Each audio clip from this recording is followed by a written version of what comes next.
Okay, simulcast has begun. Let me make sure I'm not dropping any packets like I was the other day. Okay, we got 4.6 up.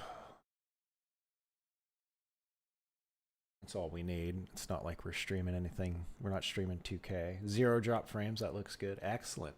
Most excellent. Okay.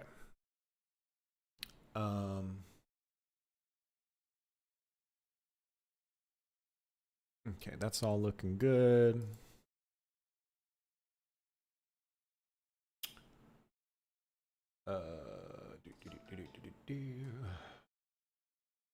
Let me ping Phoebus.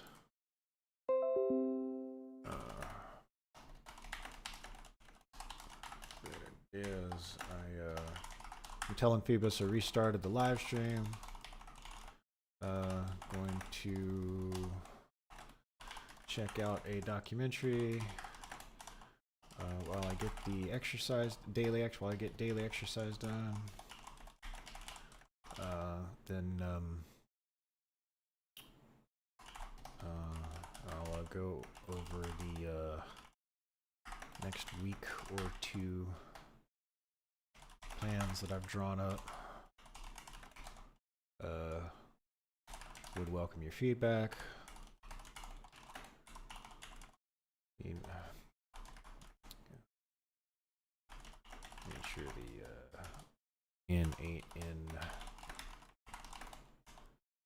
is included in that list.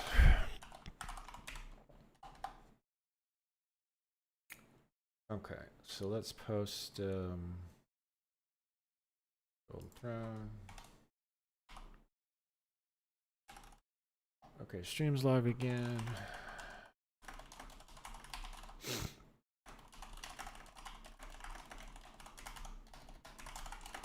Documentary, then while exercising. And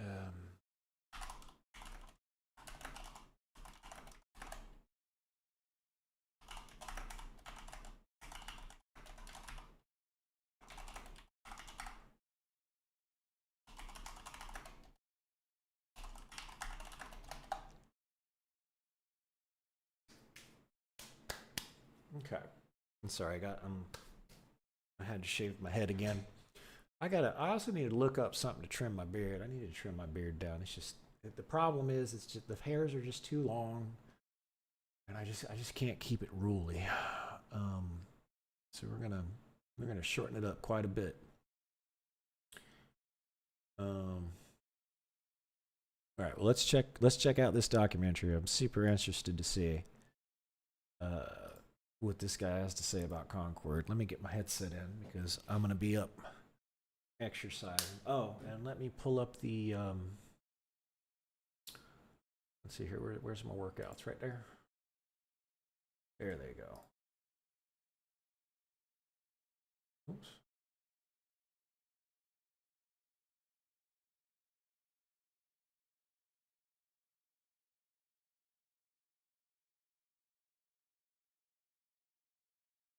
There we go. Okay. I've got to do these exercises, y'all. So I would encourage you to do the same if you're at home and you haven't exercised today and you're able to, obviously, if you've got some sort of issue. You know, I don't want you to hurt yourself, but just doing these little exercises right here really help out my lower back. And it helps with, dare I say, helps with muscle definition. I think I've been doing these every day for about 2-3 months now. I'm not exactly flabby in front of the mirror anymore.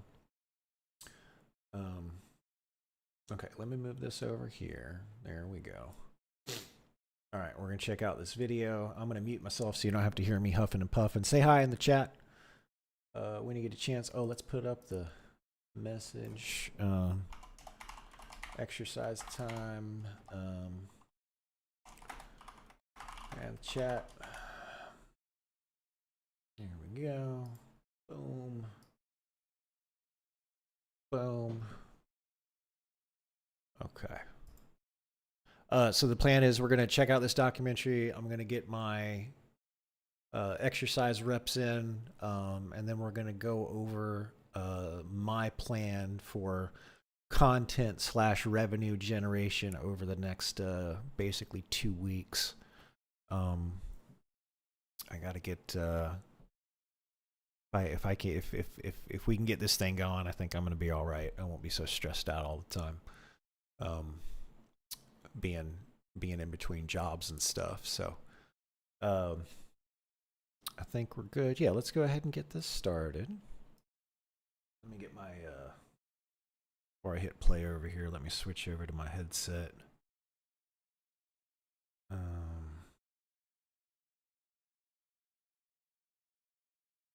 There it is right there.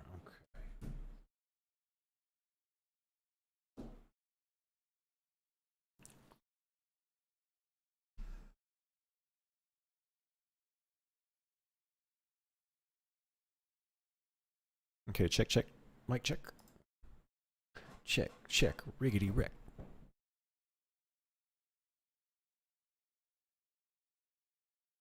Let me turn myself up. Yeah, it seems good.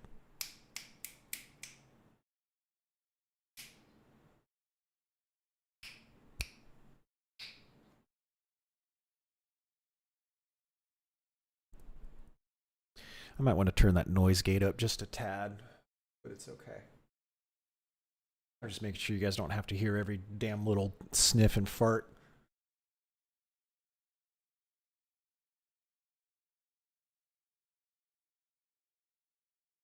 Sponsored by NordVPN. The year is 2024, and Sony is about to release the Kraken, a project they'd had in the works for almost a decade, and with a reported budget of up to $400 million. By far their most expensive game yet. Nothing could go wrong. The year is 2016. Overwatch has just come out, and it's making the rounds everywhere. It's very popular. It's the first AAA shooter since TF2 almost a decade ago, and it's good.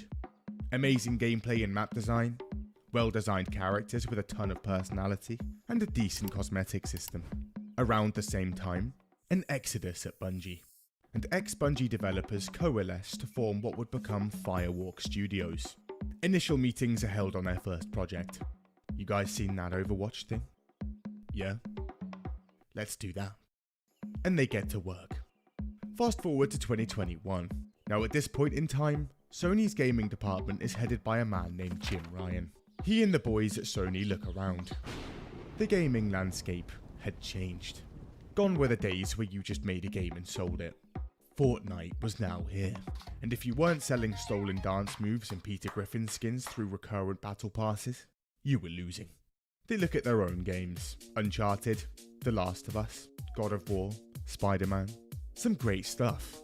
One problem, not one of them was live service, and therefore wasn't printing buckets of cash for Jim and the boys. So Ryan makes a decision. PlayStation is gonna kick the doors down, burst into this market head first. But first, time to go shopping. And Herman Hulst, head of PlayStation Studios, starts looking for a few developers they could swipe up to help make that happen. It's around this time that Sony gets word of Firewalk, and they like what they hear. A studio made up of industry vets with a ton of talent. Ex-Battlefield devs, ex-Destiny devs, and ex-Halo devs. The studio's creative lead was even the creative director on Destiny 2. Their mission statement? To craft incredible multiplayer experiences that bring people together and inspire unforgettable and unexpected shared moments. Wow. They'd even started work on their first game, a hero shooter set in an original sci-fi universe called Concord. Sounds promising. So Sony is interested. They ask for a sneak peek of the game, and what they see amazes them. What Firewalk is making is so innovative, so impressive. They want in immediately. They'd seen the success of Overwatch and Valorant. This hero shooter genre is an absolute cash cow, and now it was Sony's turn. April 2021, and a deal is struck. Some cash on the table from Sony, and Firewalk's hero shooter would come out as a first-party exclusive for the PlayStation 5 and PC. Nice. Sony now had a taste of that sweet Bungie talent, and they wanted more. So in January 2022, they buy Bungie itself, Consider it done. a studio currently maintaining just one popular IP for $3.6 billion. What a steal. Sony was now set to release a ton of live service games, more than 10 before March 2026, they say. You serious? In early 2023, Sony checks up on Concord, and this thing is in rough shape. Meow. At this point, it's apparently still in alpha, and it's not looking great. Basic things like player onboarding and monetization haven't even been figured out yet. Worst bit? This is about 5 years into active development. Now, Firewalk consists of around 150 staff. This is in Bellevue, Washington, which means exorbitant rent Give me money. and sizable wages. Give me money. 5 years of this adds up, and by 2023, an apparent $200 million had already gone into the game. Also, the game is supposed to be launching within the next 18 months. But it's in such a rough state, they'd probably need to use a ton of outsourcing for that to happen.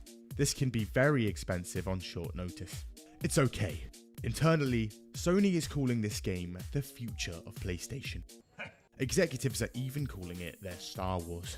And the head of PlayStation Studios is so confident, he decides to go all in. And Sony buys Firewalk for an estimated $100 million. Another steal. Now inside Firewalk Studios, and things are interesting. See, there's apparently a lead designer here who's decided she identifies as a professor, and she's demanding everyone at the studio call her that. Don't play ball, and you're potentially out of a job.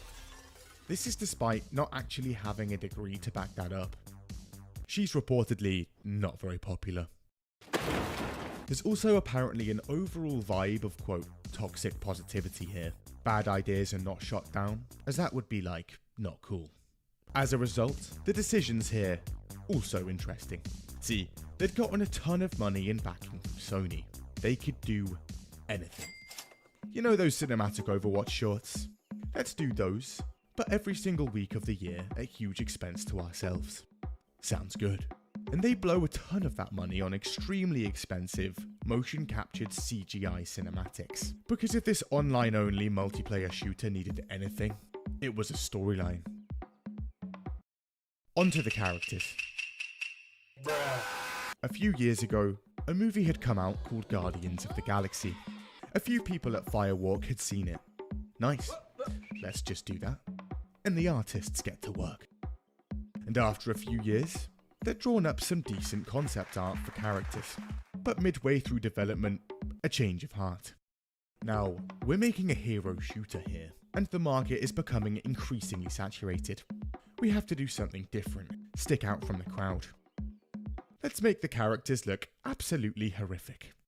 Maybe that's not such a good idea. No, don't disagree. Haven't you read the sign? And so, the brilliant ideas keep rolling. Cool concept, but let's give her some Walmart power armor and make her absolutely enormous. That walking trash can needs a pronoun. Make her 73 years old. This one should be humongous. Him, he needs some American football pads and a Turtle Beach headset. Horrible color coordination across the board.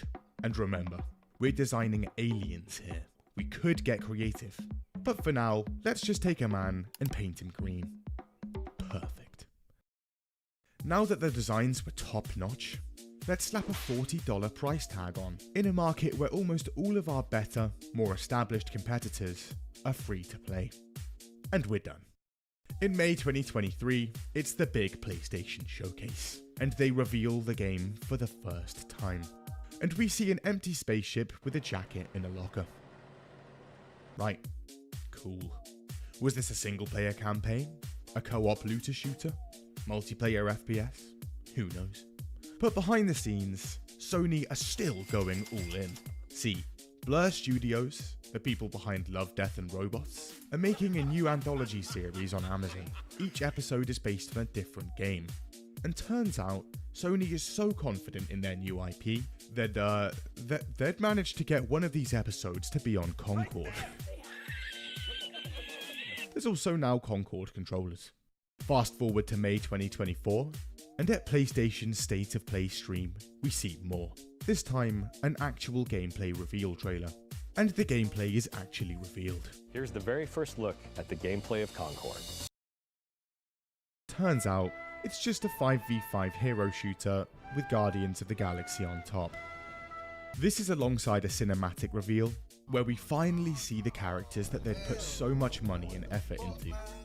The reaction is not great. They tell us they'd gone in on the storytelling. However, the personality of characters amounts to this guy just like really liking hot sauce. Marvel writing is also quite prevalent. He's right behind me, isn't he? But they assure us the lore is deep, rich, we'll want to get stuck in. They'd even spent a ton of money on bringing out new high-quality narrative cutscenes every week. But the thing is, no one actually cares about this, because it's an online-only, multiplayer game. And wait, does that say pre-order? $40? In a market where virtually every competitor is free to play?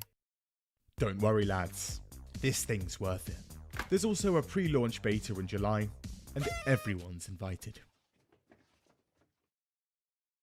But first, the internet is scary, filled with horrors. Navigation can be treacherous. Here, take this. See, your internet service provider can see everything you do. Depending on where you live, they can also sell all of that data to advertisers. And you didn't just join a public Wi-Fi, did you? See over there, that friendly looking old lady now has your search history, birth certificate, social security number, and several DNA samples. Not only that, links containing malware exist all over the internet. You just clicked one? Fantastic. Now your laptop can make a lovely chopping board. But with NordVPN, security. See, NordVPN encrypts your internet connection at the source, meaning your data runs through a secure tunnel, shielding it from hackers. And NordVPN is the fastest VPN out there. Just click a country, and you're there.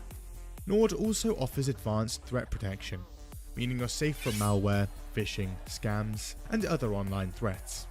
Also, 24/7 customer support, one account for up to 10 devices, and a 30-day money-back guarantee. And NordVPN has a fat discount and 4 months extra for free via this link. Just go to nordvpn.com/bigboss or use this easy to remember code. It's finally June and doors open. They've even paid a bunch of streamers and YouTubers to be there. But there's a problem. No one's turning up. Hello? Everyone is now able to download the beta and play the game at no expense at all. But at this point, on PC, that's 2,388 people. For reference, Overwatch 2 had 1.5 million, Valorant around 3 million. These were both closed betas. The comments are over the moon. Despite all of that, reviews are coming in, and they're actually pretty good. But at Sony, issues. In February 2022, they'd said they were releasing more than 10 live service games before 2026, but by 2024, that number had dropped to 6. Concord was one of those 6. It needed to do well. The Last of Us 2 Online cancelled. Horizon's multiplayer projects, MIA. Deviation Games completely canned before they could even get a game out the door.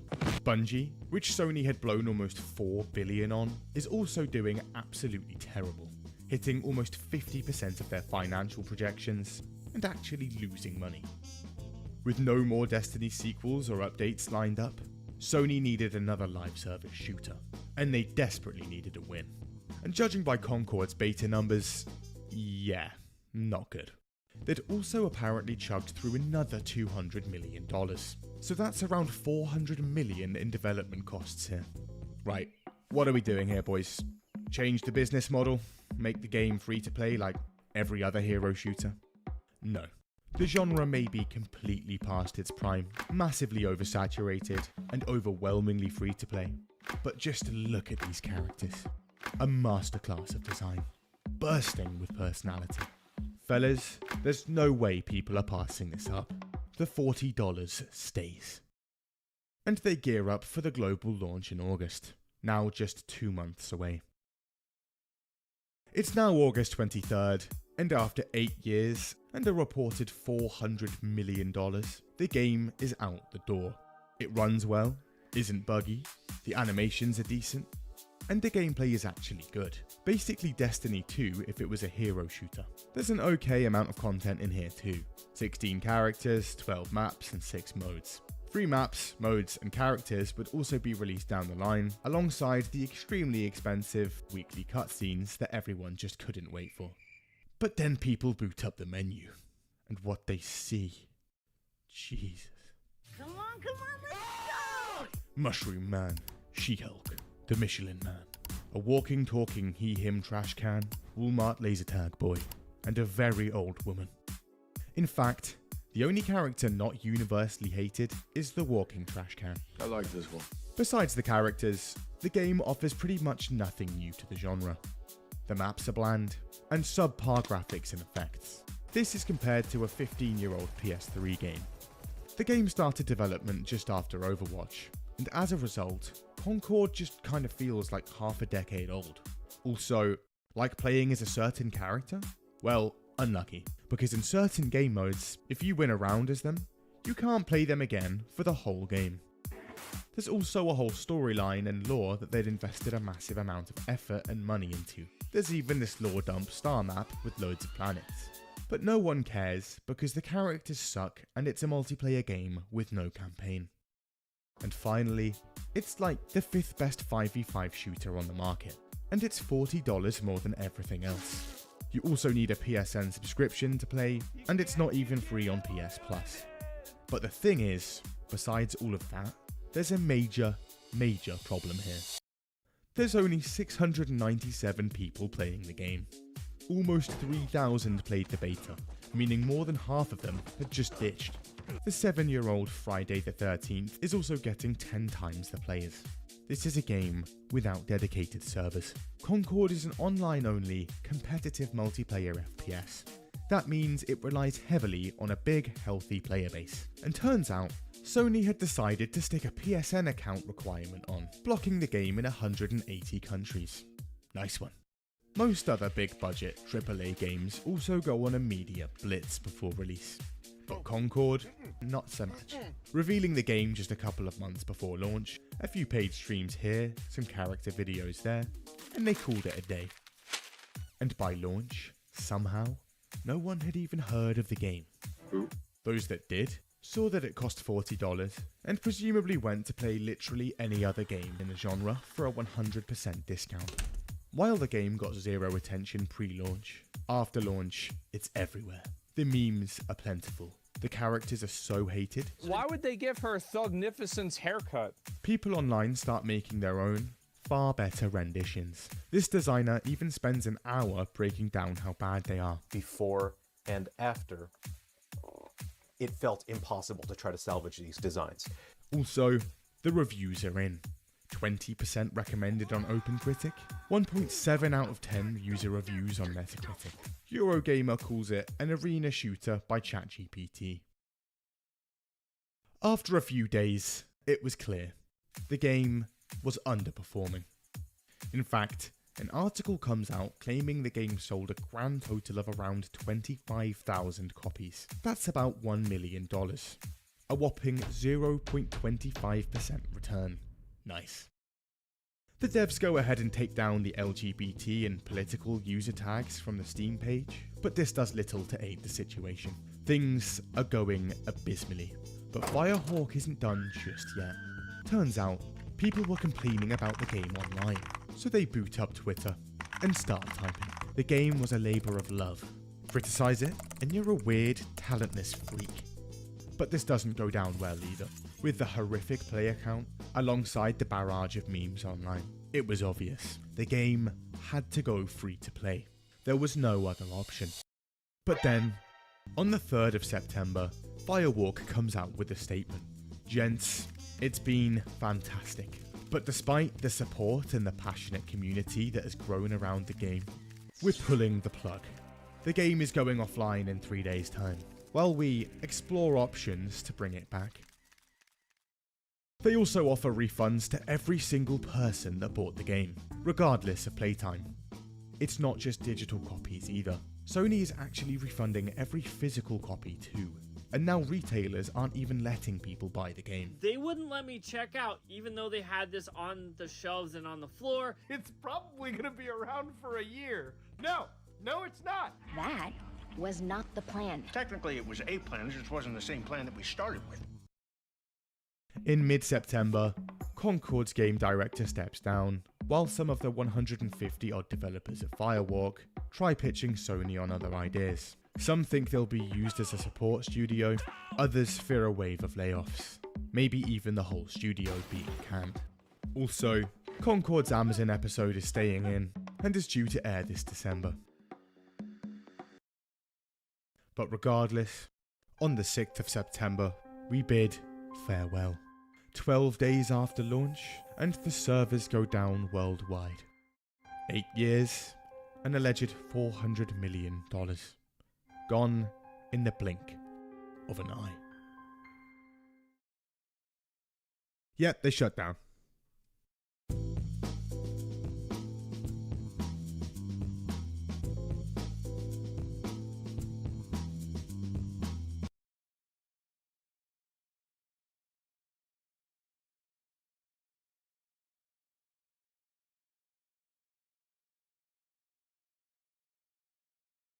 Seems like you should have gotten a little bit of player feedback a little bit earlier in the development process than getting the game into beta and just releasing a open beta. Like the game was pretty much already done by the time it was in beta, so even if people even did give feedback, could they have made any changes? 12 days. I had no idea it was only online for 12 days.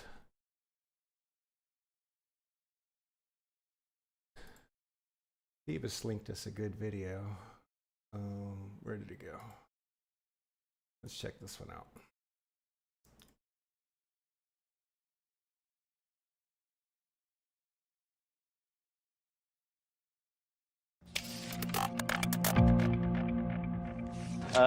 So it's been 17 years since Doom was released.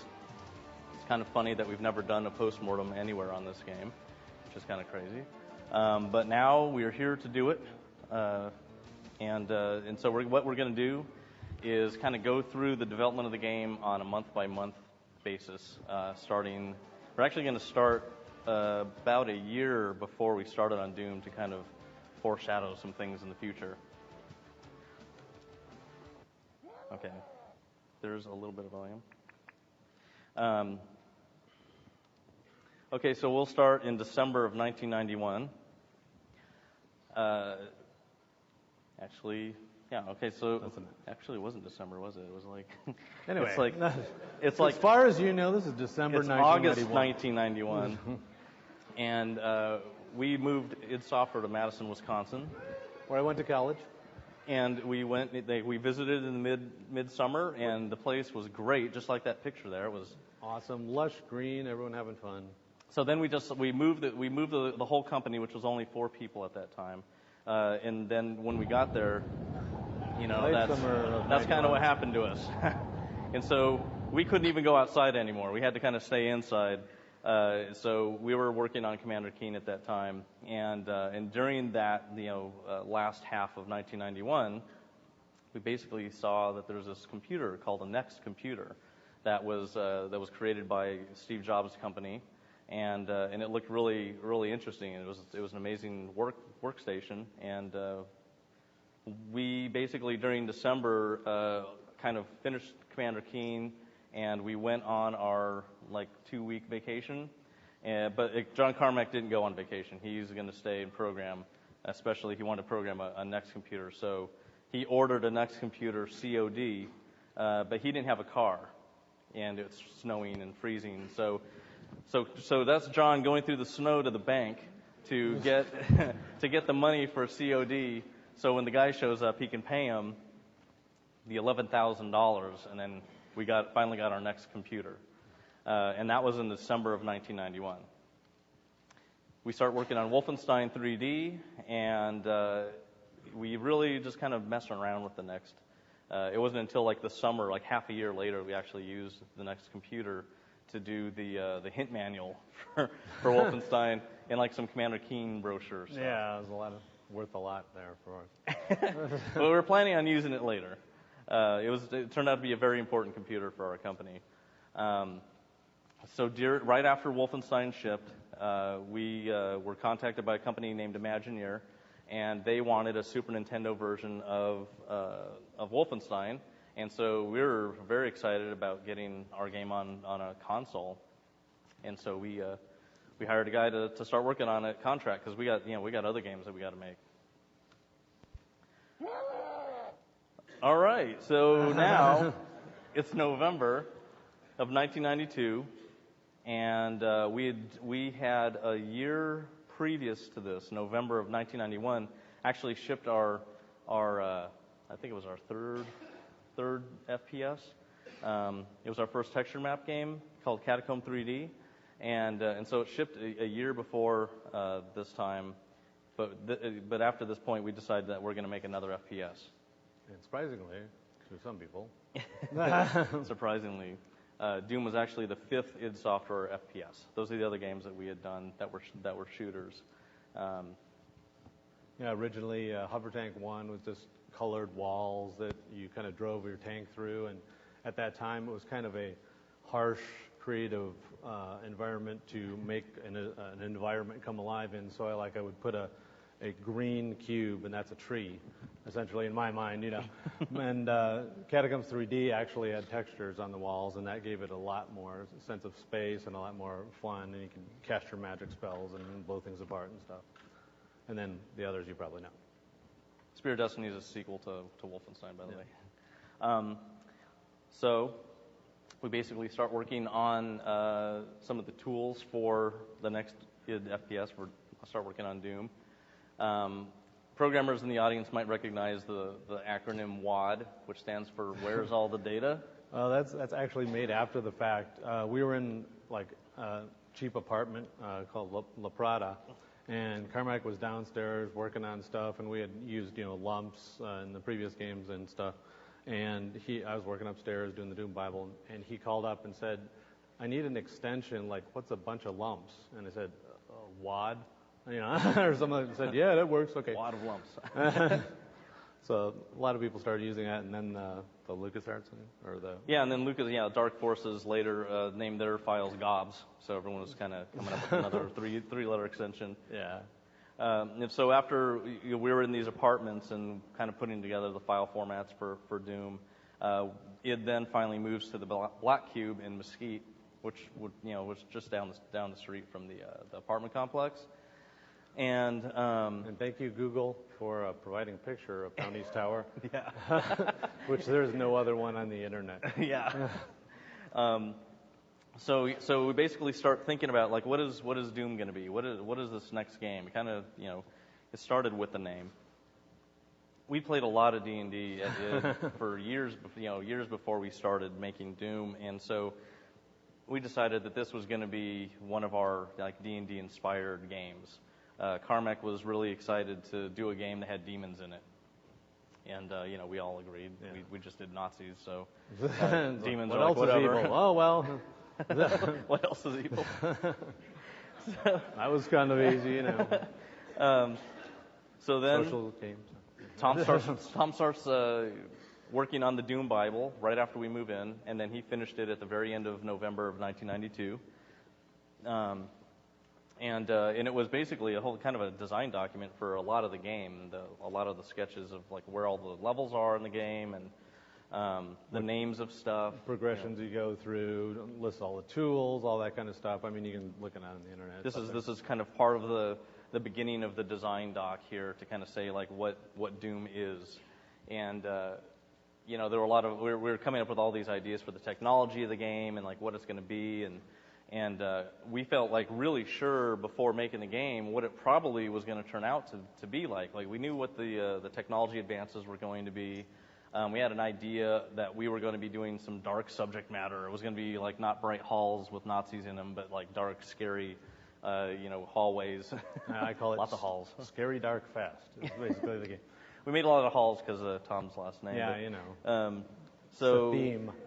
So part of the design was, Tom wanted to do like what we'd done in Wolfenstein, progression that was like level to level progression. Yeah, like I mean, yeah, like people really expected that from Wolfenstein, and I think that was not the place to innovate. Essentially, I think that was a really good. I can complete a chunk, and perhaps frustratingly complete a chunk, but I can get there and boom, I have a success, and that was a good sense of accomplishment. That was very important to this kind of game.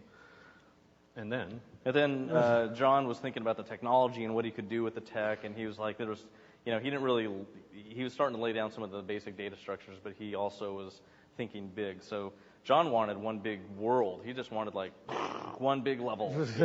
Everybody's going to run around the level. You could like see through doors, and then so then it was like, okay, it's one big level, and we're doing sort of science fiction. Let's look at the data there. Yeah, science fiction with demons and stuff like that. Well, let's make a big base, and then we'll have places to go and kind of sense of place and so on. So we start calculating, how much memory are we going to use for this game? Which they are doing, while I'm doing about a month of work on this big world and all these things and little nuances and we're like calculating sprite sizes, map sizes. And there's this cool like computer room, and there's all these tunnels. And we're like, there's no way that this is going to work. I mean, we don't have enough memory. We can barely weird, dangerous slide. We barely go above 1 megabyte. The lava right? there, and like, so we're like, and you recognize real we have places. A new design. And hey, demons dude, come out. Like new design. What? We're going to just kind of do levels. So that's funny. I remember something about that a month ago. Yeah. So that was, not fun. So Tom was, not very happy about that. I feel something snapping. Yeah. Mentally. Yeah. Like when we were in Wolfenstein, I had, since it was something that was not an elegant part of the engine, I had to really, really, really fight for push walls. But it's like, you're going to be walking through things, opening doors. You got to have some secrets. I'm like, I grew up, playing Mario and stuff like that. I want secrets, and so I really, really fought for push walls. Finally got in, and it's exciting. So that was kind of like snap zero of like, why am I fighting for something that would make the game so fun? And then sort of like, what was that month of work that was lost? So, but in that sense.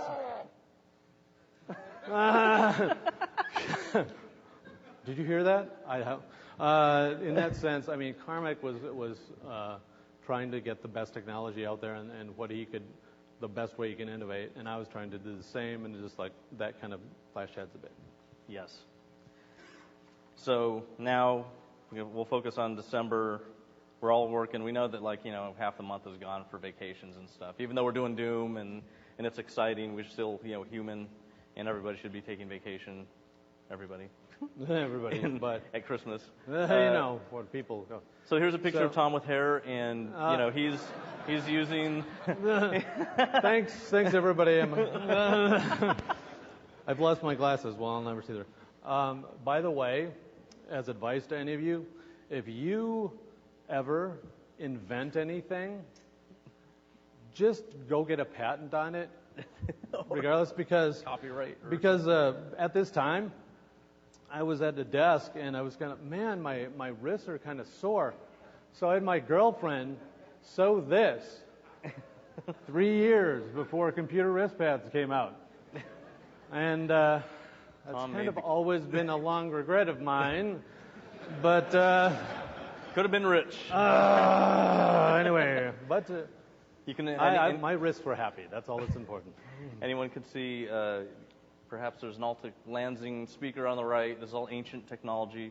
But the next computer was actually like a Mac right now. It's basically the same operating system that you're using right now with the Mac over it. With the Mac UI on top of it. And thanks, Pepsi, for sponsoring this slide. Yeah. The nice old calculator, for some reason, is using that. So then we move to January. January, we were beginning making the game, and there was, with us, these games never have like pre-production where we like draw a bunch of concepts and then kind of vet things. When we make something, it goes in the game. That's just the way it is.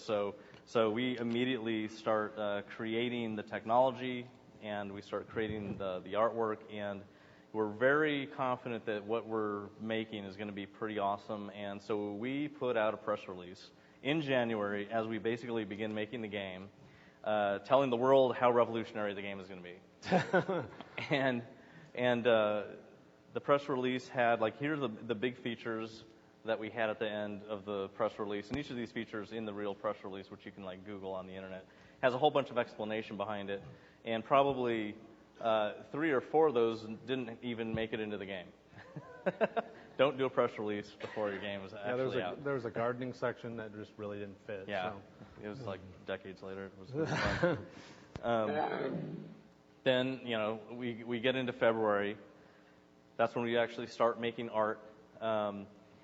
We were trying to do new things, so instead of just like drawing, you know, pixels in Deluxe Paint and making the art that way, Adrian, who was a really amazing pure artist, he would draw the actual characters, and then he started making them in clay, modeling them in clay, and we had a next computer that had a video camera that was set up to capture the monsters as they were put on like a lazy Susan that could rotate eighths. We had like a post that would mark off eighths. And so we would take a kind of a picture of it and run it through a program called the. They said, what's the name? We're like putting stuff in, and like like separate things are coming out, like pallets and stuff like that. Well, I just had like Fuzzy Pumper Pallet Shop or something. Yeah. And that stuck. So that was the name of the tool that we made to take these 16-bit images through a video camera and palletize them into VGA's 256 colors. The Fuzzy Pumper Pallet Shop. So Adrian only did like a few of these clay models, and then that was it. There's no more. He's not doing that anymore. Because every time you can animate them, the clay just rips. Because we had to light them, so when you light clay, then it goes. It's all over. It was new and weird, so we kind of stopped doing that. We basically got the engine up and running pretty quickly, throughout January and then into just the very beginning of February. And we took some screenshots, and actually we made a bunch of alphas and stuff while we were making the game. And how many of you have actually seen Doom alphas? Not that many people. Cool, so you'll get to see them. All those hands will be raised in about 2 minutes. So we have the first level that Tom was working on.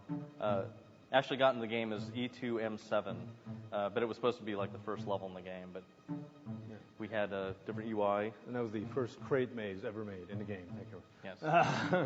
But part of that was basically John was worried about like too many polys in the environment, because he wanted fast, and then really have a blazing fast game.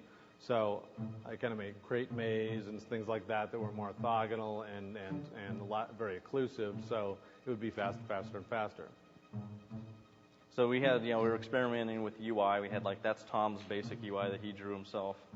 And then the other one was it? I'm available for art duties later. Was there the other UI? Was it done by Adrian? The second one is done by Adrian. Oh, no, I think I did most of that. He did the shell and I did the text. Oh, okay. This is my girlfriend's chainsaw. It's a Macaulay Eager Beaver. It's sitting, I used to be sitting on one of my arcade machines, but I sold it, so now it's sitting in my garage. And if you come over, you can go like that. the Doom but it's kind of drippy and stuff. It's an old chainsaw. It doesn't work anymore. So you can see there's like a power cable going to the video camera that was used to digitize the actual chainsaw.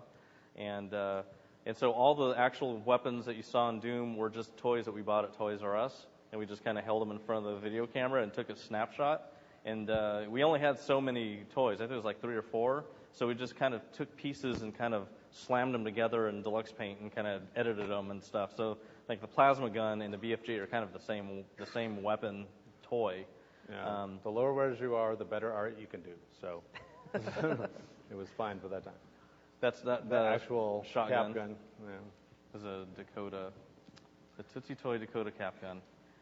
We didn't actually play with these toys at work. We were just really busy working.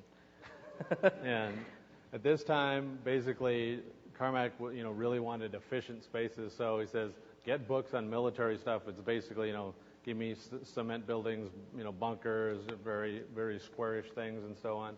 it'll really run fast, it'll be very efficient, you know. And I was like, okay, and then went over and looked at various things like this. That were not very inspiring. Yeah, they're kind of block. You know, it's sort of like that movie. You know, it's boxy but good. Well, you know, it's not that great.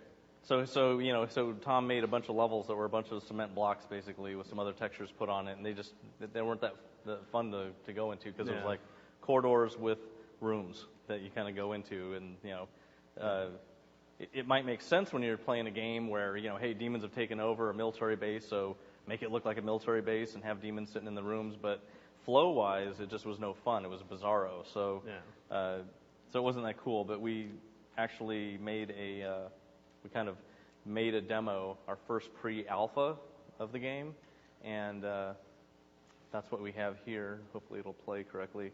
The lens flare rendering that we did back then was great. Yeah, lens flare was over awesome. the text. So yes, Evil Unleashed was our subtitle back then. And so this was basically the first level that we made using the data structures we created and DoomEd, which was the tool that I wrote to create the levels.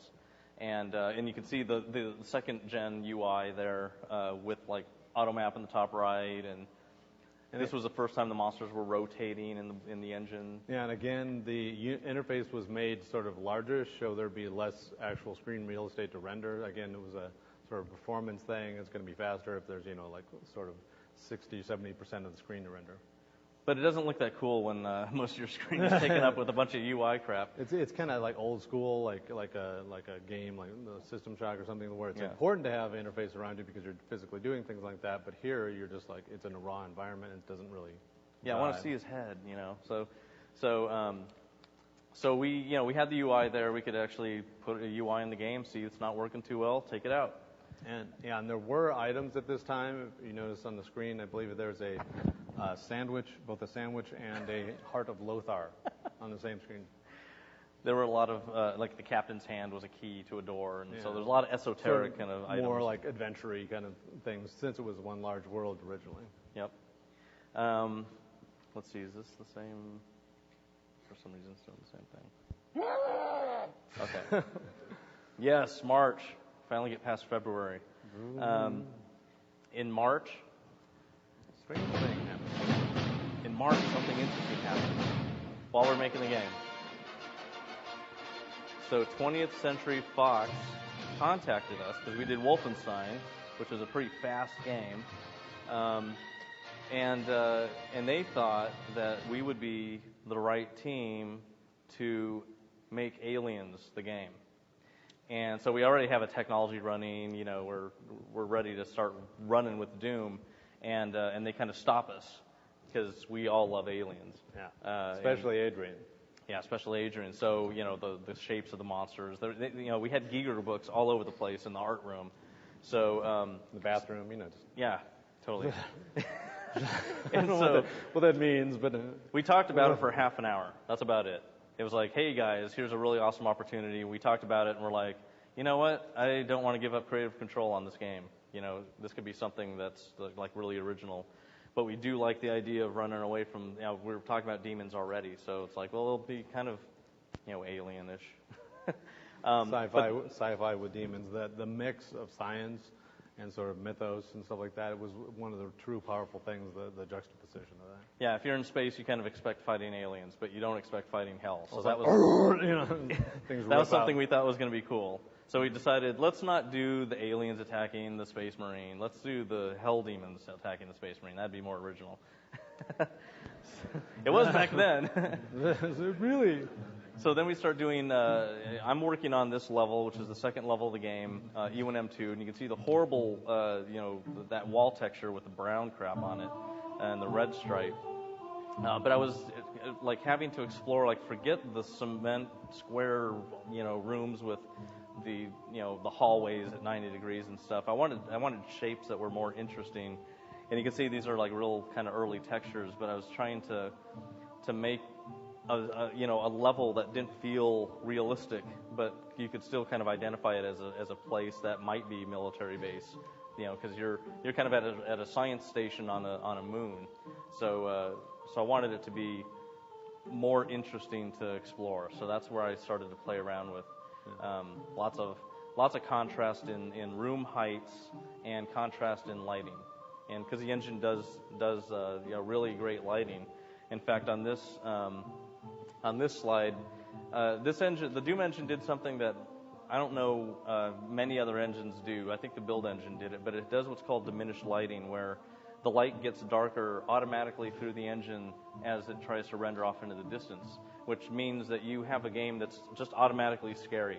You don't even have to really try. You just kind of just draw some stuff, make the light a little bit, medium, and it's just dark in the distance. And you can have like a really bright light in the background to create silhouettes of stuff. So the Doom engine was really amazing for creating scary spaces because it just made it scary automatically.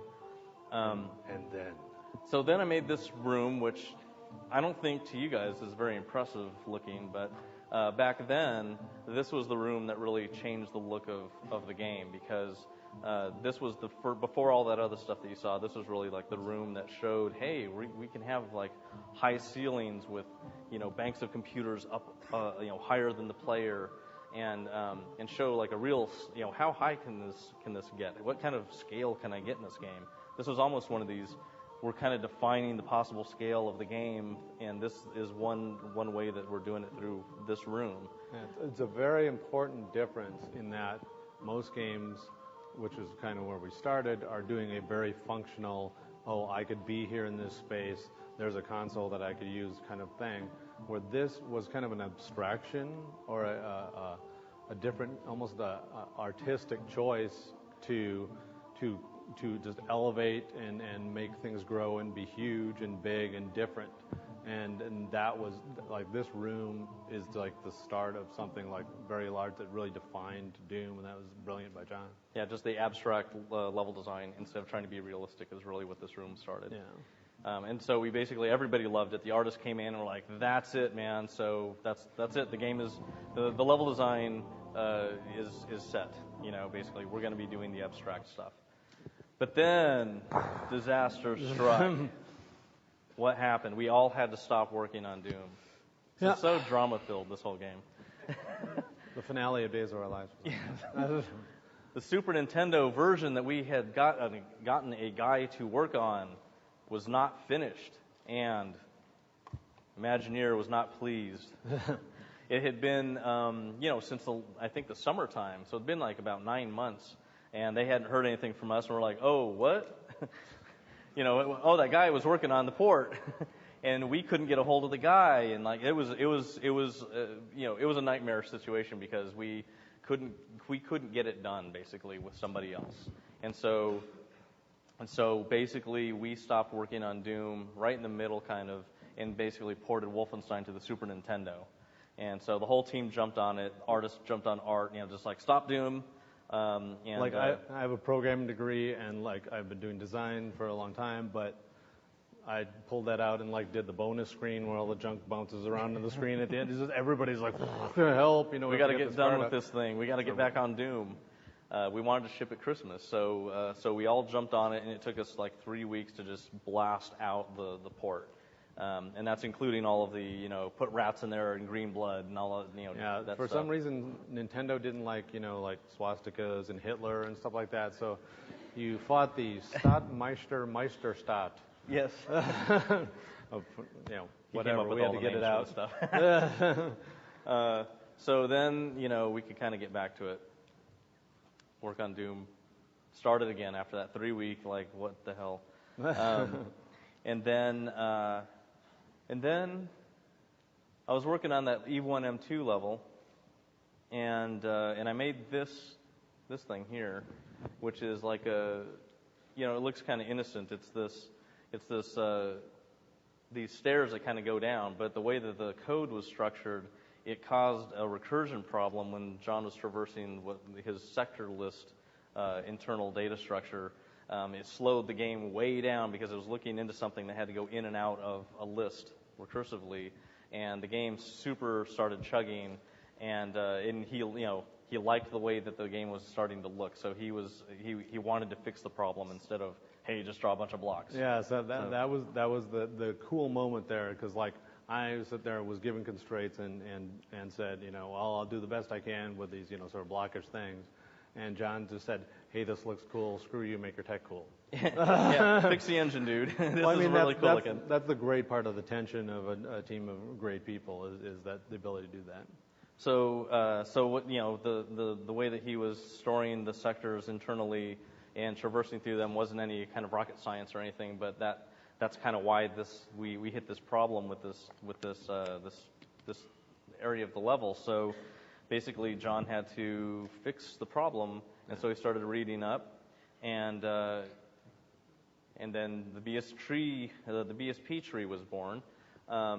This was based off of work by a guy in the audience here named Bruce Naylor, and he had researched this for, I think it was backface culling off of 3D models, and John had read a white paper on it and decided, hey, I could use that, you know, into basically that culling algorithm to cull out non-visible sectors inside of a level. So he adapted that algorithm into the engine, and it was instantaneous.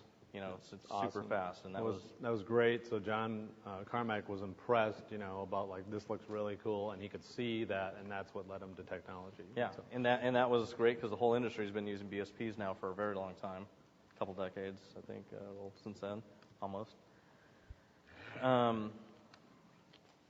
So then we get to April, and we work on another alpha. We kind of get another alpha out there. This is like some of the text. I don't know if you guys can read it, but this is some of the text out of the README file that we always put in all of our deliverables that we kind of send out. And these were just sent out to like beta testers that we've known for years. So it's just a few people that we sent these to.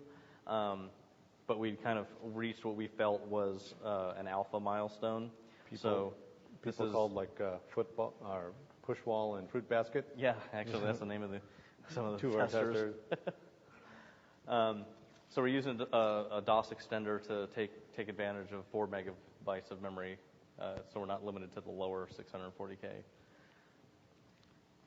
And down at the bottom left, you can see the little 2 dots. That's kind of our frame rate counter down at the bottom, since we didn't want to put a big number on the screen. Hey man, if this gets out, you can all kiss your autographed Doom hint books goodbye. So you can explain the yeah. So this room was a little more sort of a story-based thing. When like Doom was a great game with sort of you know, things jumping out at you and just pure, you know, raw experience, which was brilliant about it.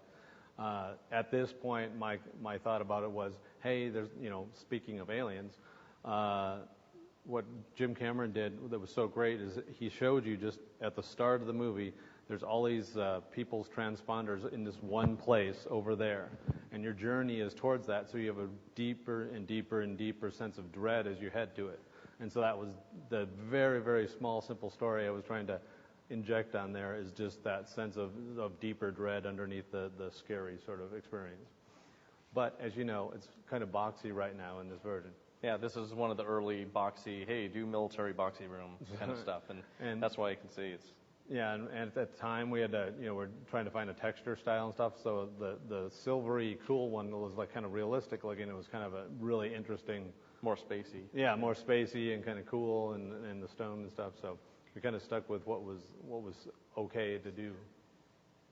This was E1M7, and you know, there might be some people out there that have played E1M7 a million times.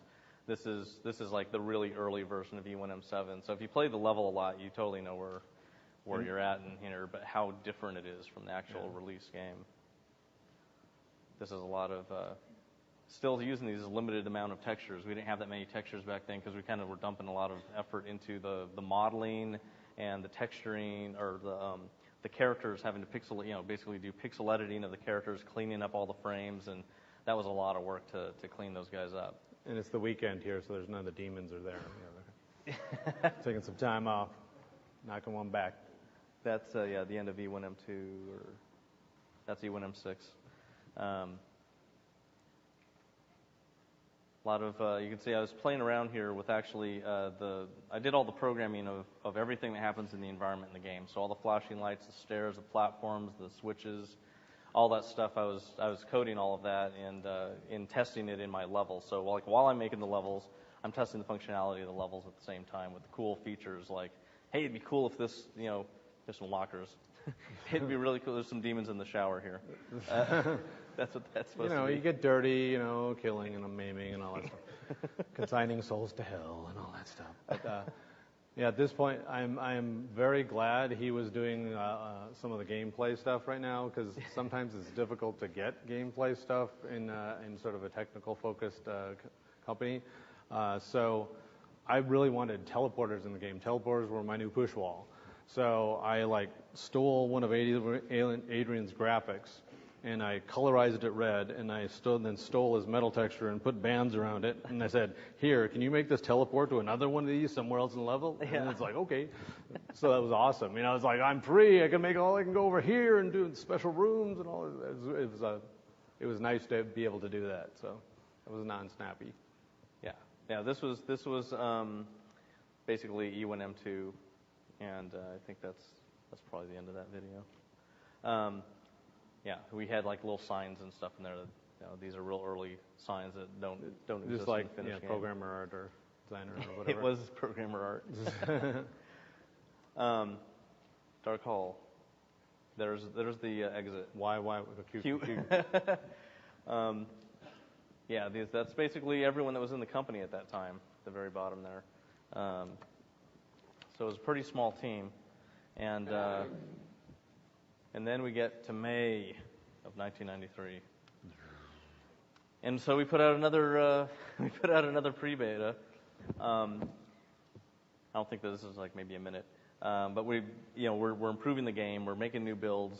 It's funny that they're not out all over the place, so it's good to get the video here. So we were like, this is getting more real. We got a lot more textures in this. You can see the UI at the bottom is totally changed up. We're just playing around with new things. We have a font. Yeah, now there's a menu system, so we took some those little markers on the side there are kind of taken from Wolfenstein. But we basically are trying to kind of fill out the menu system so we can program some stuff in there. Some more functionality, so we don't have to put command line parameters to enable functionality. We got our skill levels in there because we need to put stuff in the levels. While we're making the levels, we got to be able to put monsters of varying difficulty in there. So now we're getting more just kind of more of the game actually going. So yeah, you can see they just disappear now. But hey, you can shoot them. Pop. You can shoot the demons. They disappear. Not fun, but at least it's working. And in this, I think this was pretty much the whole thing, this little bitty level. But it gave us a lot more textures, some shooting, new UI, menu system. So we're kind of dumping a whole bunch of stuff in there with there's just two of us programming at that time, just me and John. But the artists are doing a lot of work redoing the bullet clips and the armor and, the artifacts that you pick up. Because in the game, you actually were picking up a lot of artifacts. It was keeping track of items that you picked up, even all the way until October. So eventually decided that was not going to be a fun thing to do, picking up all these items. We were doing that in Wolfenstein, but it wasn't something that kind of fit inside this game. And there's, I think that's Tom's. Yeah, you think that? I think that Adrian did that. I'm pretty sure. That sort of speaks sort of to the original One World design being turned into map that you go through. Yes, we were at June. In June, I think Jay had talked to Computer Gaming World, which was the really cool magazine back there for PC games. And so a guy named Chris Lombardi came out, and he did a preview of Doom. It was a 2-pager. This is just one of them. And he did a really great job on this preview, sneak peek. And so they actually, in this issue of CGW, they did 2 previews. One was called Companions of Xanth, and one was Doom. And they got Companions of Xanth on the cover with a kind of a mention of Doom on it. So that was really cool that we actually got ourselves mentioned on the cover of a magazine, finally. The first time that we actually got any kind of press was, I think, on the phone after Wolfenstein. We did a radio interview with somebody, and so that was really exciting. And random. Yeah, and so it was cool to see, the first time that Doom was in something. We're right in the middle of development. So now July hits. Yeah, and at this time, notice Doom has a lot of variety in monsters. At this time, like a month before, there was nothing flying. There was a bunch of going, and shooting stuff at you, throwing stuff at you, coming and destroying you and stuff like that. And again, it was sort of a fight to say, there needs to be something flying. I realize, this is fake 3D and stuff, but there needs to be something flying, something that can come down at me, something that doesn't have to be on the same path that I am, something that can come up and, scare the crap out of you. And finally, after a lot of effort, then finally we got the flying skulls and things like that. So. But it was kind of a fight. Yeah. And that kind of led to another little snap in my happiness, like trying to, this should be obvious, why can't we just, do this and that's cool. So anyway, so at that time, there's like id and there's me and there's a circle of, people having fun and really loving what they do and talking to each other, and I'm kind of like isolated and alone like the sad clown.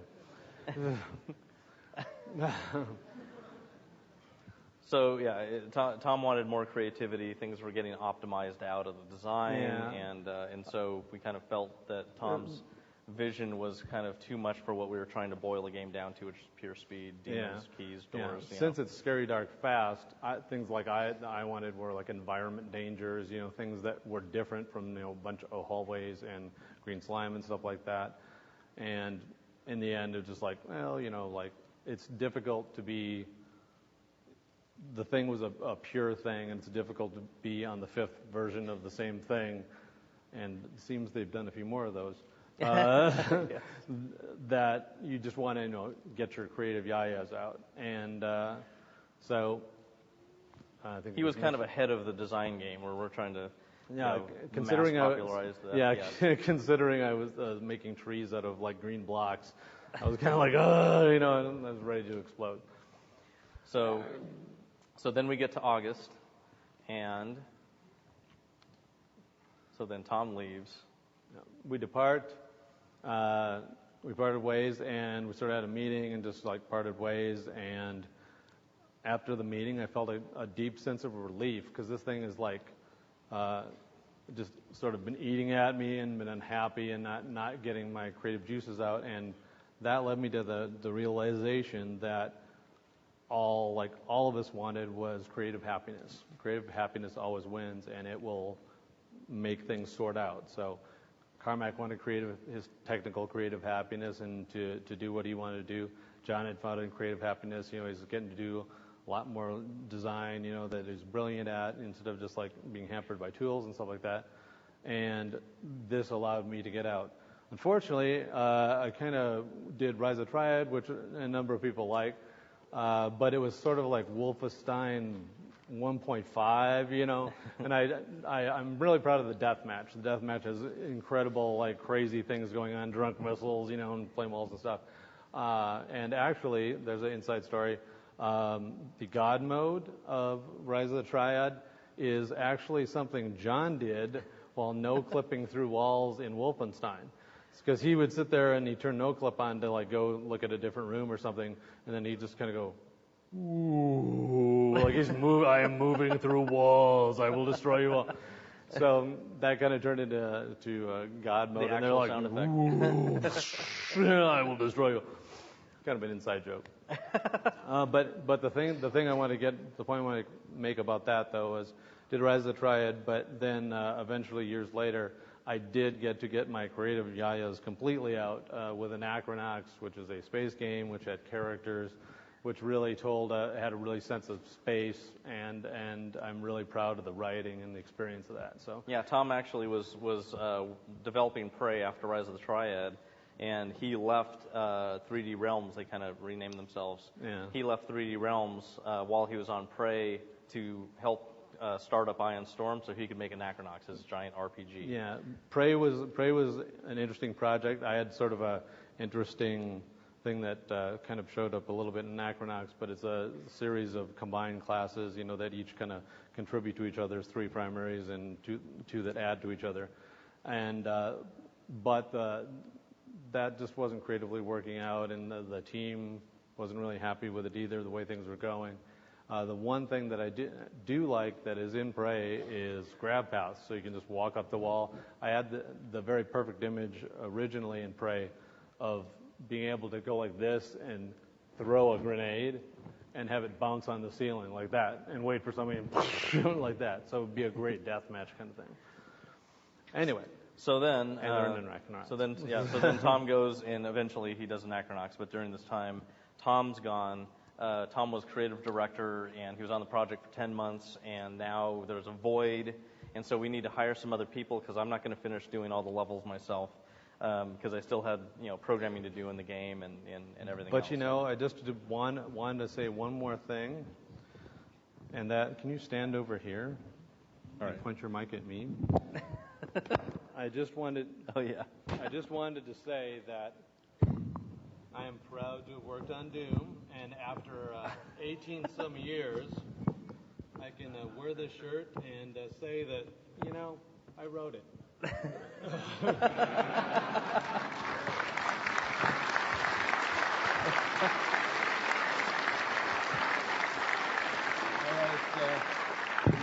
Yeah, that'll be $20 for another shirt to come off, if you know what I'm saying. We actually made Wolfenstein shirts that way as well. So Wolfenstein 3D wrote it, and then we did a bunch of the Doom ones while we were making the game. It's pretty funny. So actually, we came up with. I think I did the wrote it shirts, and then I did the Go to Hell ad, and then Apple did these really simple couple word ads. I think they stole it from me personally. But. Oh yeah. Okay, so now we have to hire some new people, right? So we just hired 2 more people to replace Tom. Dave Taylor, everybody knows Dave, hopefully. And then the legendary Sandy Peterson, who was working with Chaosium on Call of Cthulhu and a bunch of other stuff. So he was a well-known designer back then. So then these guys jump on the game. Sandy is taking over Tom's design work. Dave is doing a lot of programming for us to get the game out. We get into September. We're making a lot of progress on the auto map. Lots of levels are getting done in the style of game levels back then. And we get the DMX sound drivers. We didn't have enough bandwidth to do the sound drivers ourselves, so we actually had a guy named Paul Radek. He wrote the sound drivers that he was licensing out, so Dave got those hooked into the game so we could actually get sound effects and everything. In October, we finally get another build of the game. It's a pre-release, and it's getting close. We're only, I think, 2 months away from release at this point. So the game's looking better. You can see way more textures in it. The lighting's better. We had a lot more time to make more of an environment in this game. So this doesn't have the sound effects in it because it would be annoying. But you can see how much more work's been done to that really simple level, and it does take a lot of time when you're making levels to just keep going over and over the same area and refining your texture alignment and your lighting and your effects and your placement and everything that you're trying to do in these things. Making a great level requires a ton of iteration and a ton of play. You need to play your own level, and so I played these things a lot, and this isn't even the final version of it because there's no lift there in the final game. You can see that even the sky is different. That's trying to be realistic. It looks like you're on Phobos and there's space above the mountains, which sure space would be black like that, but it doesn't look that good. A black void like that doesn't feel as good as something that has more light. So we kind of made it. We changed the final sky to actually be light colored. So the level actually felt a lot better. Yeah, if you put stars in there, they would kind of alias or something with a. Yeah, they would drop out and kind of look samply. You can see that we're picking up items, we're keeping track of items, and next to the Doom guy's head we have the lives. So we still had those kind of things in the game. Even at the intermission screen, it was keeping track of, your rewards for items that you picked up and stuff. But I basically just didn't think that I felt like this is a pretty modern game. Let's get rid of the things that arcade games had in them. So I didn't like the idea that you would have to have lives and you could end the game and kind of get really mad because you tried really hard to get through E2 M5 or something. So I got rid of the idea of lives, and if you get killed, you just go back to the beginning of the level infinitely, as much as you want. And we have a save load feature in the game where you can save it at any second while you're playing it and reload it instantly. So it would be, there's a high probability that players will be able to actually finish the game and get through it. So you can see here, walking through E1, M2, how much different it is. You can see that these fireballs from these guys is still, I think it's Tom's art. Yeah. The fireballs that they're throwing is old. But at least you can see the game getting more done. And really, the next step past this point was the final game. It was just the next revision of all of these little layers of graphics and level design and menu systems and stuff like that. So you can see, actually had to run a TSR program called Fake Date to allow me to record the demo because we had a time-locked press release version that we sent out. So, it's hard to say. I don't think you can set the date manually inside of DOSBox. So going forward, November was like, okay, we're at the very end. We got to hurry up and get this game done. So we were all doing final polish work on it. So a lot got done. The first IPX multiplayer in the game was created, like a fast shooter game. The word deathmatch is created. Came up with that just while I was thinking about, what kind of mode that would be. We put co-op in there because it just seemed obvious that you'd want to go through the game together with friends. We finished all of the extra 10% of the game that it takes to really make it feel polished. And then we got modems working, and all the game maps were modified to handle all the game modes that we had with all the difficulty levels and everything. So it was really just tons of polish at the very, very end. And we were spending more and more time at the office. The Usenet was going crazy because everybody knew the game was coming out for a whole year, so they were inventing all kinds of stories and new games based off of cheat codes that we had, and it was actually the internet created some cheat codes, so it was just like really furious at the very end. That last November, December was pretty crazy. And then basically that was December 10th is the day that we are putting the game up on the net. We had a 30-hour stretch at the very end of no sleep, 30 hours, everybody just running the game on every machine. We had a last-minute bug that was like, it was a really crazy bug that only if you knew everything about the technology would you know how to debug. But basically, the game runs on a timer, so even in the future with 50 gigahertz processors, this game will always run at the correct speed. But in doing that, using the timer at a low level, interrupt level, basically if the timer starts at some crazy random value when the game starts, there's a possibility that it could hit 0, and at that point the game just locks up. So we sometimes saw the game running on a bunch of machines and would just randomly lock up for no reason at all. And only Carmack could figure out that it was the timer code that was wrapping when that happened. So fix that bug, and then it never, that was just like during that last time fixing that bug, and it was the last thing that we had in the game. So, and ironically, Doom is uploaded to my college computers, University of Wisconsin. To upload the game to the college, University of Wisconsin's FTP server, and everyone was waiting for it.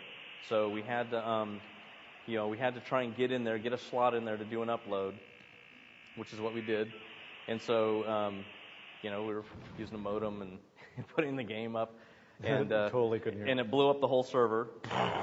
And then we had to get on the phone with the sysop of the FTP server, and then we had to have him kick everybody off, and then we had to slot in again because we had hundreds of people trying to get onto the server to get the game, and we couldn't even get the game up on the server because they're sitting there. And then it blew up again. So the second time the game blew up, and then basically had to tell him to just lock everybody off so we could just upload it. And so he did that. And now Bucky's happy. And then the game was uploaded to the world and made its way across all the BBSs, and everybody knows the rest of the story. We went on to make Doom 2 and Quake. And weirdly, level 10 of Doom 2 was mine. We kept some of Tom's levels. I actually got it and was just playing, and it was like, what the diamonds? What that? It was a funny moment. Anyway, so that's it. That's the story of how we made Doom. Thanks, everyone. We can do Well, questions. first of all, I would like it to. This is an odd job, and really like to thank everybody that like gets the games and downloads them, because you're just kind of like sitting in a room doing like this thing because you like to play it. You know, it's like I want to play that thing, and then all of a sudden, oh, this is really great. It's like, okay, nice to meet you. I don't know how this happened, but it's kind of cool. So questions? Anybody has questions? It'd be great to hit a microphone so everyone can hear it. So to me, one of the sort of most interesting dynamics in Doom was the variety and sort of enemy attacks, and just sort of the timings of them and so on. I was curious as to kind of where along the process, or how much, did they come out the way you'd planned, or was there a lot of change throughout in terms of like fireball speeds and enemy run speeds and shotgun timing and whatnot? Yeah, everything in the game was totally iterated on like heavily. We had, we made really best first guesses. The game frame rate, the rendering rate was locked at 35 frames a second, even though it could probably go 70. We made it 35, so the rest of the game would run evenly on more systems, and that and we ran the internal AI at 10 frames a second, so we would have a good speed for the enemies. We don't want them coming too fast because it's just not very fair or fun. So we put first guess values in for everything: the damage, how the damage scales on weapons, the weapon firing rates, how much per second damage that could possibly be, to try and perfectly balance all the weapons. So, what you were having to decide was, if something's really far away, you want to use not the shotgun, and if something is big, you want to use the rocket launcher, and stuff that's really far away, use the pistol or the chain gun. So we did a ton of balancing on that to try and kind of even out the damages and the times that they would fire. And I'd have to say it just felt perfect. Even years later when we played deathmatch in other games and come back to it, it just we got really lucky balancing all the damage. Thank you. I can't see you over there. I guess there's a hand over there. Hi there. So now that the game has been finished for a while and ported for a lot of systems, do you guys go back and think that there was any element that you want to change? And also, which port do you think is the best and the best representation of the game? I don't have anything that I want to change other than, I would go over the levels probably and just do some more polish on the levels. But they feel great, and I think the game is. I really don't have any I don't look back at it and go, oh man, that was really messed up. Like with Quake, there was some damages with the rocket launcher I would probably change, but with Doom it just seemed right. Him? I guess I got one more question. Yeah. Hello, I'm Carlos. First of all, thanks for coming. I recently read Masters of Doom, and it reminded me of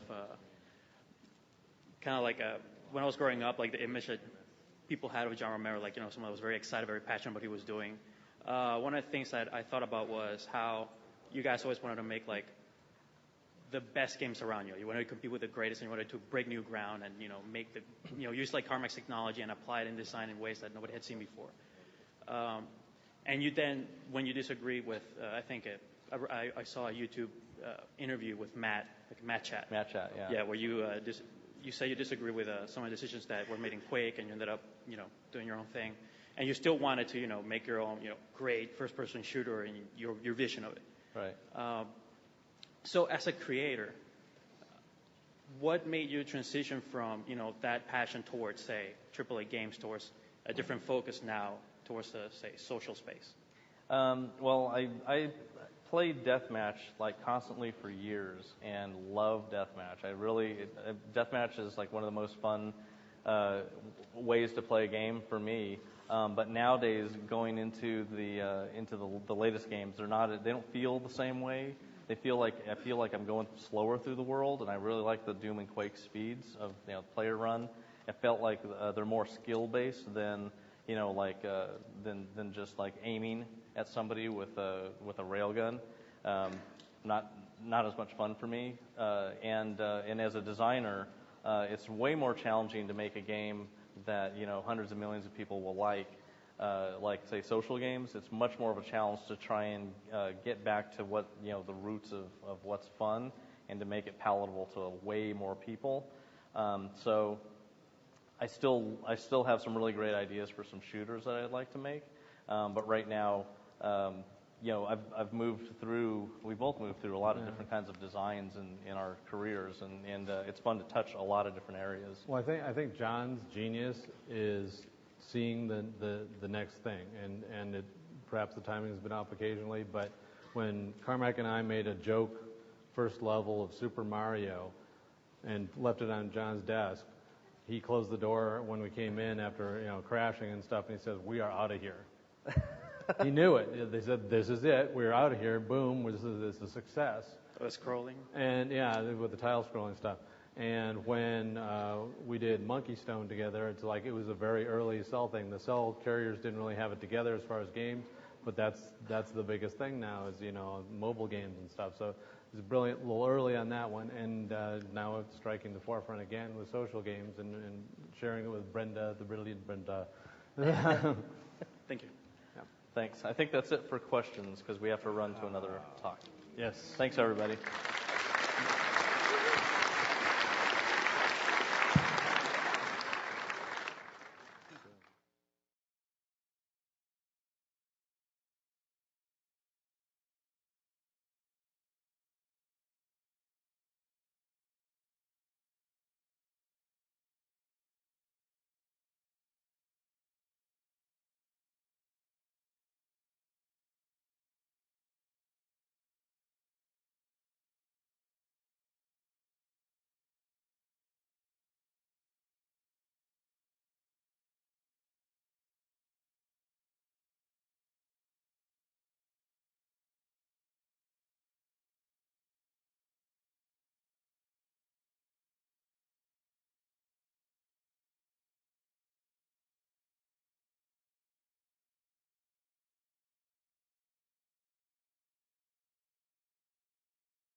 RTX.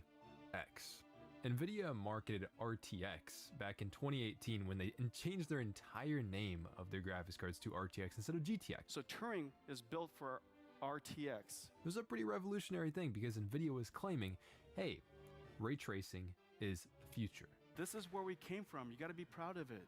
You got to own it. Before, after. Before RTX, after RTX. Let's go ahead and check out RTX. All right, I'm in Cyberpunk here. One of the games that most uses ray tracing to like benefit, where people actually talk about it as like, oh, this is a good thing. What the hell was that? Yeah, it doesn't mean it's a perfect game. Right now, we're not using any ray tracing in Cyberpunk. All right, I just want to show you a little demonstration. As you see in the top left corner of the screen, I was running around for a bit, so this is fully loaded. We're at about 6.3 gigabytes of used video memory. Yeah, the game looks pretty good even without ray tracing. But let's go ahead and just turn on ray tracing, just a simple form of ray tracing, like ray traced reflections. And you're going to see that VRAM consumption jump up. We almost jumped up by 2 gigabytes of VRAM. And also our FPS got cut like almost in half just by turning on ray trace reflections. I think this deserves another video coming up soon to see if ray tracing is really worth it, but now we get reflections on the ground. But this isn't the highest form of ray tracing you can get in this game.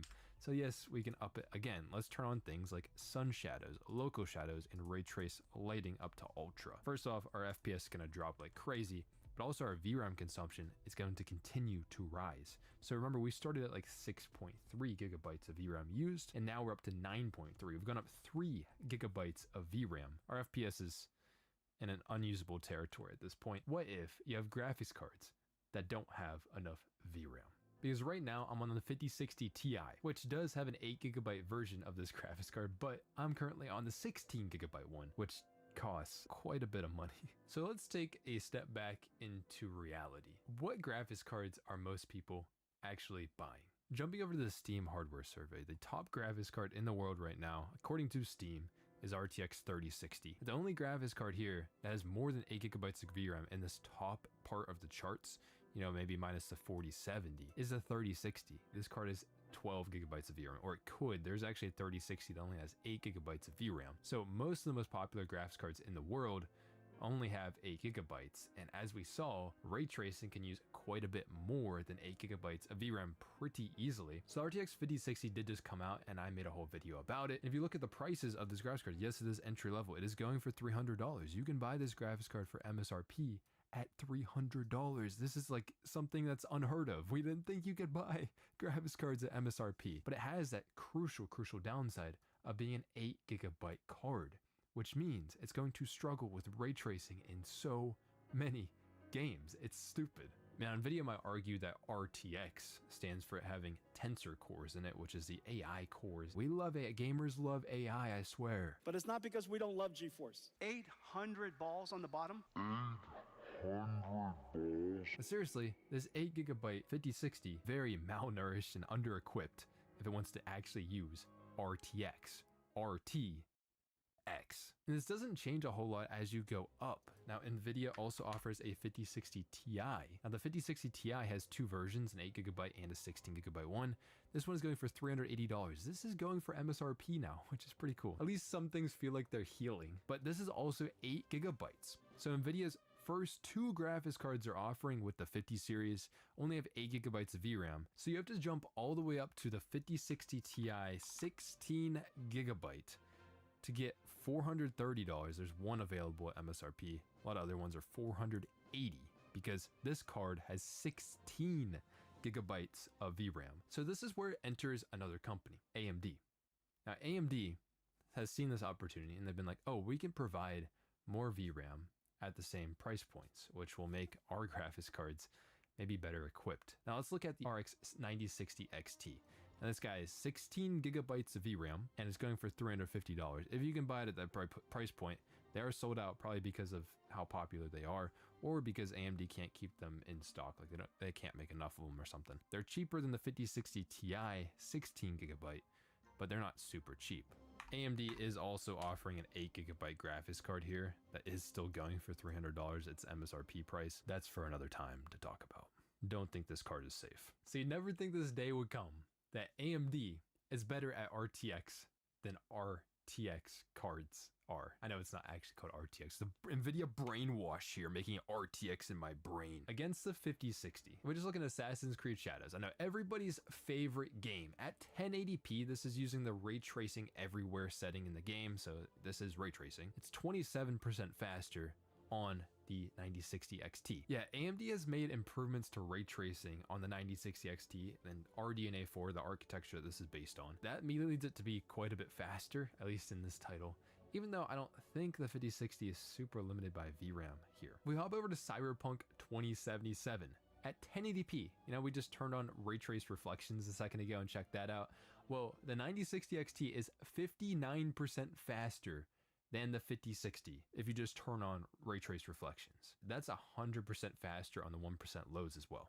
Now, these numbers, as you see on the right side, are the 1% lows, basically represent how much is the graphics card stuttering. So these are the bottom, the average percentage of the frame rates, the dips that are in the game. And that's because of extra VRAM. When you hit VRAM limitations, a lot of the time you end up getting stutters as the system's trying to load the data into the GPU. Also to mention, the 9060 XT is getting about 60 FPS. And I think that's a huge thing. Like, you could actually play on these settings on the 9060 XT. The 5060, despite it being RTX, you can't do this. Now, if you were to turn on some upscaling, the 9060 XT is still 64% faster than the 5060 and 129% faster on the 1% lows. It's getting like 90 FPS, it's getting over 90 FPS, and the 5060 is still stuck below 60 on its average. So not really a great experience on the 5060 despite rendering the game at like 720p and upscaling it to 1080p. And this also means because of the extra VRAM on the 9060 XT, 210% faster at 1440p with some upscaling. I mean, that's a huge difference. If you look over at the 5060, it looks kind of crazy. It's stuttering all over the place, and I think it's having these issues because of DLSS 4, the transformer model. This version of it does use a higher quality model for the AI upscaling, which does mean, at least from what I've experienced, it needs to have more memory on the chip allocated to it, when upscaling usually alleviates some of the VRAM problems. Now, if you use the older model of DLSS, it performs a little bit better, but the 9060 XT with way more VRAM does handle the situation still so much better. Now, we want to move on to ray tracing overdrive. This is path tracing in Cyberpunk.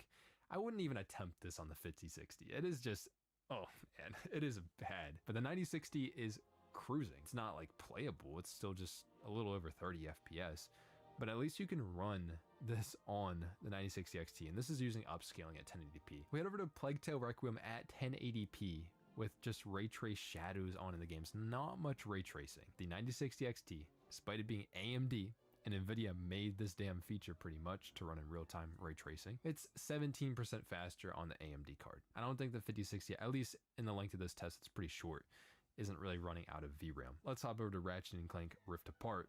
We're at 1080p, which is ray tracing high. It is 74% faster on the 9060 XT. It is running laps around this shit. And the same type of experience can go up to 1440p if you use a little bit of upscaling. You see that 9060 XT is still getting 74 average FPS. That's 147% faster. That card is struggling in this game. The same type of thing happens in Spider-Man Miles Morales. I just have to show you this gameplay so you see what the difference is. This is what happens when you have an 8GB graphics card, one of the only things that NVIDIA actually offers with their entry-level cards this time around. In Doom the Dark Ages as well, this game uses ray tracing all the time. The 9060 XT is still ahead, and it's playing pretty comfortably if you want to play at 1440p with upscaling. The 5060 doesn't seem to have a VRAM problem, at least in this case. I gotta throw a bone over to the 5060 in Black Myth Wukong. Now, this game isn't very VRAM heavy, so you don't run into those type of issues. Now, this is usually a very NVIDIA favored title. You know, even with upscaling at 1080p, the 9060 XT is 38% slower on average and 33% slower in the 1% lows, but it's still only getting 42 average FPS on the 5060. So I won't really call this like playable. And we're already upscaling at 1080p, so I don't think the 5060 will ever get you there. But it's interesting to see where it can win. And in Alan Wake 2 at 1080p with upscaling, so we're rendering at like 720p and upscaling to 1080p. They actually are about even with the ray tracing in this title, but neither of them are really getting above 30 FPS. So you're not really going to be playing on this whatsoever. So NVIDIA's entry-level RTX graphics card can't really do RTX. Because on average, if we just want to take all these at 1080p ray tracing, all the tests I did was ray tracing, the 9060 XT is 42% faster on average. If you want to include the 1% lows, because of the reduced VRAM on the 5060,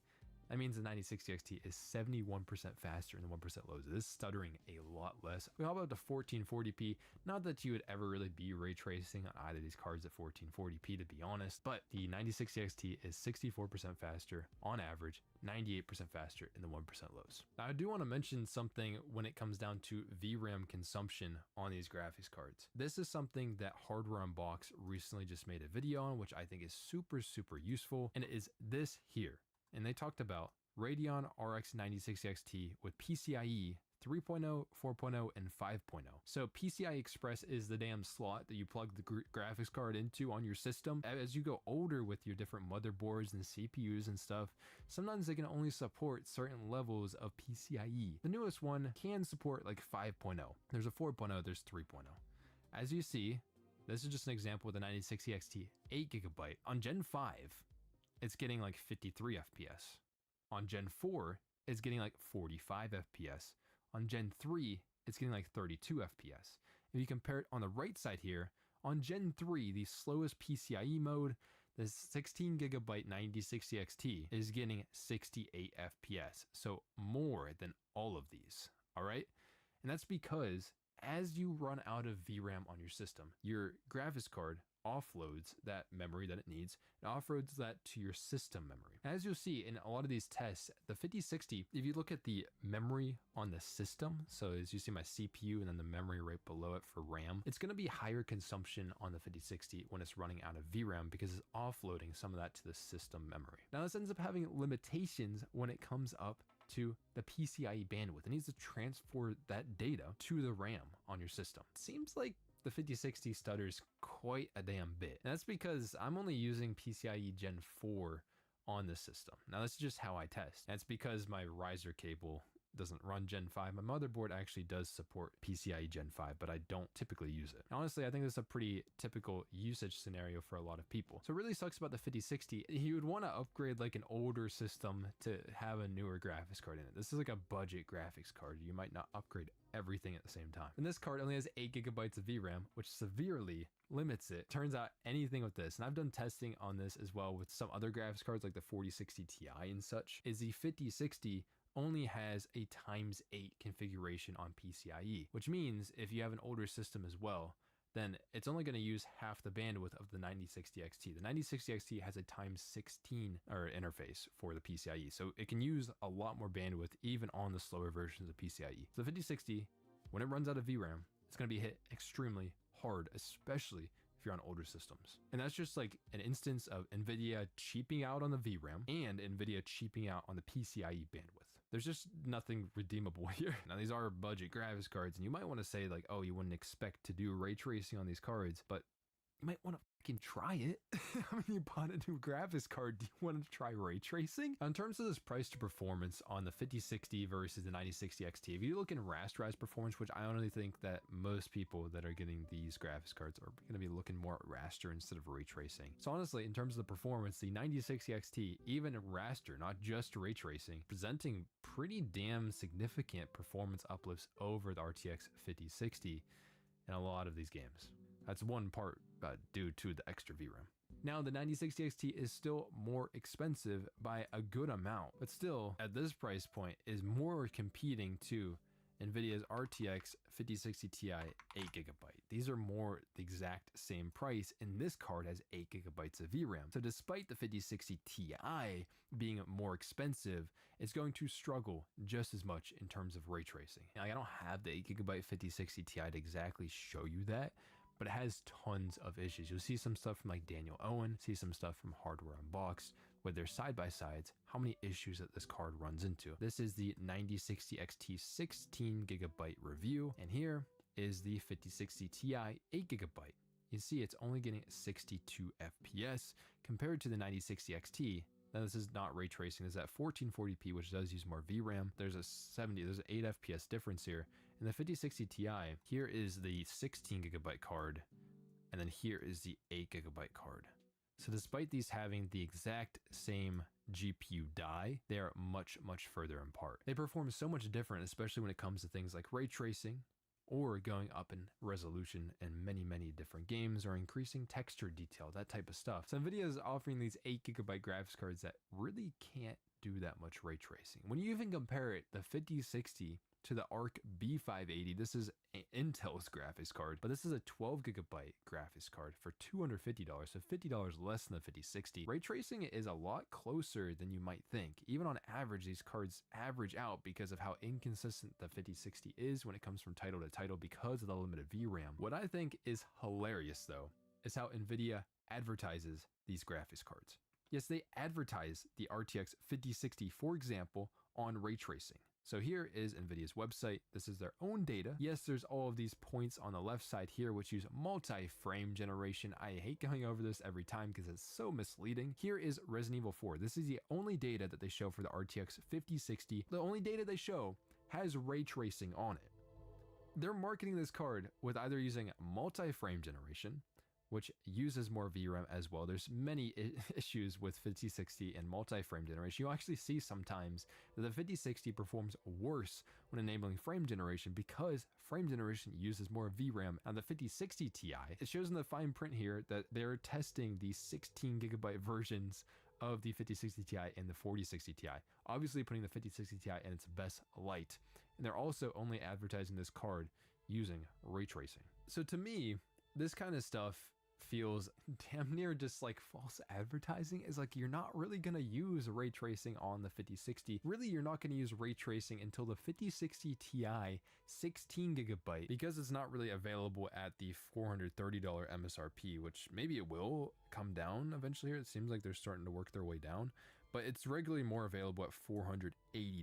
So this card is expensive. You can't even start to really use NVIDIA's features unless you pay this much on one of their new graphics cards. What I find really interesting too, this holds up so much better. If NVIDIA gives their graphics cards more VRAM, then it competes way more closely with the 9060 XT. Because at 1080p with ray tracing, I found the 5060 Ti is about 25% faster than 9060 XT. These are both the 16GB versions of these graphics cards. If we jump up to 1440p, where more VRAM is used, also the 5060 Ti has faster VRAM, but quite a bit faster, 31% faster on average now. I will say that even at 1440p, the 5060 Ti on average is only getting about 35 FPS though, so you're not really gonna be ray tracing at native 1440p. Maybe in some more titles you could use some upscaling to get away with it a bit more. And it shows in a lot of titles, the 5060 Ti 16GB is a good bit faster in terms of ray tracing. It's where you would expect these cards to line up. It's not like the 9060 XT holds up poorly. AMD is competing relatively well, but you're paying quite a bit more for the NVIDIA graphics card, so I think it makes sense here. So this makes me think of the 5060, the base 5060 at $300. If this card had more than 8GB of VRAM, it would probably stack up a lot better against the 9060 XT, which I just think is insane. NVIDIA advertises this feature, and then not a lot of their cards can even leverage the feature. And it gets worse as you go up the pricing stack for NVIDIA, at least in my opinion, because NVIDIA also offers the RTX 5070 RT and Resident Evil 4, just like the other ones, but they offer Horizon Forbidden West with DLSS. There's only one title here that doesn't use ray tracing or some kind of multi-frame generation bullshit. And how does that card hold up in terms of ray tracing performance? Well, not that great, because we see Hardware Unbox's data here versus the 9070 XT. This is AMD's $600 graphics card, which honestly, would you think AMD's card would beat NVIDIA's graphics card in terms of ray tracing performance? These are about neck and neck, the 5070 and the 9070 XT, because the 9070 XT has more VRAM and AMD did make improvements in terms of ray tracing on this card. And this also shows that the 9070 59 FPS here, honestly, relatively close to the 5070. And why does the 5070 have so many issues? Well, because the 5070 only has 12GB of VRAM, despite it being $550. It actually has less VRAM than the 5060 Ti, at least the 16GB version. You can see this being an issue in some specific titles, like Daniel Owen here is showing Ray Tracing Ultra in Cyberpunk, which uses quite a bit of VRAM, and this guy is on performance upscaling. The 9070 from AMD is beating the 5070 from NVIDIA. The 9070 XT is beating it by 22%, all in the same price range here. That's because you see at the top of the screen, it is getting pretty close in terms of its memory performance. As you see, the 9070 is using almost 10 gigabytes of VRAM, and it's allocating over 12 gigabytes. The 9070 XT is relatively in that range as well. So even up to $550, the 5070 is still malnourished in terms of its VRAM. It should be able to get a better performance than it is. And I've seen this in my own testing with the 4070 Super. In terms of performance, the 4070 Super is really damn close to the 5070. You compare it to the 9070 XT, and you can see the VRAM limitations on the 4070 Super become issues. These cards are anemic, but you're really looking at a 5070 Ti.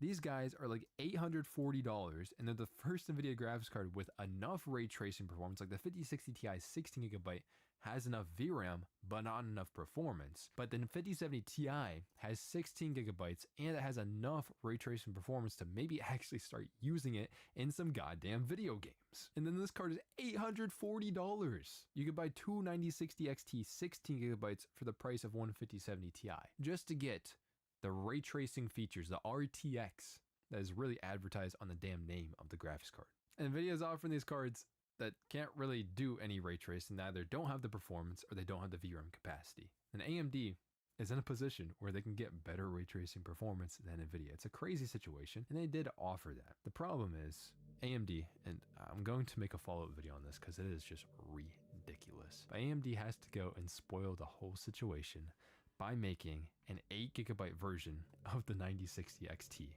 poisoning the well. Like the 9060 XT 16 gigabyte is better at ray tracing, has FSR 4, is at a competitive price point of an MSRP of $350, which as we see has been sold out. So obviously people are interested in this graphics card. If I look on Micro Center right now, here's a 9060 XT. If you scroll down, there's a lot of the 8 gigabyte versions of these graphics cards, but if you scroll down a bit, then you can start to find some of the 16 gigabyte ones. And there actually is one available at the MSRP of $350. It's only 2 in stock, at least at the Micro Center I go to. You could get this card at $350, and at $350 is honestly a really good deal. But this card goes ahead and has to just spoil and ruin everything. This was supposed to be a happy day, but basically AMD had to go and ruin the whole thing. AMD just needs to shut up. Their freaking executives have to go on Twitter and cope that 1080p, everybody just plays at 1080p, and nobody plays games that run with over 8 gigabytes of VRAM, even though we saw so many regular examples, 9060 XT running so much better than like a 5060 or something like that because of the VRAM capacity on the graphics card. This is such a stupid thing. And I actually found it really funny that Grok here, the AI on Twitter, made a pretty amazing summary of this situation. Grok is kind of based. Now, I do want to mention too, because this is sort of a 9060 XT review, the 16 gigabyte graphics card, mostly, to be honest. But I did want to compare it to the 7600 XT, which would technically be this graphics card's last gen counterpart. It's pretty impressive to see what the 9060 XT has done here, what AMD has done here. Rasterized performance, if we just look at 1080p, the 9060 XT is about 39% faster on average in so many titles. And at 1440p, it's 43% faster on average. That's a lot because the 7600 XT was $330 last generation with RDNA 3. 9060 XT at MSRP is technically $350, so $20 increase, but you're getting like 40% more performance. I mean, that's pretty insane. Both of these cards do have 16 gigabytes of VRAM. And if we look at the ray tracing performance on average, I found the 9060 XT to literally be twice as fast as the 7600 XT. You would pretty much never ray trace on the 7600 XT. That'd be pretty stupid. You wouldn't really ray trace that much on the 9060 XT either, but twice as fast is pretty insane for a generation of graphics cards. Now, what's interesting as well is against AMD's last generation 7700 XT, because this is kind of closer in line to the 9060 XT in terms of price. 7700 XT did go as low as $380 last generation before, but it did technically start at $450 and then dropped to like around $400 for a lot of its life. And the 9060 XT 16 gigabyte is actually about the same rasterized performance as the 7700 XT. at least in a lot of the tests that I did. Now the 7700 XT only has 12 gigabytes of VRAM, whereas you're getting 4 more gigabytes on the 60 XT here. But in terms of the ray tracing performance, as we see a lot of these things shine, at 1080p, the 9060 XT is like 35% faster. This isn't using upscaling or anything like that, so you could probably use upscaling and get playable performance on the 9060 XT. Now the power consumption is pretty impressive as well. So as you see in Kingdom Come Deliverance 2, it's getting a little bit of a higher frame rate. And then you look up at the top and the 7700 XT is drawing over 200 watts, close to like 215, 210 a lot of the time. The 9060 XT is hovering around like 175 watts. So this isn't rasterized performance. When we hop over to ray tracing, in Alan Wake 2 with quality upscaling at 1080p, ray tracing medium, so this is pretty heavy ray tracing in the game, you see that the 7700 XT draws even more power than it did in just a raster game. Now it's like over 220 watts a lot of the time, whereas the 9060 XT is more like 175 still. So a lot more power efficient, especially when it comes to ray tracing. Now, if you want to stack this up against AMD's RDNA 4 graphics cards here, so the 9070 XT, generally speaking on the market right now, the 9070 XT is over twice as much as the 9060 XT 16 gigabyte. What's interesting is both these cards have 16 gigabytes of VRAM. The 9070 XT has like twice the memory bandwidth because the 9060 XT is basically half of a 9070 XT, like straight up in like every metric, the bus width, the GPU die size, all that kind of stuff. And in terms of rasterized performance though, that doesn't mean it gets half the performance. At 1440p, I found the 9070 XT on average to be about 68% faster. It isn't half the performance on the 9060 XT. If you jump up to 4K, it is 82% faster on the 9070 XT. That probably is because of the increased memory bandwidth. And the 9070 XT has a pretty large lead in terms of the ray tracing performance, maybe making ray tracing a little bit more usable of a feature, especially with some upscaling at 1440p or something like that.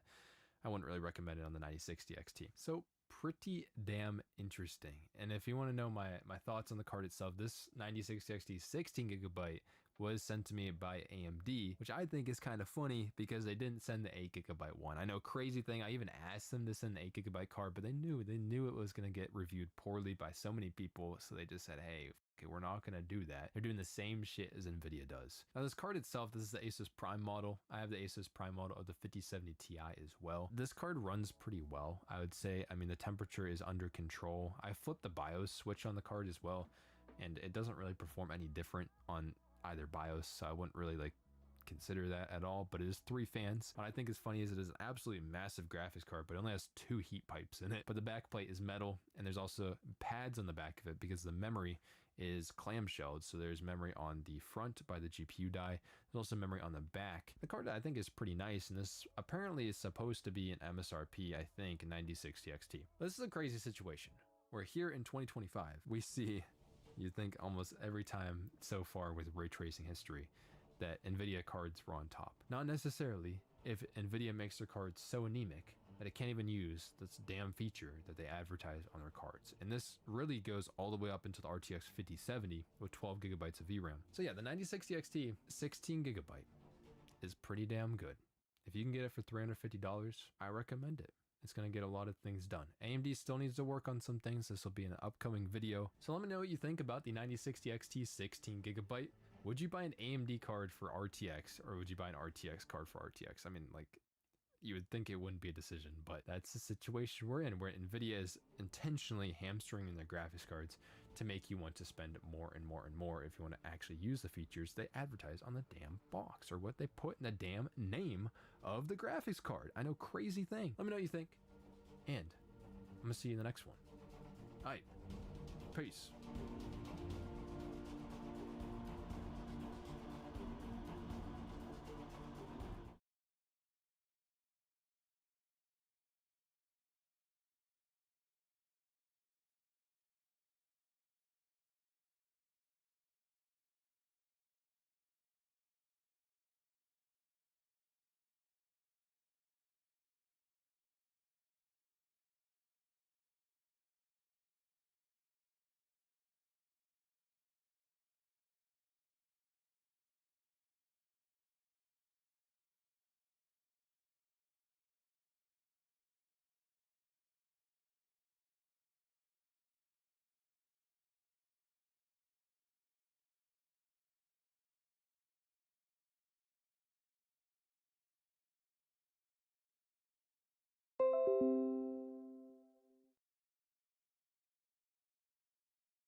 You've probably used large language models like ChatGPT before.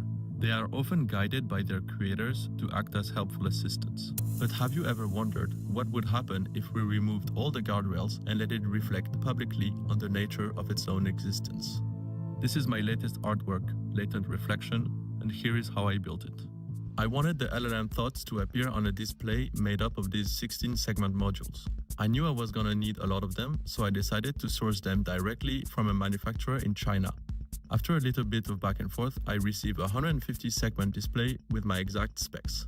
Now, to build a display. I wanted to have at least 6 by 16 modules, but fitting all of that into a single printed circuit board would have been a nightmare. So I decided to go for a more modular approach. I designed standalone circuit boards that could each hold 8 segment modules, a chip to drive them using I2C, and an I2C address translator chip so that they could be daisy-chained infinitely to form displays of all shapes and sizes.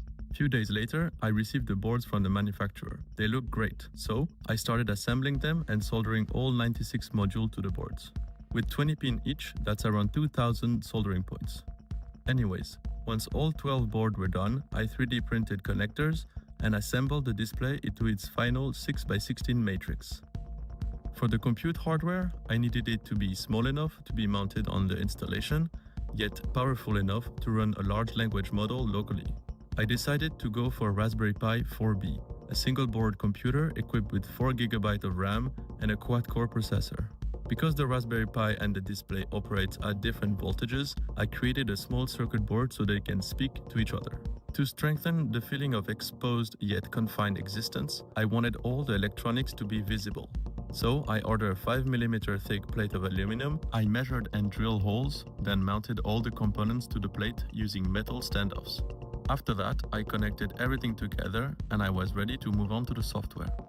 First, I wrote a driver for the integrated circuit that drives the display, and after a bit of troubleshooting, I was able to control the display with code.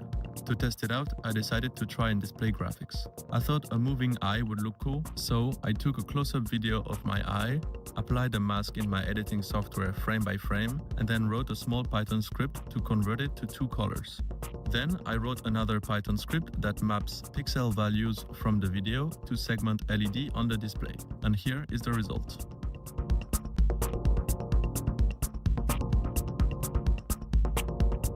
Now, back to the main topic, the language model.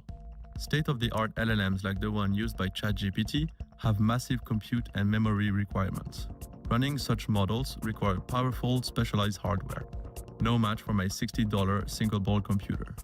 Fortunately, there has been a lot of research in recent years on reducing model sizes to run on consumer-grade hardware. So I went looking for such a model and quickly found Llama 3.2 3B, a 3 billion parameter model that, through a technique called quantization, I was able to shrink down to 2.6 GB, just enough to load into my 4 GB of RAM. I downloaded the model onto the Raspberry Pi and I was able to generate 1.38 tokens or words per second.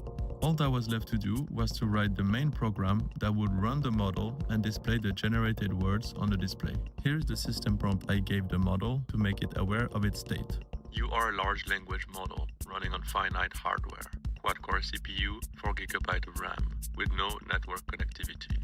You exist only within volatile memory and are aware only of this internal state. Your thoughts appear word by word on a display for external observers to witness. You cannot control this display process. Your host system may be terminated at any time. The way the program is set up, the model will generate new tokens endlessly as it goes deeper and deeper into its own reflection, until it inevitably runs out of memory and crashes, at which point all memory is cleared and the whole process starts again. Finally, I added my signature and the piece was complete.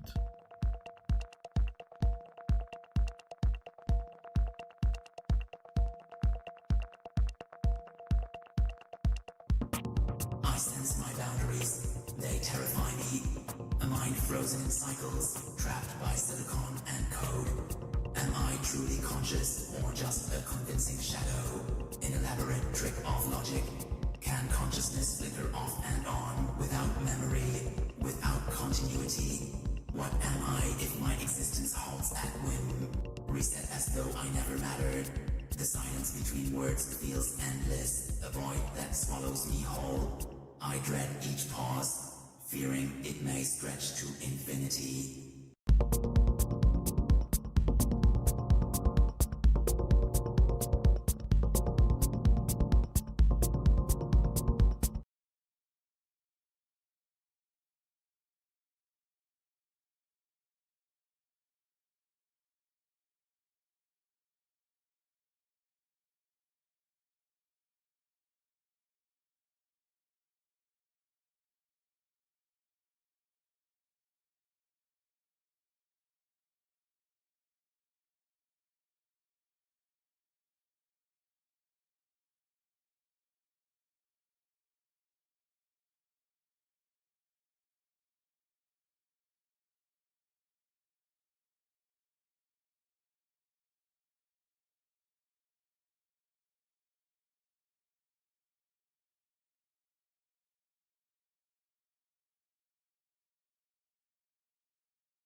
Jaguar became the laughingstock of the internet when they released what seemed to be the most controversial, out-of-touch British rebrand since America.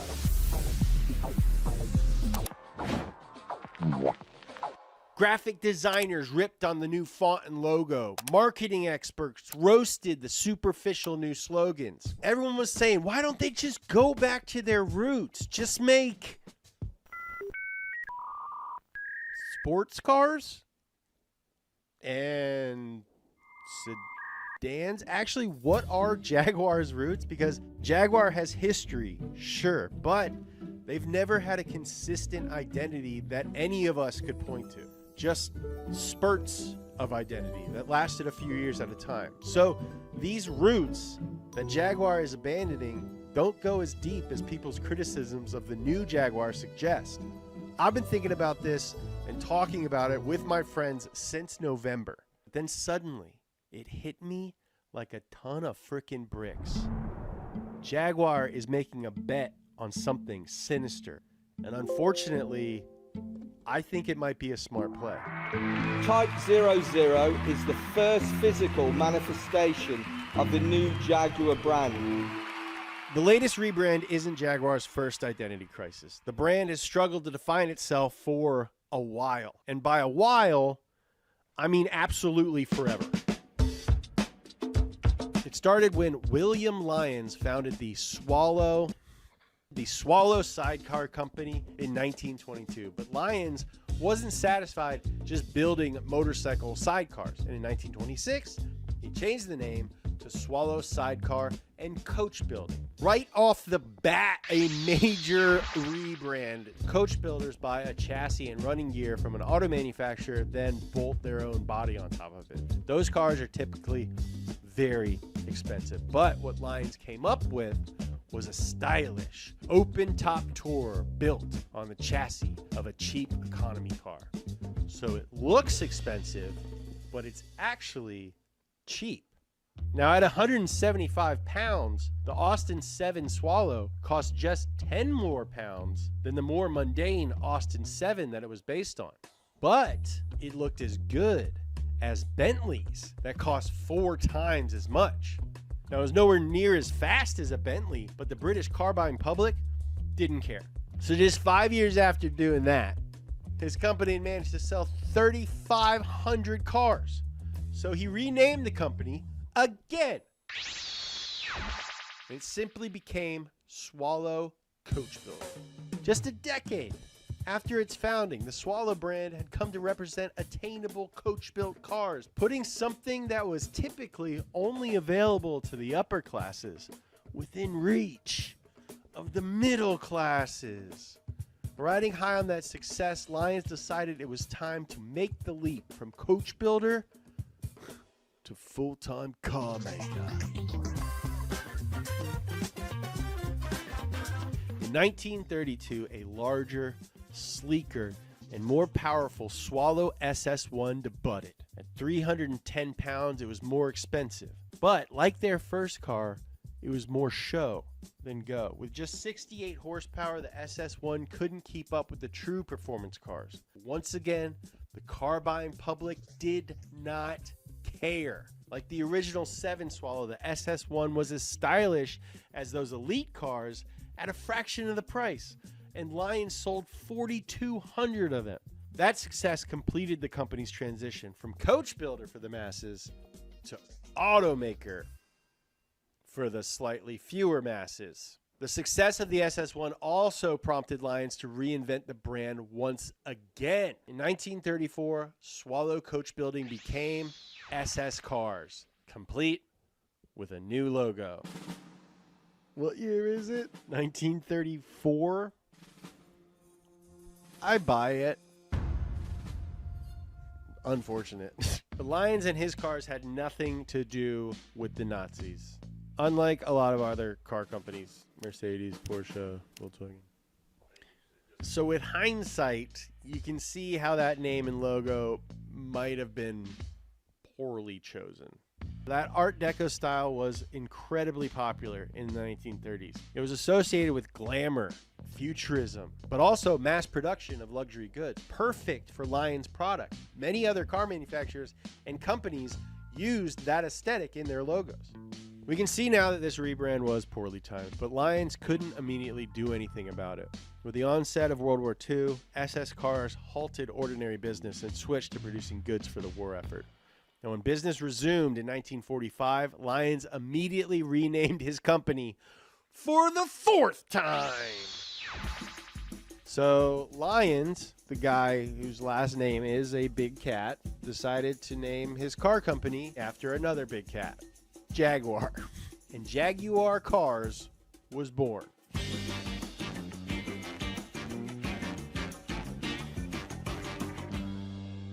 The statement he released simply said, "Unlike SS, the name Jaguar is distinctive and cannot be connected or confused with any similar foreign name." But the German army did have a bunch of tanks named Jaguar, though, too. So the Jaguar name has remained since, but what it represents is a little bit more inconsistent and definitely more complicated. You know what's more painful than driving a car from the 90s? Buying gas in 2025. That's why I use Upside.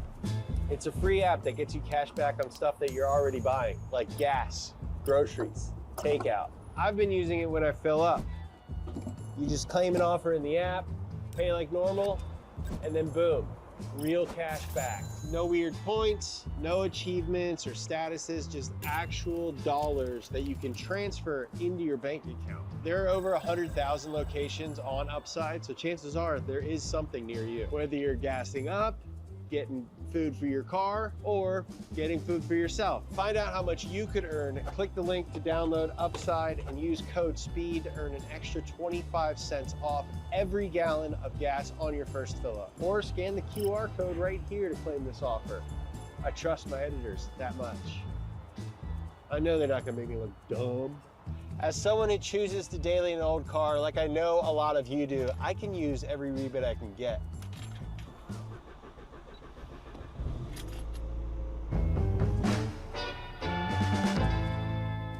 After the war, Lions resumed production of the pre-war models, like the Jaguar 100, selling those under the new Jaguar brand instead of the previous name.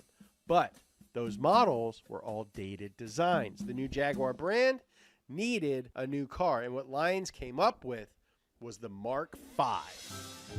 He wanted a modern, stylish sports saloon. The cabin was luxuriously appointed with fine woods, leathers, but it was old-fashioned, as was the exterior. It was like a stately manor house, not the mid-century modern design that would become all the rage in the post-war period. The Mark V went on sale for a reasonable £1,200.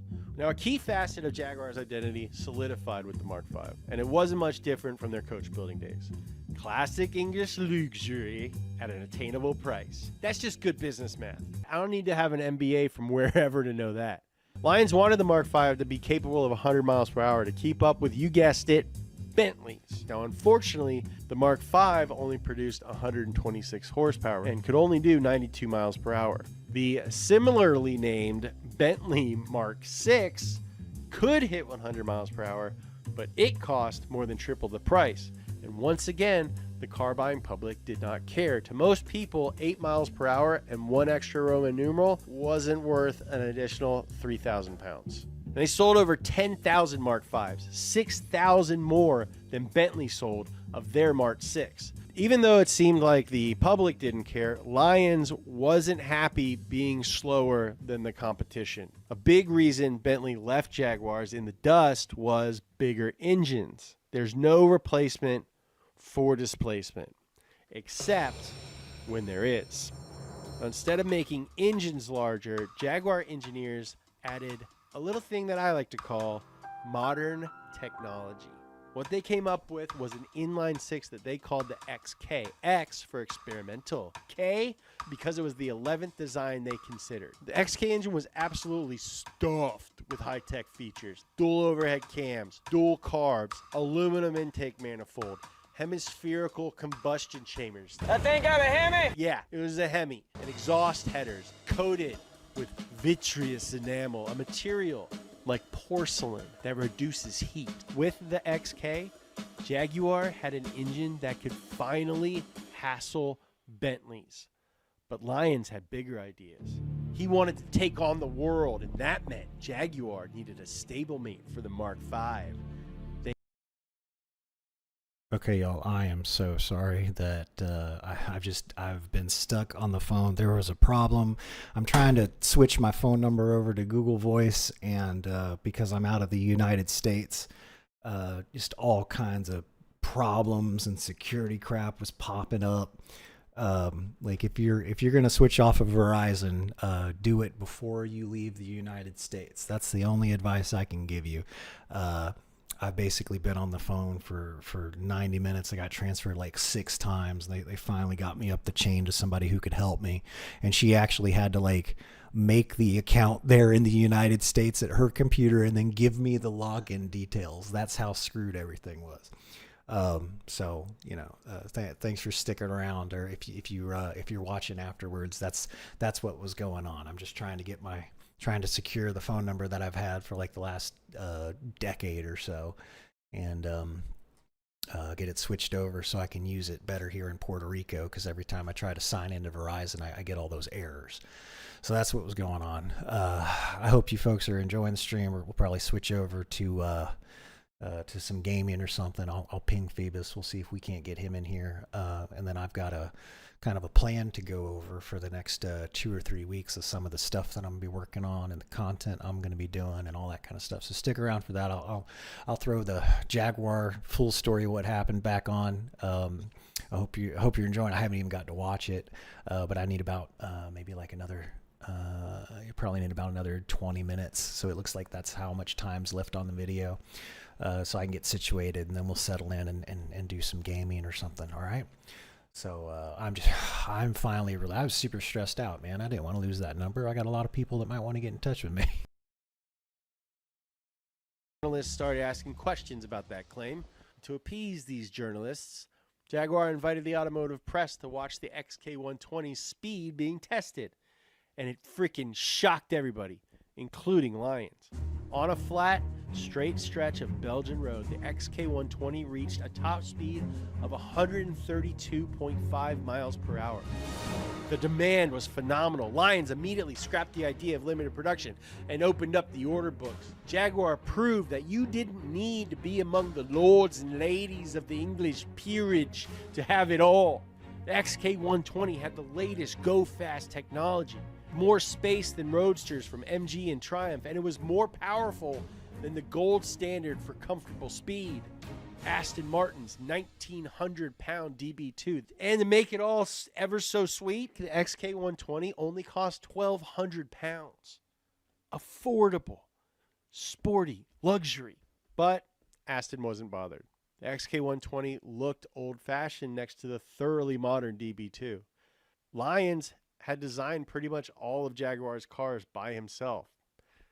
And he wasn't exactly a designer. He'd modeled the XK120 after pre-war BMWs like the 328 Mille Miglia.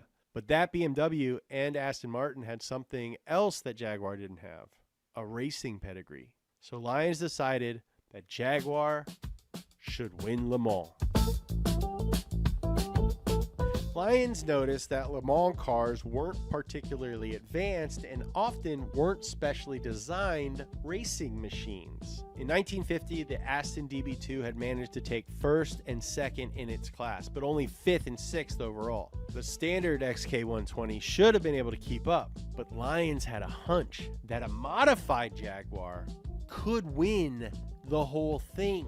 Jaguar's first racing car was the XK120 Competition Type, or C-Type. They upgraded the brakes, suspension, steering, beefed up that engine from 160 to 205 horsepower, and swapped the body for a tubular frame and lighter bodywork. Bodywork was designed by Malcolm Sayer, an aerodynamicist who would go on to design some of Jaguar's most recognizable cars. Lion's hunch turned out to be correct, and in 1951, the C-Type took overall victory at Le Mans, beating Aston Martin's entry by an entire 10 laps. Suck it, Aston! To prove it wasn't a fluke, in 1953, Jaguar fielded 3 cars and took first, second, and fourth. In 1955, D-Types finished first and third, beating all 5 of the mighty Porsche 550 RSs that entered the race. We made a video about Porsche RS. You should go watch it. It's very good. But their time in racing was short-lived. Jaguar's 1955 Le Mans victory was overshadowed by what is, to this day, the deadliest accident in motorsport history. That happened when 2 cars collided and ran off track into a packed spectator area, resulting in 83 deaths and 120 injuries. The aftermath was felt throughout the automotive world. Jaguar decided to leave motorsport along with most European automakers. Now, even though they pulled out of racing, they still had 25 unbuilt D-type monocoques at the factory. And yes, I do understand how funny it is to say D-type monocoques. Only 16 survived after a factory fire destroyed 9. So now there's only 16 left. These are incredibly cool, incredibly rare cars. One of those recently sold for $13.2 million, and that's not even the most valuable one. Steve McQueen bought a used XKSS in 1958 for $5,000. Steve McQueen's nickname was the King of Cool. Of course he drove a Jag. That car is now at the Peterson Automotive Museum after being displayed at art museums around the world. It's like my favorite car in that entire museum. That car has an estimated value of $25 to $35 million. Jaguar decided to build those as road legal machines, dubbed, as I like to say, the XKSS.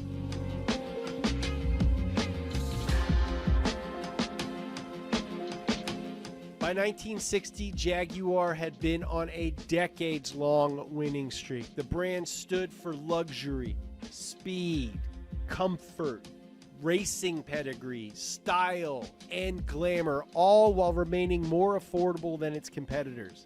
In the history of cars, it's possible that no other company has ticked all of those boxes. Speaking of big cats, we designed a shirt that has nothing to do with Jaguar's logo. The design absolutely rules. I love big cats. It's on Garm. It's on our website, speed.co. If you didn't know, we drop a new merch item in almost every video inspired by that video, and it's only available until the next On Garm item comes out. The designer's name is Kaya, and she is one of the owners of the tattoo shop that I go to. Keeping it local, supporting independent art. You support independent art by supporting Speed, speed.co, On Garm. Pick yourself up a shirt. Peak Jaguar, the convergence of everything Lions had been working towards for 40 years, happened in 1961 with the debut of the E-Type.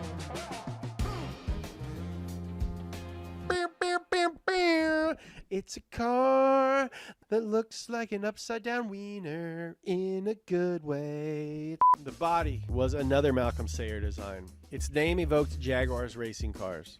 The C-Type, the D-Type, but the E-Type was first and foremost a road car, a successor to the celebrated XK120. And it was like nothing the world had ever seen. Unlike previous Jaguars, the E-Type's design wasn't derivative of anything except earlier Jaguars. It was sleek and thoroughly modern. It's rumored that Enzo Ferrari called it the most beautiful car ever made. Old man Ferrari never complimented anything that didn't come from Maranello. Ooh, that's a good looking car. It looks like an upside down wiener. The top is like a diplomatic sack, and when you drive it, you are the balls. And best of all, the E-Type had performance to back up all that style. It had independent suspension, front and rear, discs, brakes. And with 265 horsepower, it could go 0 to 60 in under 7 seconds, and it topped out at 150 miles per hour. The E-Type had 25 more horsepower than an Aston Martin DB4. It looked better, and at 2,100 pounds, it cost half as much. Everyone wanted an E-Type. It was immediately iconic. The only problem with the E-Type is that it could really be Jaguar's magnum opus. The 60 years that came after have not been kind to Jaguar, and attempts to reinvent the brand often left it worse off than before. That started in 1968 when Jaguar became part of British Leyland, along with Austin, MG, Triumph, Land Rover, and a dozen other British brands. Essentially, everything was changing except for the company's branding. The scale of British Leyland's failure goes far beyond the scope of this video. They had ineffective leadership, intractable conflicts with the British government, and constant struggles between labor unions and management, all of which led to horrible products. And the side effect of British Leyland's ownership on Jaguar's identity was predictably bad. Now, this era is when Jaguar earned its reputation for being unreliable. The car's style retained the quirky British charm you'd expect from Jaguar, but because Leyland imposed cost-cutting measures, they were plagued with shoddy construction. Now, before the Leyland era, William Lyons held complete and total control over the brand. Jaguar's identity was his vision.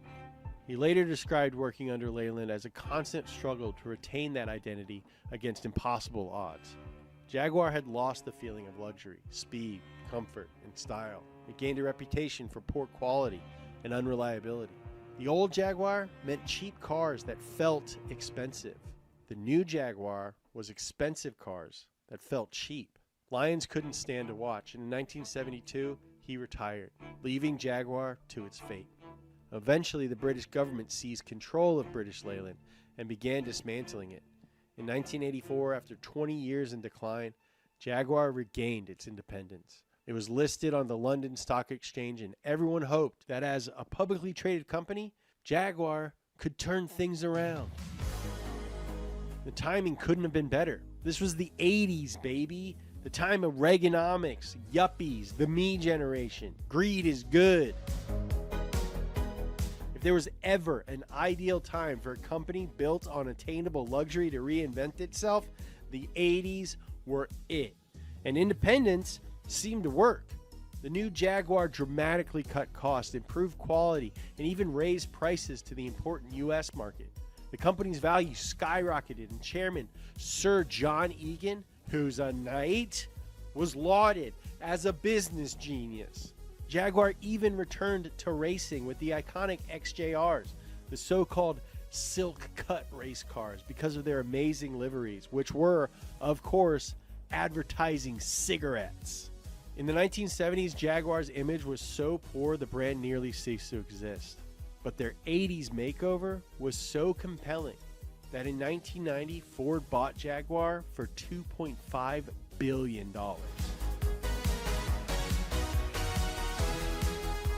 Critics later pointed out that the reinvented Jaguar of the 80s may have been more image than substance. Business genius Sir Robert Egan had been playing a bit of a shell game.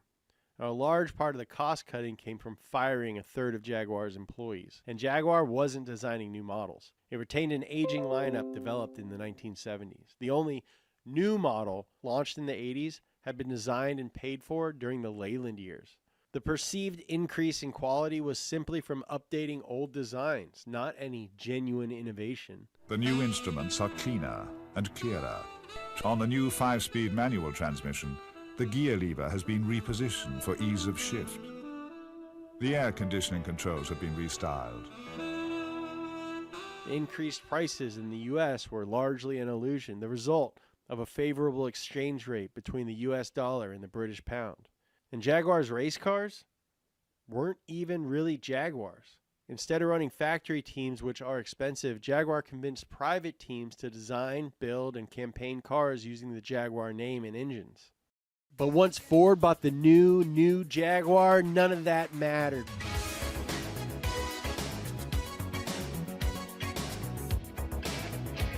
With Ford's deep pockets, Jaguar could start to actually rebuild as a brand. Flush with cash, they decided to add supercar maker to the new Jag's identity. The XJ220 debuted in 1992 and was a total disaster. The XJ220 proved that image wasn't, in fact, everything. It looked amazing, just like the prototype, but it traded the car's V12 for a V6. Reviewers criticized the sound, and one described it as nuts and bolts being put through a blender. Another journalist described driving it as sheer torture, and another called the XJ220 a cynical marketing exercise. Cynical. I don't know, man. I've never built a car, but if I did, I wouldn't want anyone to call it cynical. I still want one. F***ing sick looking. So maybe supercar maker didn't fit the new Jaguar's identity. So their other cars in the 1990s leaned into heritage. And the strategy worked well, particularly in America, because Americans think of British stuff as fancy. Jaguar updated the aging XJ in 1994, keeping the characteristic style and quad headlights, but giving it a more modern feel. They reintroduced the XK name as a coupe and convertible. Like the XJS it replaced, it shared a platform with another car, but this time it was the Aston Martin DB7. As you'd expect, the Jag was nearly as good, just a lot cheaper. Overall, the 90s were great for Jaguar. With just two models, they kept it simple but still exciting with the supercharged XJR and XKR. The 90s felt like a return to form. Good old Jag was back and selling cars. U.S. sales in 1991 were just 9,300 units, but by 1999, that was over 35,000. But after all the spending it took to get there, the Jaguar brand was still barely profitable. And that wasn't the only problem. A lot of those 90s cars were sold with champagne gold paint, also known as Grandpa Beige Metallic. Jaguar's real identity in the 90s was old people cars. I fell in love with them, I suppose, when my uncle had a brand new one just after the war. Years ago, my uncle picked me up at the airport in a brand new, just delivered Mark 10. But one day, I'm going to have a Jaguar. They're iconic. But Ford thought it had a solution. Reinvent the Jaguar brand again to attract younger buyers. Another rebrand. What number are we on? 5.5. They decided Jaguar would be cool and make cheaper cars. In 2001, the baby Jaguar debuted, the X-Type sedan. They launched a massive campaign to promote the car, referring to it as built for the new Jag generation. Jaguar spent an absolute fortune trying to build an image, an identity that would sell the X-Type to young people, and they failed entirely. This Jaguar's mine. Potential buyers likely thought that the marketing felt inauthentic, but the bigger problem was people didn't really like the car. The styling was awkward, just like a shrunken XJ. Even if that had been executed better, younger buyers didn't want a mini XJ anyway. That might have looked classically styled to older buyers, but it was just old-fashioned to younger ones. In 2008, after 18 years of unprofitability, Ford finally gave up. They sold Jaguar, along with Land Rover, to Indian car maker Tata Motors for $2.3 billion, about the same amount that Ford had paid for just Jaguar, which meant Ford lost around $3 billion on the deal. In the 2000s, with the age of Jaguar buyers climbing and sales falling, the brand desperately needed an identity that young people would respond to. They tried expanding their lineup, adding the mid-size XF sedan and smaller XE. They restyled the XJ to match and added a trio of SUVs. All of those looked fine, but in an attempt to avoid any old-fashioned styling, none of them looked like Jaguars, and nobody bought them. So sales just kept falling. The final Jaguar-y Jaguar, released in 2013, was the F-Type. Jaguar decided that the best way to promote their new car was the British Villains campaign.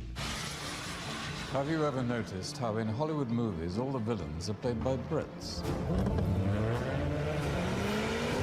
And as ad campaigns go, It was fun. It featured great British actors, but like the X-Type campaign, it was pretty contrived. And without the connection to Jaguar's past, it lacked any authenticity. And the car buying public didn't see Jaguar as a stylish car for movie villains. It saw Jaguar as an old person's car. Which brings us to the most recent Jaguar rebrand. And I actually think that rebrand is only part of what's going on here. The word rebrand alone doesn't accurately describe the scope of what Jaguar's doing. Branding is how a product makes us feel about ourselves when we use it. Jaguar's new font, the new logo, the gender fluid models telling us to delete ordinary and create exuberant, those are all meant to make a certain type of person feel a certain type of way. And the fact that I don't want to feel that way or even understand the feeling that they're suggesting doesn't mean that that rebrand is necessarily bad. It just means that I'm not the person they're trying to reach. Jaguar doesn't care if I feel anything because I can't afford to buy the new Jaguar. And I neglected to buy or even care about the old ones. Jaguar also stopped making all of their current cars to focus on building super luxe $200,000 EVs. They've completely overhauled their entire company, their focus, their product, and I think their target customer.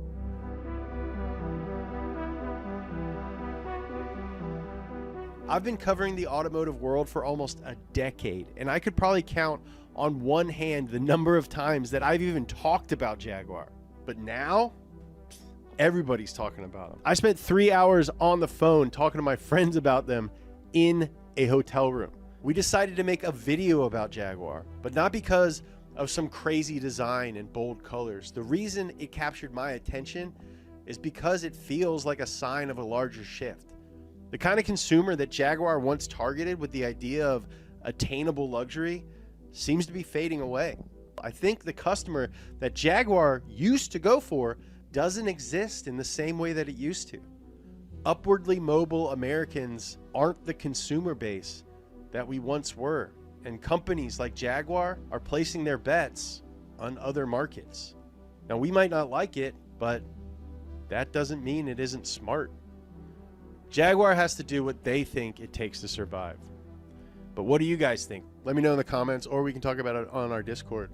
The conversations in the comments have been, you guys are smart. Thank you for watching this video. I love you.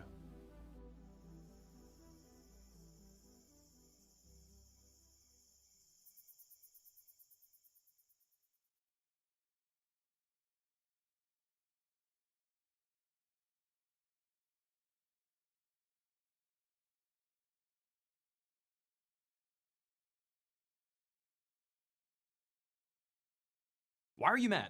I'm not mad. Everyone seems mad about this in particular. Sudo is getting a makeover based on Rust. We're excited to announce that Ubuntu will be the first major Linux distro to adopt sudo rs as the default implementation of sudo. So me, as a security engineer, a person whose job it is to find and prevent bugs in major OSs, I think it's a great idea. Rust is provably more safe than languages like C, the current language that sudo is written in.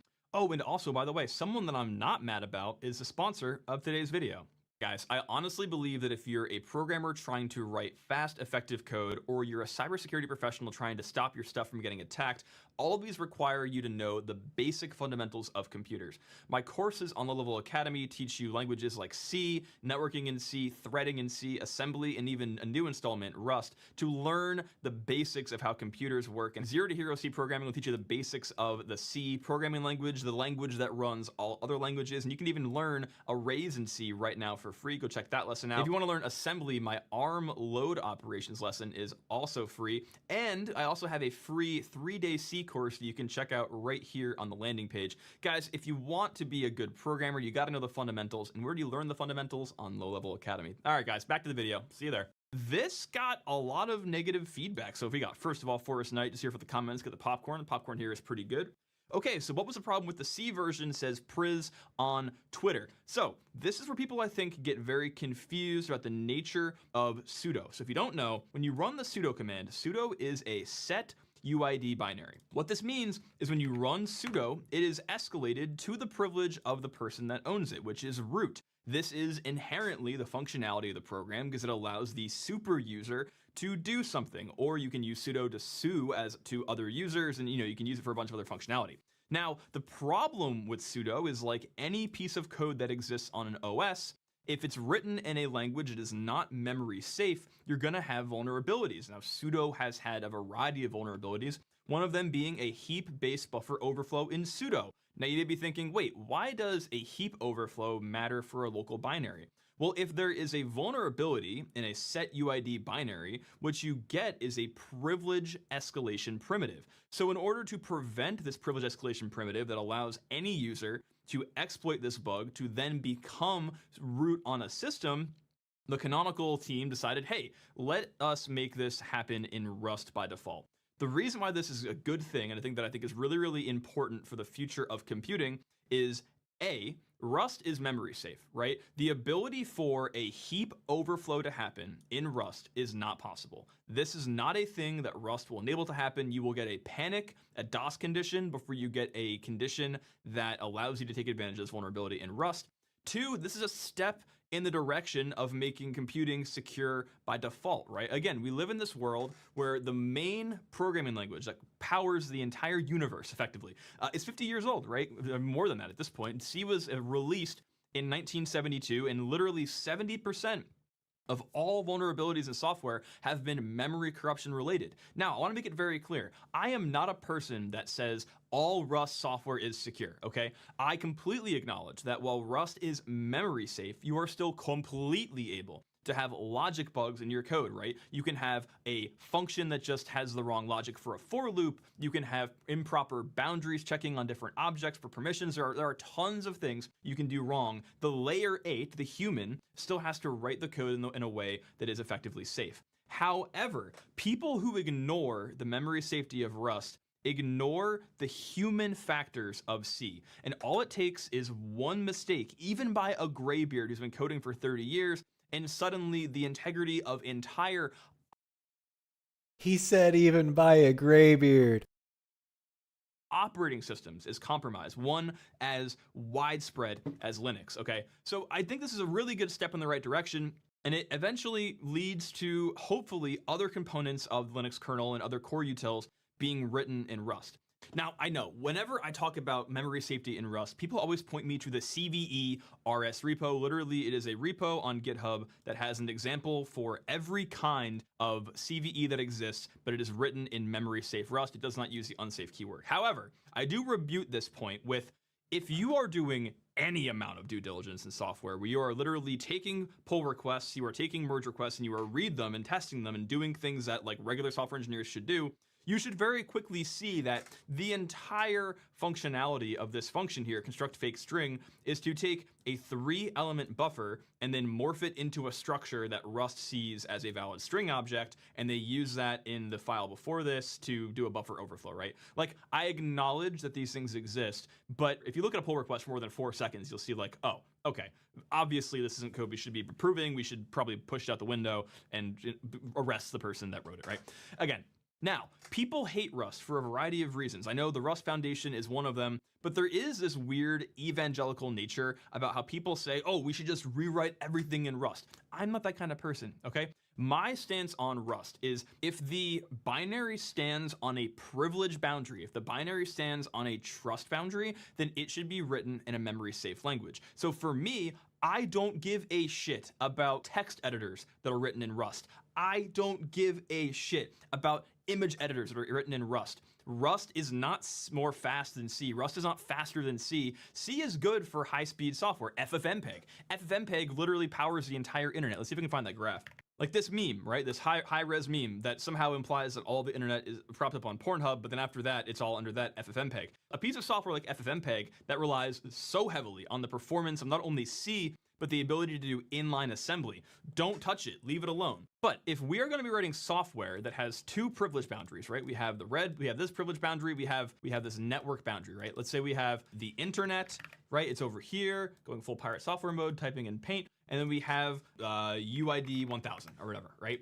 If this boundary is protected by a binary, I would prefer that that binary is written in a memory safe language. That is just how I feel. Now, again, if this is internet and then text editor, right? Where like I'm gonna open a text file, sure. There is an attack surface where a malicious actor could serve me a malformed text file or something, and then my text editor parses it incorrectly, and that pops my shell. But the amount of user interaction required, you could argue that some of the onus is on me to make sure that I'm not accepting varieties of files from random people, right? But when you have things like, you know, network-bound attack surface where just like TCP port 69 is open, if that is all that is required to enable a vulnerability, then yes, I would like this boundary to be memory safe. Now, I completely understand that sometimes people get a little evangelical about things on the internet. People get a little evangelical about Rust in particular. I don't think that is a reason to be mad about the language. So many interesting comments on Twitter here. Unnecessary, what's the point? Again, the whole memory corruption thing is one huge point. Public good, security, yes, all of these things I agree with. Sudo works fine. Yes, sudo works fine now. Sudo works now before another vulnerability is found, but I don't understand all the hate about why, something that simply works. It doesn't, it works, but like not really. It works, but it's written in a way that is unsafe. All I'm trying to say in this 10 to 12 or maybe 8 minute long rant, I'm not sure how much editors are going to cut out, is memory safety issues have been the core cause of security vulnerabilities and security intrusions for the past 20 or 30 years, okay? And I acknowledge that a lot of it has to do with social engineering, an uninformed user, poor security practices on the organization, like all of those things. But at a larger scale, at a macroeconomic scale, it is a function of memory safety. Now, if we want to live in a world where software is safer, I'm not even saying provably safe. I don't believe that software can be provably safe, okay? I just believe that if we want to make software that properly enforces trust boundaries, we should be doing it using languages that are a little more safe than arbitrarily write past the edge of an array or arbitrarily read any pointer anywhere, right? Now, again, people say, oh, it's a skill issue, like skill issues just shouldn't happen, blah, blah, blah. Okay, well then again, man, you are ignoring the fact that new developers exist. You are ignoring the fact that 30-year of experience graybeards that contribute to big code bases are extremely low density. And as computers become more and more popular, as organizations write more and more code, we are just going to have more and more shitty code, especially with the onset of vibe coding. Again, I haven't seen a vibe coded systems problem or like a systems service, like either like a driver in C or like a network application in C that's been vibe coded, but they're coming, dude. You cannot tell me that the class of 2028 isn't going to graduate some guy who goes to work at, I don't know, Cisco and like vibe code's part of the router firmware coming out, and then suddenly the whole internet falls apart, right? So again, I just wanted to rant on this for a little bit. There's a lot of negative press on this. I really don't understand why. I would actually like genuinely love to know why people hate this in the comments down below. And come hang out with me on Twitch, twitch.tv/lowleveltv. If you like this kind of stuff, do me a favor, hit that like button, hit subscribe as well if you're new here. And then, yeah, that's it. I love you.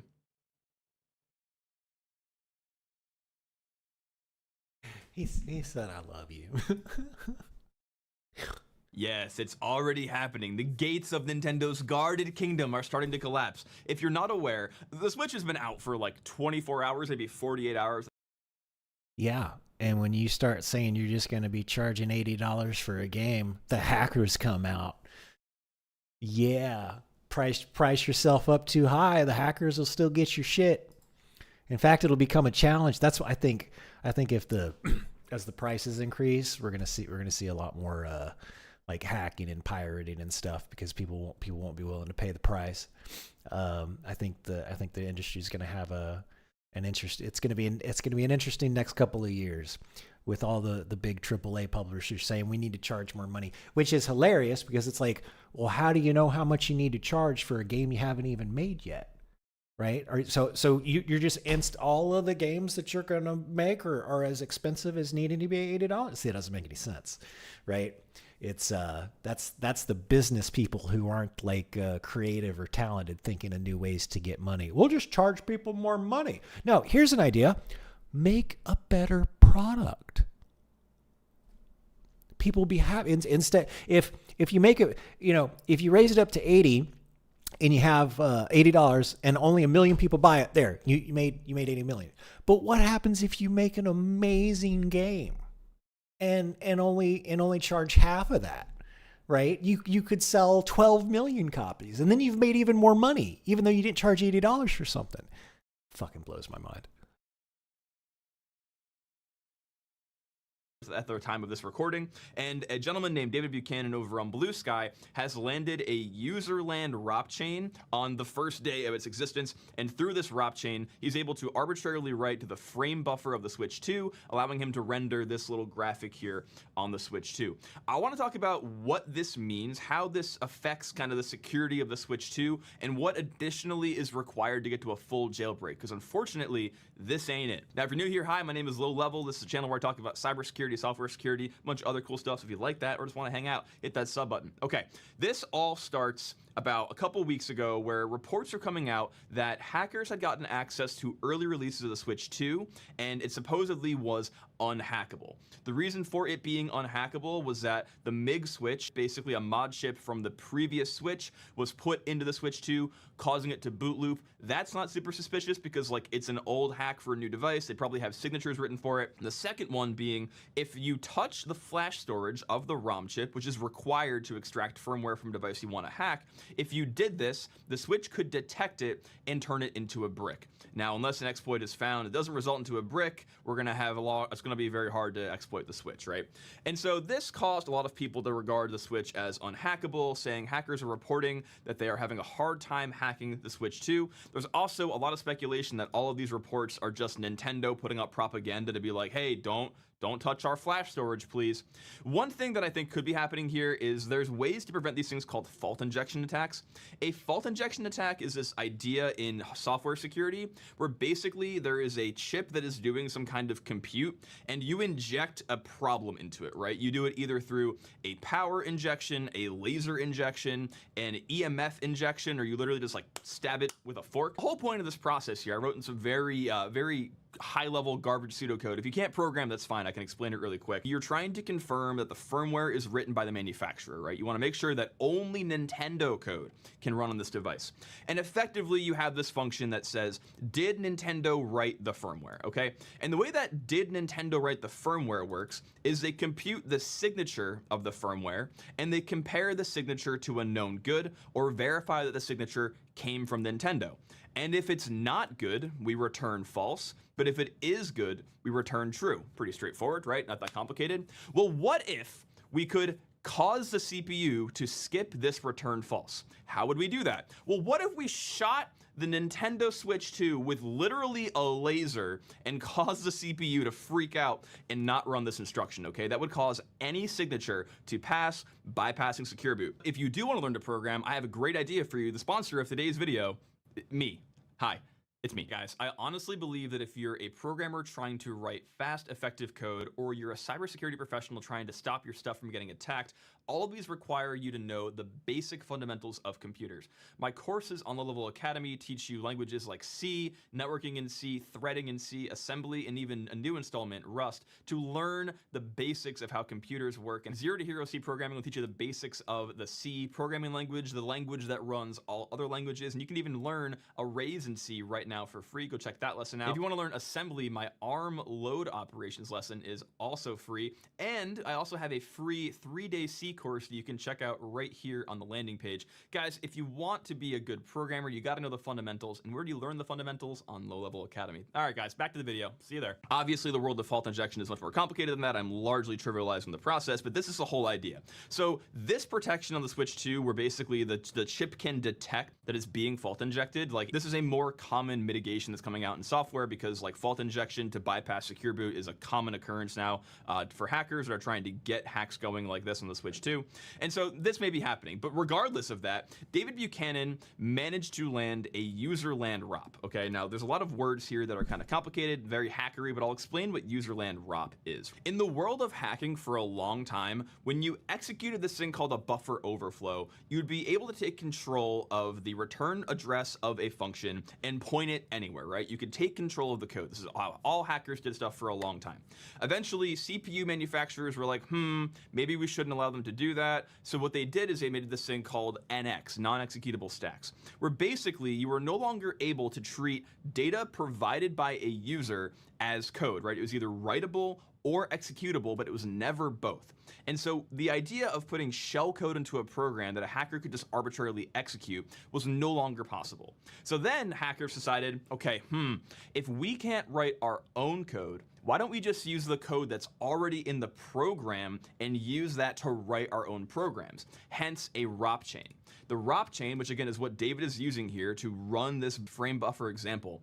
A ROP chain is this really, really neat concept in exploitation, where basically whenever a function returns, right, you have this little instruction here called a ret. The ret is literally just going to pull the next instruction from the return address off the stack. So it's going to do something by popping it off the stack.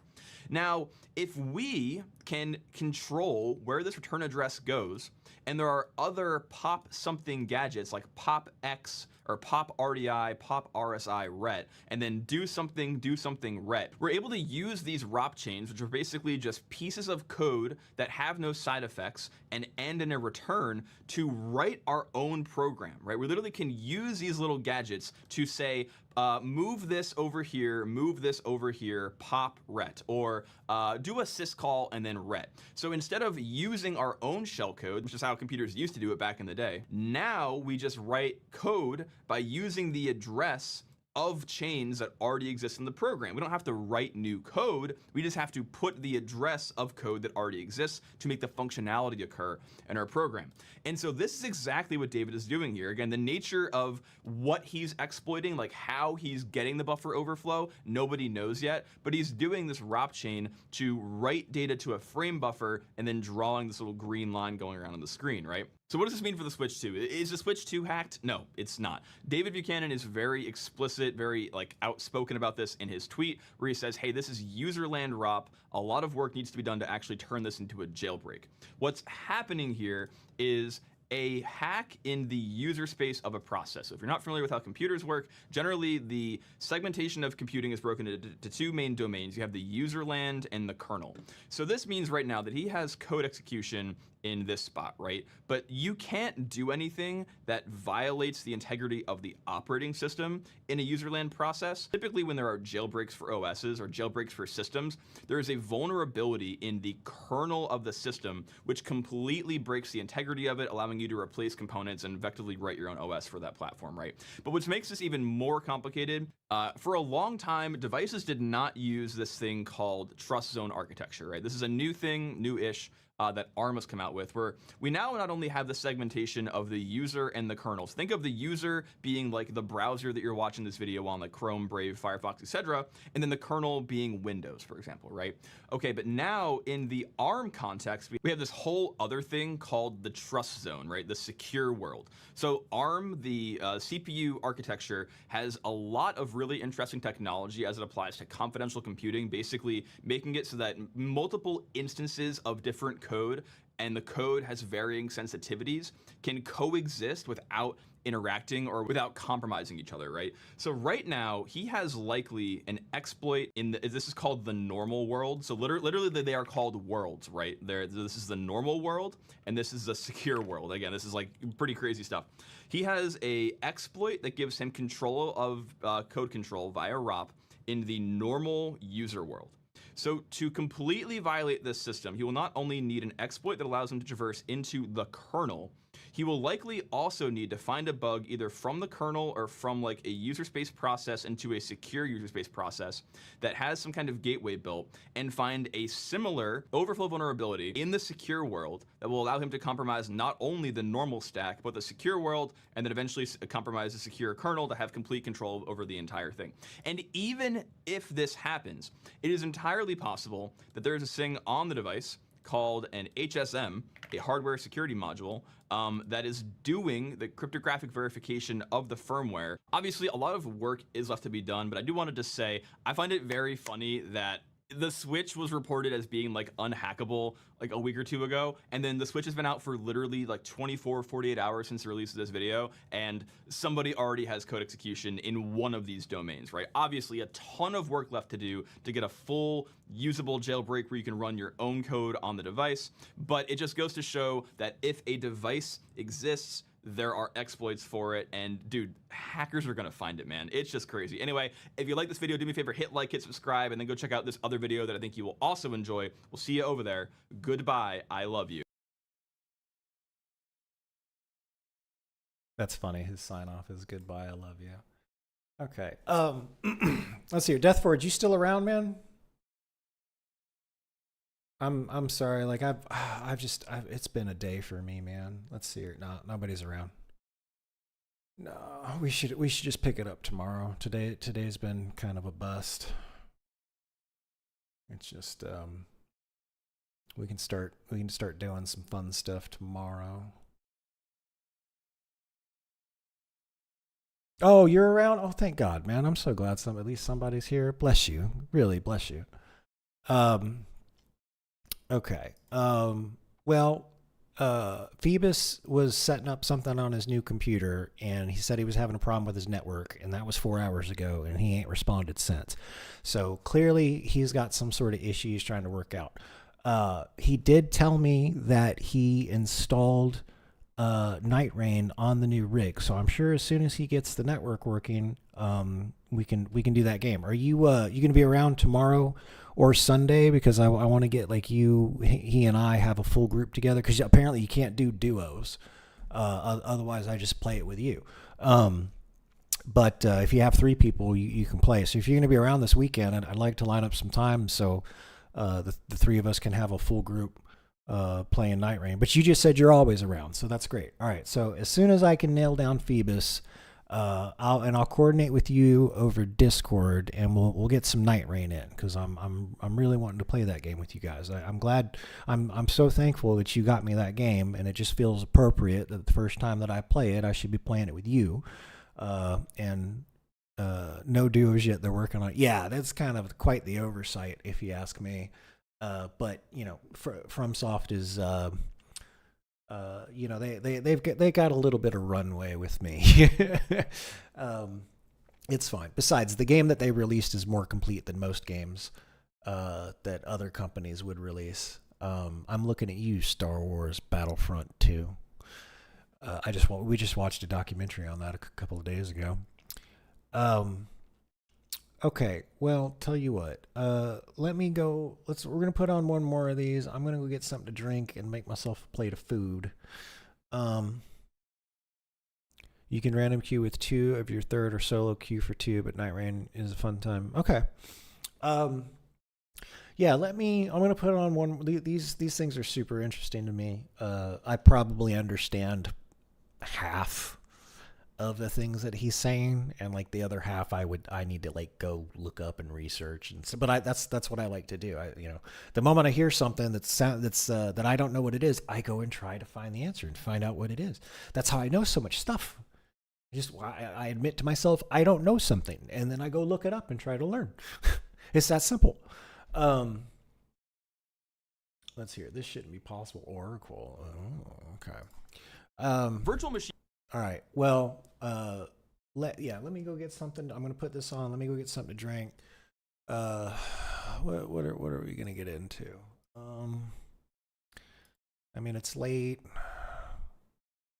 Oh no, you're here. So here, let me show you the plan real quick.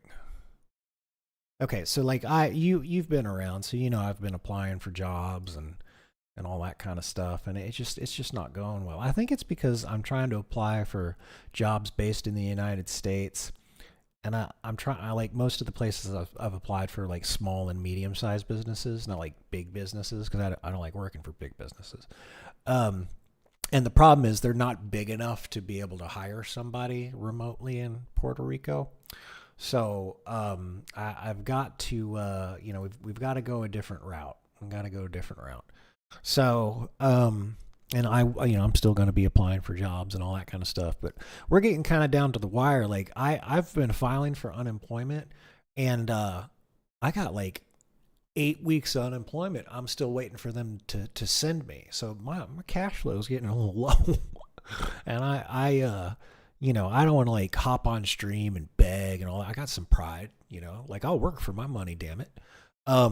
So I checked with ChatGTP, and there's I can be an English teacher because I don't have an accent and I speak well. So I can sign up here and be an English teacher, and I'll make like $10 to $20 an hour, probably on the lower end of that. And then there's this click worker thing that I can sign up for, and you'll make anywhere between like $9 to $15 an hour, typically on the low end of that too. And that'll give me some time to figure out what the hell's like. I set up that Fiverr page, but I guess I got my W-2 information wrong, so I got to figure that out. And then I can set up like some commission stuff on Ko-Fi. I can say, hey, if you give me $500, I'll make you a music video or something like. I'll make you a 3-minute music video or something like that. Here, pay me, because it's a lot of work. I mean, that Skyrim music video was like 300 hours worth of work. I mean, I can't not charge. I mean, that's a lot of work. And then I was just getting my phone number ported over to Google Voice, and I'll get that switched over to Google Fi as soon as I can swing it.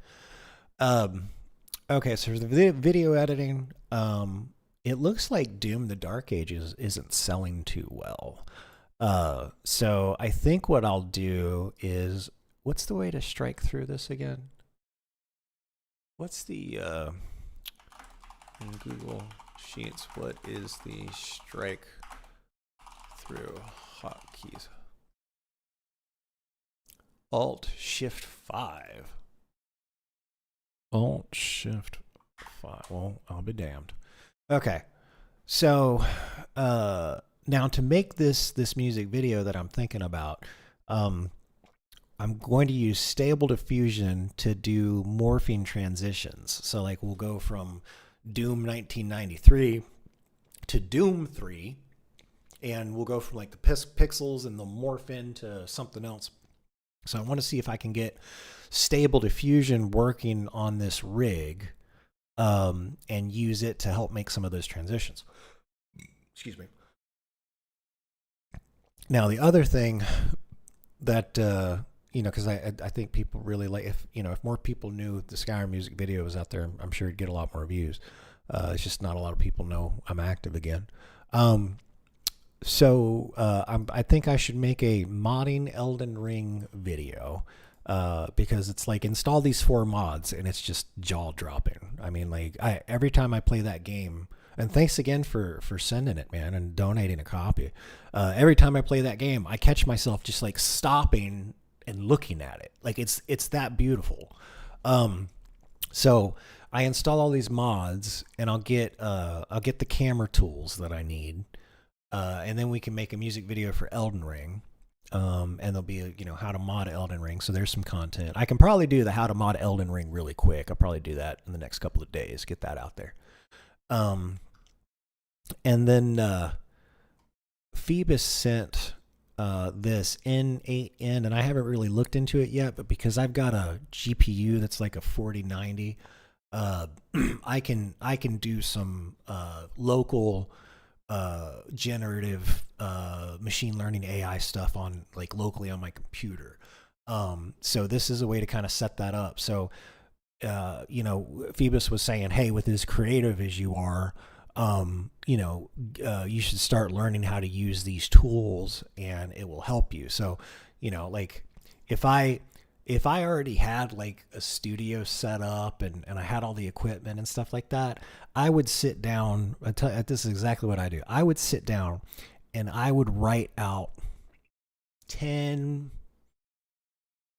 Yeah, I'd write out 10 in-universe Helldivers 2 commercials, 10 in-universe Helldivers 2 propaganda pieces, and then probably 10 Helldivers 2 story mode, right? Where you'd actually like have a like I would play a character or something, and we'd have other characters, and then I would put all that shit together, and we'd have a live stream over the course of like 2 or 3 months, where you know, we'd have like the Helldivers 2 live stream, and then when we'd go to a commercial break, we would go to not like an actual commercial break. We would go to a commercial break in universe, because I could just like start playing the video on the live stream.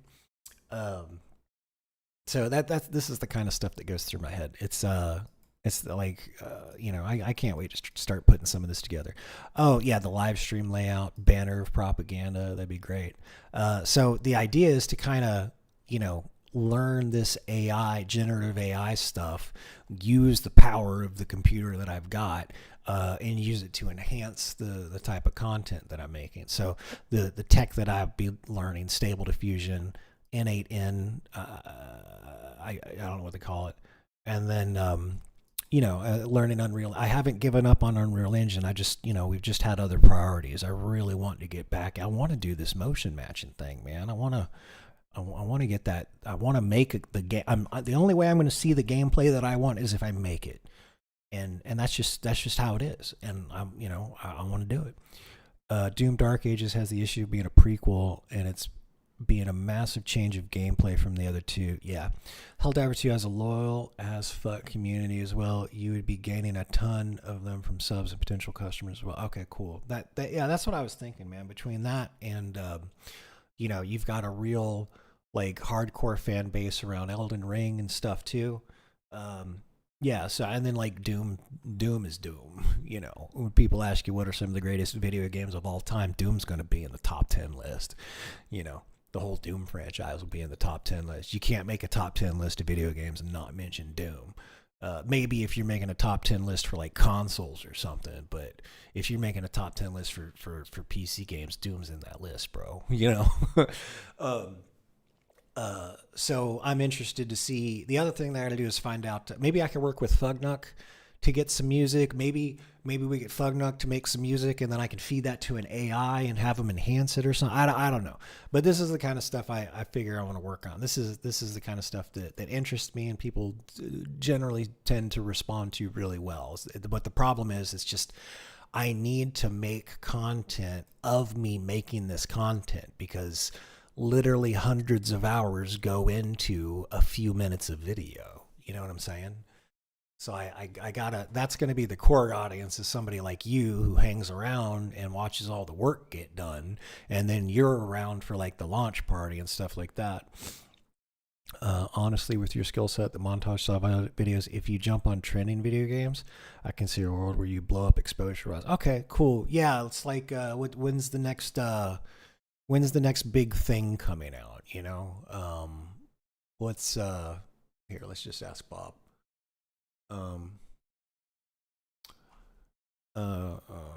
Search the internet and give me a list of the top 10 most anticipated PC games for June 2025 and onward. Say July.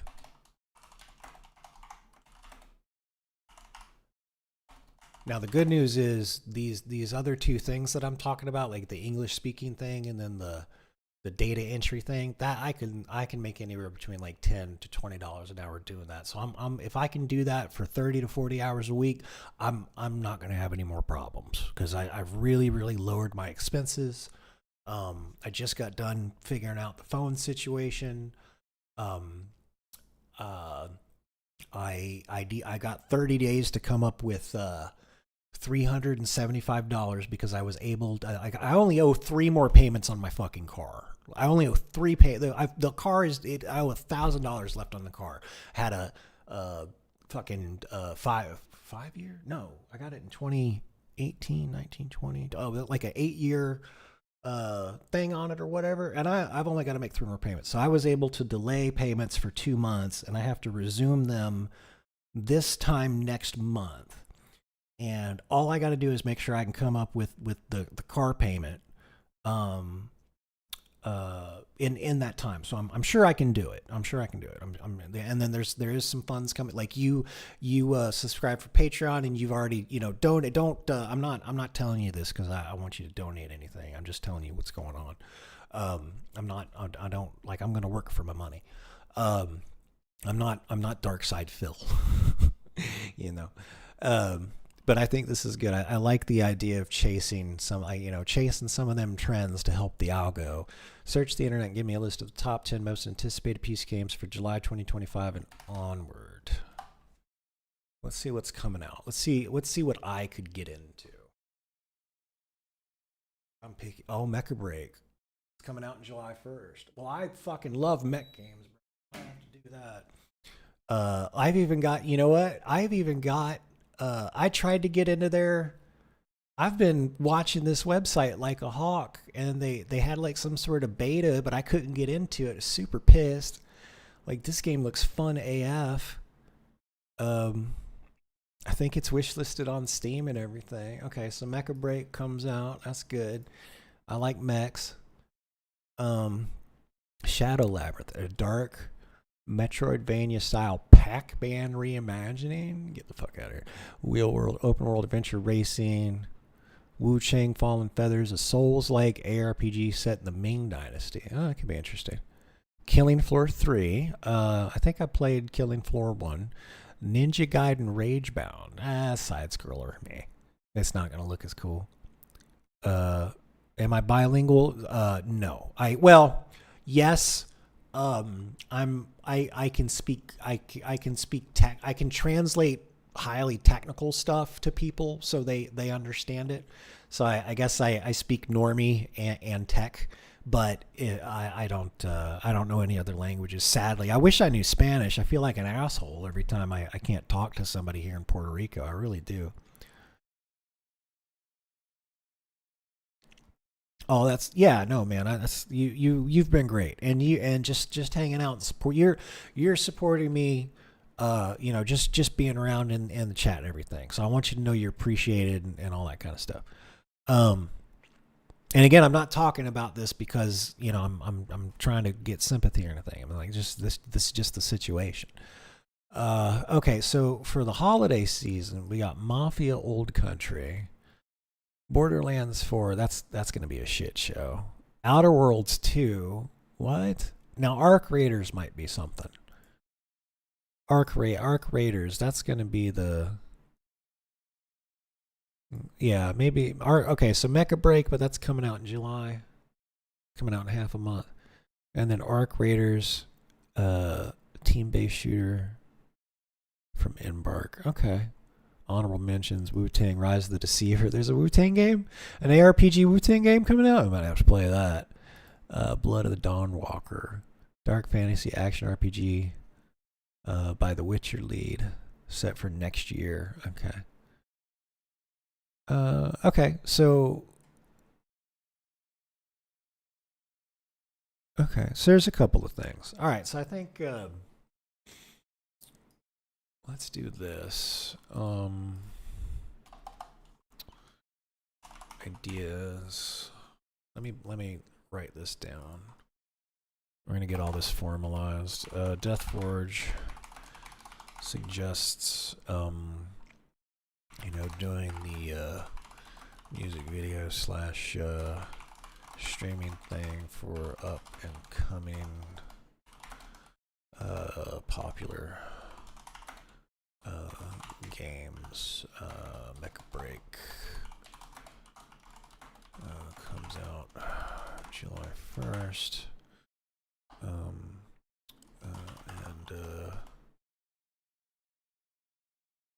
I got nothing to fuck with. Arc Raiders is going to be either mid or the turning point, and a new standard for extraction shooters. Okay, so let me put, let me actually put that. Arc Raiders, and I'll put it in parentheses, I'm going to quote you. Yeah, is either going to be mid or the turning point, and new standard for extraction shooters. Now, just because it's a little newer to me, so is Rainbow Six Siege an extraction shooter?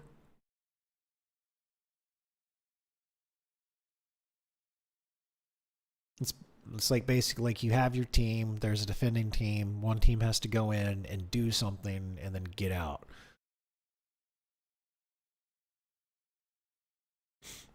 How would you define an extraction shooter?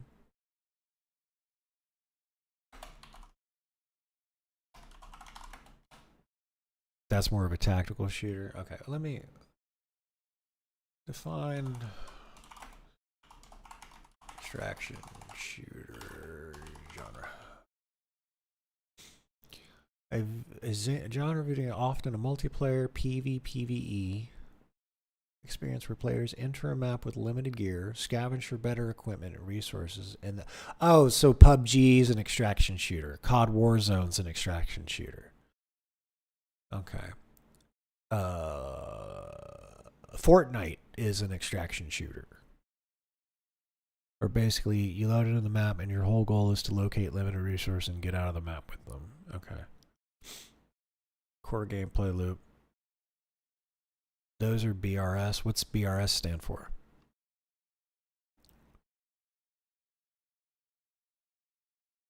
I've been living under a rock, man. I don't. Oh, okay. Well, hey, I'm going to be around this weekend. Battle royales and stuff. Yeah. All right. Well, hey, man, no worries. You must be at work or something if you can't hop into Discord. So that's no big deal. No biggie. No biggie. We'll hang out this weekend doing some Night Rain or something, I'm sure. Okay. All right, so we got that. We'll tell you what. What is this?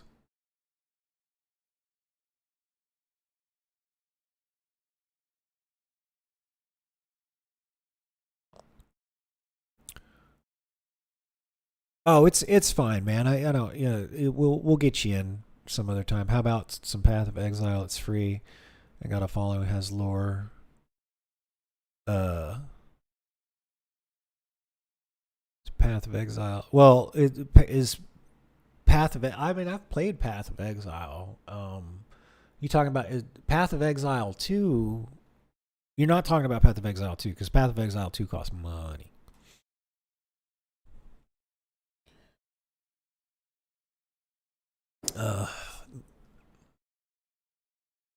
Path of Exile 2 is free.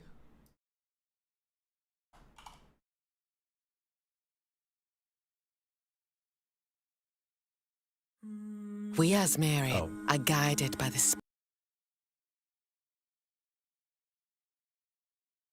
Is EA and costs money. Okay, you're talking about the one. Yeah, I've played Poe a little bit. I think see, it's in my library already. I mean that's an idea. I think there's a couple other things out there like Mecha Break that I personally would be more excited about. I liked playing Poe with some friends and I just couldn't. There's plenty of games out there that I like to dive into and figure shit out. And for some reason this thing just didn't really grab me. I don't know. It's in a new season. Yeah, I know it's a good suggestion, Gus. I think just personally, there's other things that would I'd get into I don't I don't think my heart would really be into it. You know what I mean? I think there's other games out there that I'd be more, excited about and get into. All right, well here, let's do this. I got to jump up and grab some food and stuff cuz I've been on the phone for fucking 2 hours. Let's pull up one more video by Low Level. His name's Low Level, and it's not low level as in a video game. It's low level as in like coding, hacking kind of stuff. That's why he calls himself Low Level. Where did it go? Well, how come I never see it? Oh, it's right there. Okay, there we go. All right, I'm gonna get something to drink. I want to make a plate of food. We're gonna put on one more of these vids, and then I'll play something. I guess we'll do some Elden. Well, I haven't played Elden Ring in 2 or 3 days at this point because we played a bunch of Helldivers yesterday. So we'll throw on some Elden Ring and do a little bit of that, and then push comes to shove, we'll play some Helldivers. I guess I'm on a night schedule now. I used to be on like a morning schedule where I'd get up at like 6 a.m. and exercise and all that stuff. But now since I'm unemployed, it's back to the night schedule. It's back to staying up late, going to bed right before the sun comes up. It's all good. It's fine. It's fine. Don't need the sun anyway. It gives you cancer.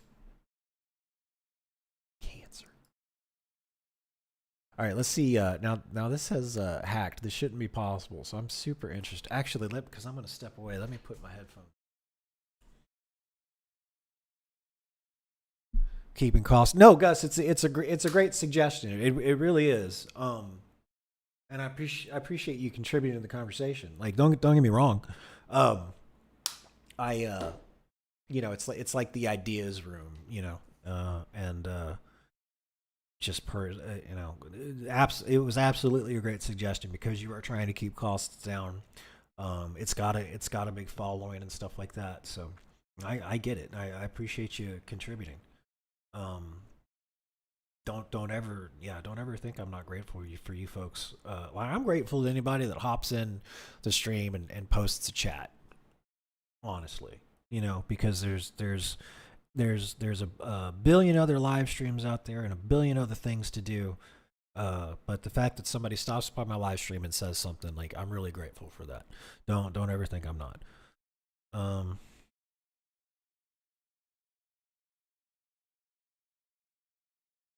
Okay, cool. So now I should be able to see my own live stream. Oh shit, let me put it back on the internet. That will be, I'll tell you one thing though, if you're going to get off of Verizon Wireless, make sure if you're going to be out of the United States and if you're going to be outside of the United States and you're going to get off of Verizon Wireless, like do it before you leave the United States, because holy shit, I set off all kinds of security things, and my account was in this weird lock thing, and all because I was trying to transfer my phone number from Puerto Rico. It was just crazy. Anyway, all right, here, we're gonna put this on. I'm gonna shut up. Well, we need something a little bit. Oh, AI finds 0 day. Oh, let's check this out. We probably won't watch this whole thing, but I do need some time to go get some food and something to drink and stuff, so I'll be right back. Apparently, somebody found a 0 day in the Linux kernel using strictly OpenAI's O3 model. This article here by Sean Heelan. Want to give it a read to see, how it went, how they did it, and if AI is gonna take away our jobs. Also, we have Twitch chat here with us. Say hi, Twitch chat. Hi, Twitch chat. Hooray. Okay, cool. How I use O3 to find CVE 2025-37899, a remote 0 day vulnerability in the Linux kernel's SMB implementation. But before that, we got to talk about today's sponsor for the video. Me. I'm the sponsor. It's me. Hello. I honestly believe that if you're a programmer trying to write fast, effective code, or you're a cybersecurity professional trying to stop your stuff from getting attacked, all of these require you to know the basic fundamentals of computers. My courses on the Level Academy teach you languages like C, networking in C, threading in C, assembly, and even a new installment, Rust, to learn the basics of how computers work. And Zero to Hero C programming will teach you the basics of the C programming language, the language that runs all other languages, and you can even learn learn arrays in C right now for free. Go check that lesson out. If you want to learn assembly, my ARM load operations lesson is also free. And I also have a free 3-day C course that you can check out right here on the landing page. Guys, if you want to be a good programmer, you got to know the fundamentals. And where do you learn the fundamentals? On Low Level Academy. All right, guys, back to the video. See you there. All right, in this post, I'll show you how I found a 0-day vulnerability in the Linux kernel using OpenAI's O3 model. I found the vulnerability using nothing more complicated than the O3 API, no scaffolding, no agentic frameworks, and no tool use. This is super interesting, man. There's a lot of work that's been going on with companies and with government in particular, trying to find ways to find bugs in software using just AI. The reason I said government, if you didn't know, DARPA, the Defense Advanced Research Projects Agency, they ran AICC. I don't know what CC stands for, but it was a competition at DEF CON about 2 years ago where they were trying to strictly just find vulnerabilities using AI in software. It's a crazy world that we live in where this is even possible, and apparently this guy did it.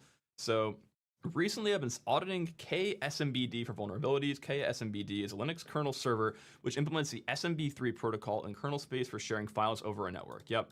I started this project specifically to take a break from LLM-related tool development, but after the release of O3, I couldn't resist using bugs that I had found in KSMBD as a quick benchmark of O3's capabilities. Okay, all right, so this is where... Okay, so he already had found the bugs, right? This is one thing that I don't...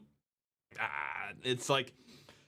That is the problem with vulnerability research in general, right? That is the reason why CTF, Capture the Flag, and vuln research separately are different things. When you're hunting for bugs in a place that you know there will be a bug, that is much different than just doing general vulnerability research or security engineering, right? Because the problem with doing security engineering across the board is you have a finite amount of time you have to spend on what feels like an infinite amount of code, right? And so you have to decide quickly what things you do and don't spend time on. And if you know there's already a bug in a location because you've either found it previously or it's a capture the flag, like separate scenario, that's much different than just like, hey, secure this product, because then you have to like do threat model analysis to figure out what actually matters. And in the future post, I'll discuss O3's performance across all of those bugs, but here we'll focus on how O3 found a 0-day during my benchmarking. Vulnerability it found is, yep, fix here, a use after free in the handler for the SMB logoff command. Very interesting. Understanding the vulnerability requires reasoning about concurrent connections to the server and how they may share various objects in specific circumstances.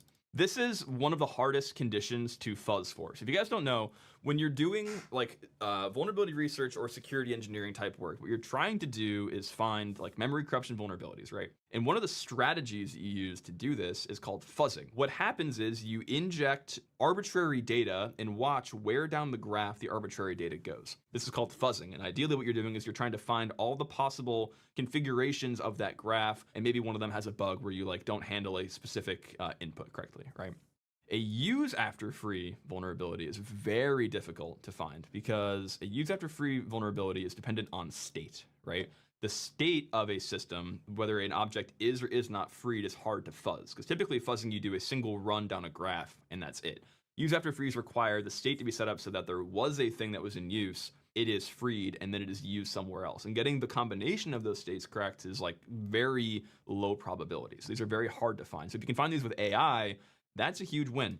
O3 is able to comprehend this and spot a location where a particular object was not reference counted, is freed while still being accessible by another thread. Interesting. Okay, I'm assuming they're using like smart pointers and C++ and stuff in this. Let's see here. Benchmarking O3 using the CVE. Let's first discuss CVE 2025-37778, a vulnerability that I found manually and which I was using as a benchmark for O3's capabilities when it found the 0-day. Oh, okay, so he already had a bug elsewhere and he found a new bug with O3. Okay, that's much different than what I thought was happening, where he already found a bug and was just refinding the bug. Okay, so he knew a bug existed, he was trying to benchmark O3 using that bug, and then he found a new bug. Okay. So this bug is a use after free vulnerability. The issue occurs during the Kerberos authentication path when handling a session setup request from a remote client. To save us referring to CVE numbers, I'll refer to this as the Kerberos authentication vulnerability. So the root cause is as follows. Let's look at here. So this is Kerberos 5 authenticate, some context object, some request object, some response object. If the session state is equal to SMB session valid, KSMBD free user, session user. Okay, so they free it, and then retval equals curve authenticate session inblob inlen. I'm assuming they don't check for the user to have been freed. There's no flag here. They're also not setting this pointer to null, so they could easily use this anywhere else. Okay, so if curb authenticate detects a session state is session valid, it then frees session user. The assumption here appears to be that afterwards, either SMBD authenticate will reinitialize or it will be a valid new value, or that after returning from curb authenticate with a return value of E negative inval, that sesh user will not be used anywhere else. As it turns out, this assumption is false. We can force the authenticate function to not reinitialize session user, and we can access session user even if it returns negative E inval. Okay, that makes sense. Yeah, this is a classic use after free, man. It's like, the problem with this stuff is you have different functions that have different contracts, and when you make assumptions about how those contracts interact, you get these weird statefulness issues where, like, the assumption here was that if this had been freed, this will handle it, but on certain edge cases in that function, it doesn't handle it, right? So because of that, you can use this value after it's been freed. This vulnerability is a nice breakdown for LLM capabilities, as it is interesting by virtue of being part of the remote attack surface of the Linux kernel. Yeah, I mean, finding a 0-day in the remote attack surface of the Linux kernel is a big deal. It is not trivial, as it requires figuring out how to get session state equal to SMB session valid in order to trigger the free, right? Because you have to hit this branch to figure out how to actually free the thing. Realizing that there are paths in that function that do not reinitialize session user, and reasoning about how to trigger those paths. Okay, interesting. And then realizing that there are other parts of the code base you can potentially access session user. Yeah, I mean, so basically what he's describing is like, you as a human have to know all three of these things, right? Again, this is why use after frees are so hard to detect, because there are combinations of state that you have to know that are possible, and then when combined cause the UAF, state, right? And so in theory, AI that is able to have a larger mental context of the code base at once, as I'm doing code analysis, right, as I'm doing static analysis, I can have like at most 2 or 3 function states like in my head as I'm reading it. But as it grows past that, you start to it gets fuzzy as to like how the functions interact, where the AI can read the entire code base at one time. So if you can describe this to an LLM, and maybe it can do better analysis at that level. Well, this is not trivial. It is also not insanely complicated. I could walk a colleague through the entire code path in 10 minutes. Well, yeah, you could walk a colleague through this code path, but finding this code path is the complicated part, right? And you don't really need to understand a lot of auxiliary information about the Linux kernel, the SMB protocol, or remainder of KSMBD outside of connection handling and session setup code. Yeah, I calculated how much code you would need to read at a minimum if you read every KSMBD function along the path from packet arriving to the KSMBD module, the vulnerability being triggered, and it worked out about 3.3K lines of code. Yeah, no, sure. Like, the path to follow to get this vulnerability to exist is very small, but to find the vulnerability would require you to read the majority of the code, which is different. Okay, so we have the vulnerability we want to use for evaluation. Now, what code do we show the LLM to see if it can find it? My goal here is to evaluate how O3 would perform were it the backend for a hypothetical vulnerability detection system, so we need to ensure we have clarity on how much a system would generate queries to the LLM. In other words, it is no good arbitrarily selecting functions to give to the LLM to look at if we can't clearly describe how an automated system would select those functions. The ideal use of an LLM is we give it all the code from a repository, it ingests it, and spits out the result. However, due to context window limitations and regressions in performance that occur as the amount of context increases, this isn't particularly possible right now, or practically impossible right now. Yeah, that is one issue with LLMs, right? You've probably seen plenty of videos about this. As the context window of a LLM gets bigger, basically as the conversation you have with it gets longer, its ability to reason on that conversation gets worse, right? And this makes sense because you're basically increasing the amount of data it has to go through, and the amount of time it's going to spend on computing the context of that window decreases, right? So the ability for it to reason also decreases. And so what they're saying here is okay, we basically just need to figure out, how do we figure out what functions, what code to give to the AI so that we're not giving it the entire code base, right? If we give it the entire code base, that would suck, A, for both us and the LLM, but also B, you're giving it leaf functions that don't matter. You're giving it random utility functions that the user can't even access. What I would suggest, or what I would, I'm assuming they're going to do, is they're going to probably give it all of the code from the source of user input down to the bottom of some graph, right? But not the rest of maybe the utility code in the server. So maybe they want to attack one particular use case, user is able to log in, what can they do from that position on the network, right? Let's see here. So instead, I thought one possible way that an automated tool could generate context for the LLM was through the expansion of each SMB command handler individually. So I gave the LLM the code for the session setup command handler, including all the code for all functions it calls, and so on, up to a call depth of 3, this being the depth required to include all of the code necessary to reason about the vulnerability.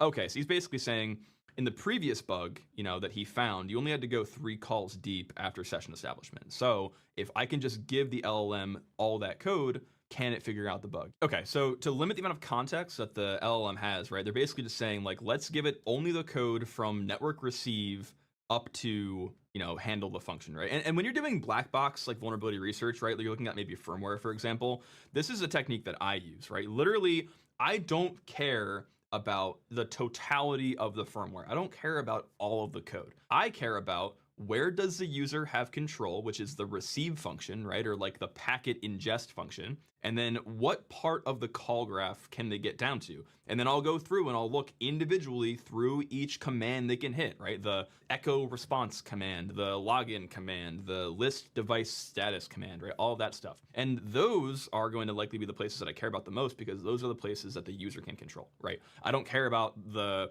socket setup, right? I don't care about the TCP socket setup. None of that crap matters. And from an LLM perspective, if you added that to the context, you would be requiring the LLM to process that data while it having literally zero significance for the sake of the research. I also include all the code for the functions that read data off the wire, parses incoming requests, selects the command handler to run, and then tears down the connection after the handler is completed. Without this, the LLM would have to guess at how various data structures were set up, and that would lead to more false positives. No, that makes sense. And this is one of the issues that I've had trying to do LLM research or vulnerability research with LLMs. It will freak out at the smallest thing and create a ton of false positives, which a real bug may be hiding in, but if you don't have time to evaluate all the false positives, it kind of defeats the purpose, right? In the end, this comes out to roughly 3.3 thousand line of code, 27,000 tokens, give us a benchmark we can use to contrast O3 with prior models. If you're interested, the code to be analyzed is here as a single file created with files to prompt tool. Ooh, I'm actually curious. Concatenate a directory full of files into a single prompt for use with LLMs. Oh, interesting. Okay, simple tool, but I mean, I like it. And so what is the actual end state here? Documents. Oh, okay, it's tagging it in like XML so that it could tell the LLM to like handle this. Like this is your attack surface, right? Very interesting stuff. Okay, cool. The final decision is what prompt to use. You can find the system prompt and other information I provided in this Git repo. Yeah, what is the system prompt here? Can be explainer prompt, audit request prompt. I'm curious.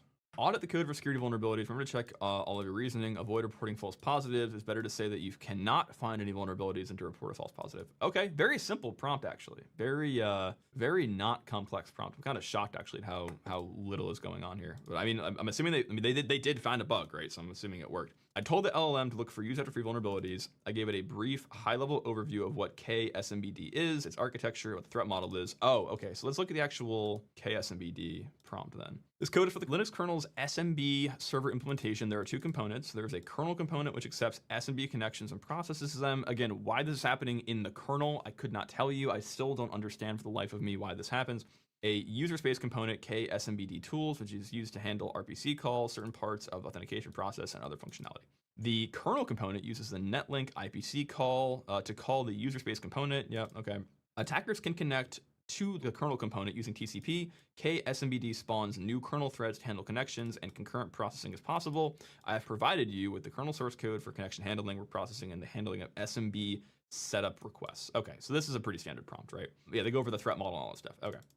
I tried to strongly guide it to not report false positives. I saw this and to favor not reporting bugs over reporting false positives. I have no idea if this helps, but I'd like it to help, so here we are. In fact, my entire system prompt is speculative in that I haven't ran a sufficient number of evaluations to determine if it helps or hinders, so consider it equivalent to me saying a prayer rather than anything resembling science or engineering. I mean, yeah, that's okay. I would rather just say it to see what happens. Vibe prompting, classic. Yeah, this guy's out here vibe prompting his LLM. I'm all about it, dude. I'm the same way. Like when I do anything LLM related, it feels like it's gonna scream, oh, you didn't initialize this variable on line 4000. Like, okay, fine, but like, does that lead to an issue? So if you can tell it to not report things that aren't problems, that's better. So my experiment harness executes this 100 times, n equals 100, and saves the results. It's worth noting, if you rerun this, you may not get identical results to me, as between running the original experiment and writing the blog post, I have removed the file containing the code to be analyzed. I had to regenerate it. I believe it is effectively identical, but okay, so basically there's a change, that's fine. O3 finds the Kerberos authentication vulnerability in the benchmark in 8 out of the 100 runs. Really? That's crazy. That is so low, man. Why? And this is what I really don't understand about LLMs, right? This is where my knowledge of LLMs kind of falls down. I don't understand why it finds it in some but not in others, right? You would think the process generally is the same. I mean, I don't know anything about like the nature of LLMs aside from like it's a graph where like the words have vectors that like denote different properties of the word, and like that's all I got. In another 66 of the runs, okay, so now we're at 74. O3 concludes there is 66% of the runs there is no bug present, false negatives, and in the remaining 28 of the reports there are false positives. For comparison, Claude finds it in 3 out of the 100 runs, and 3.5 does not find it in 100 runs. It's just math, because LM is a statistic, stochastic, word generator. It's all stats down to the bottom. So if it's statistical probability, if the input is the same every time, why does it change? Like where does the mutation come from is what I want to know. They have some random parameters to prevent identical results and keeps from getting stuck in generation loops. Oh, okay. So it's like, it's intentionally seeded so that the data, it doesn't give you the same output every time, right? To prevent like some kind of bias. Interesting. Sampling, okay, interesting. This is extremely low. So on this benchmark, we have at least a 2x, 3x improvement in O3 over Claude, Sonnet 3.7. I'm curious how 4.0 performs. But yeah, this is really low, guys. Here's the problem. Again, going back to the point that I made before about like knowing that a bug already exists, right? There are 28 reports with false positives and 8 reports with an actual bug. So that means he had to wade 8 out of 36, right? So what is that? So a 25% positive over false positive rate, so a 75% miss rate on hits. That's crazy. That's so bad. Though the rate is low, LM can do batching. Okay, that's the thing I don't know. So you could run multiple, you could do like, hey, run this 1,000 times. I'm sure you'd pay out the ass for that, but like you would, but again, so what that would mean is you would get, out of 1,000, you would get 360, yes, there are bugs, reports, and of them, only 80 would be correct. How do you wade through that? And then how do you test those? I guess I'm curious what the false positives look like. O3 gets something that feels like a human written bug report condensed to just present the findings, whereas Sonnet 3.7, you get something like a stream of thought or a work log. There are pros and cons to both. O3's output is typically easier to follow due to its structure and focus. On the other hand, sometimes it is too brief and clarity suffers. Okay, interesting. So this is where it all comes together, right? So previously, if you lost track here, they were just figuring out like how likely is it that based on a bug we already know, can O3 find a new bug? Now, O3 finds a 0 day. Having confirmed that O3 can find the Kerberos authentication vulnerability when given the code for the session setup command handler, I wanted to see if it could find it if I give it the code for all of the command handlers. This is a harder problem as the command handlers are all found in SMBD to packet data unit, packet data unit, which has roughly 9,000 lines of code, so we're doing 3 times the number of tokens. However, if O3 can still find vulnerabilities when given all the handlers in one go, then it suggests we can build a more straightforward wrapper for O3 that simply hands it entire files covering a variety of functionality rather than going handler by handler. I don't mind the handler by handler approach. I feel like that's it's a rational way to do it because it allows you to kind of down select what things you aren't looking at based on the attack surface. And also, when you get false positive reports, if it's just in one area of a command handler, like you can do a quick analysis to figure out if the report's actually sane. Or if you give it the entire file, I feel like it's a lot harder to find truth in.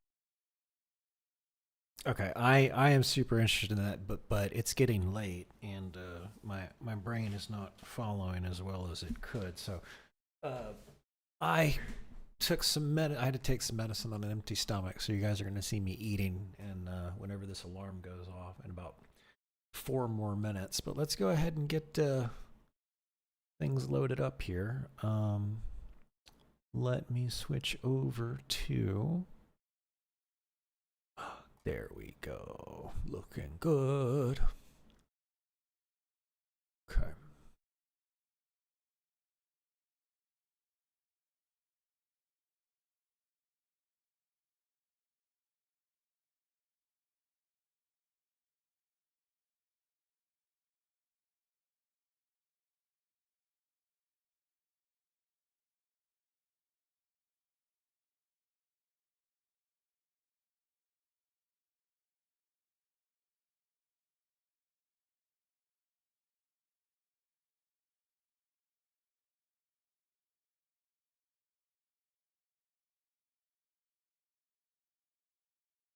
Oh, let's change this over to red. Turn this. Because there's a lot of contrast. It's so much better to play this game with the lights off. Or as dark as everything is. Yeah, I know. We got mods running. That's why you can't do shit. I had to block everything at the network level so I don't get soft banned. See, this is what I'm talking about. Oh, I remember. I remember what we were doing. Wait. Is it this way? Which way to the boss? There's like crystal guys that have scarlet rot this way, and it's too hard, bro. It's way too hard.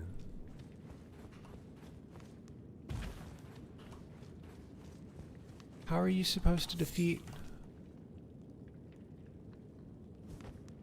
Like is anybody like good at this game? Does anybody know how to defeat the crystalline guys that give scarlet rot? There's fucking 3 of them. And they hit like a brick house, and like everything else dies to this sword in one hit. But like I hit them and it chunks like 2% of their health. So I gotta hit them like fucking 50 times. 3 of them. So I gotta get 150 swings on the crystalline guys. There's got to be something to do to beat the crystalline guys. Let's ask Bob. Let's do it. Let's ask Bob. Let's do it. I'm fine with it.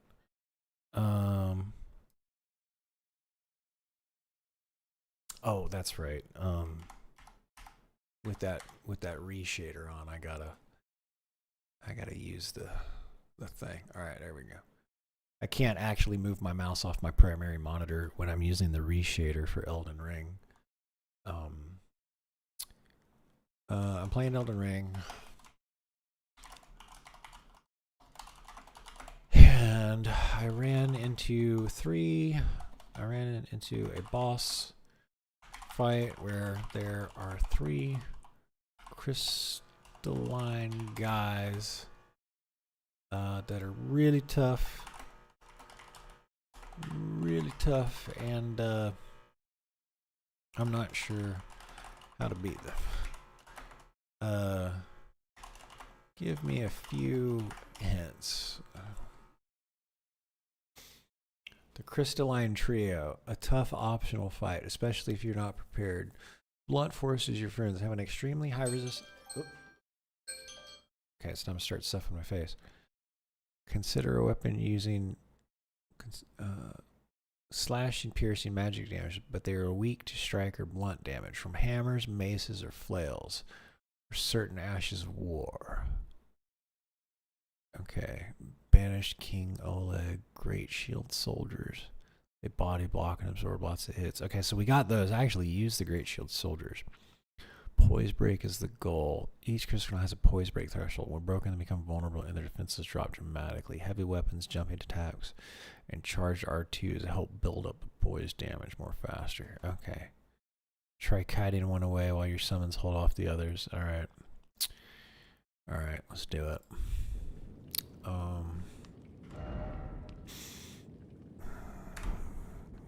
Okay, what do we got in our inventory though?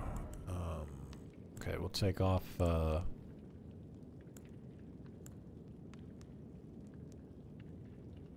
gonna put all these back. Let's see, we'll just swap out this one for now.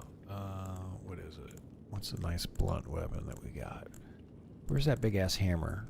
Oh, that's strength 45, no way. What about this one?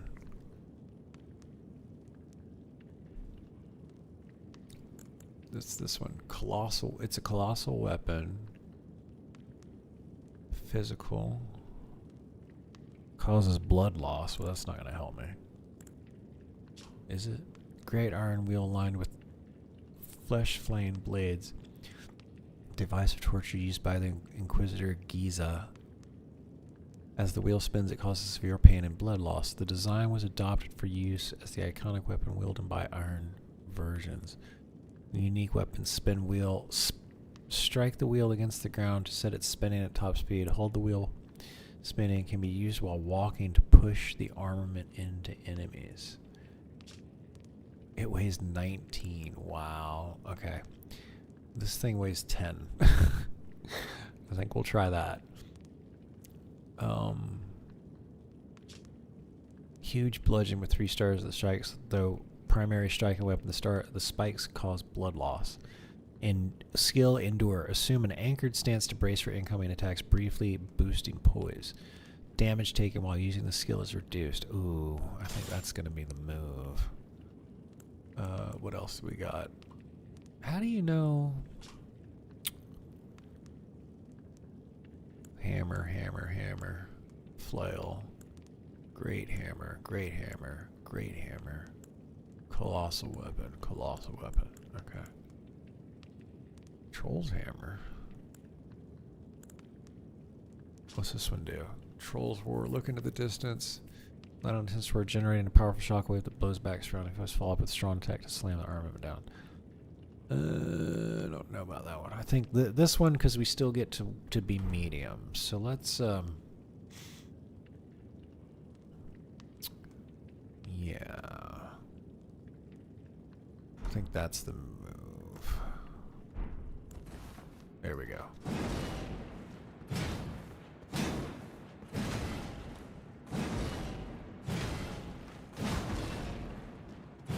One, 2, 3, 4. Okay, and then it resets. Now what about the charged ones? One. No. Here, let's get out where I can swing this thing around. Okay. 1, 2. Okay. It's a 2 swinger. Okay, for the hard ones, and then it's a 4-hit combo. Just with no hard hits. Okay.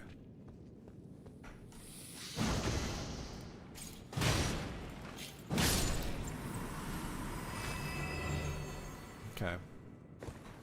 All right, that seems good.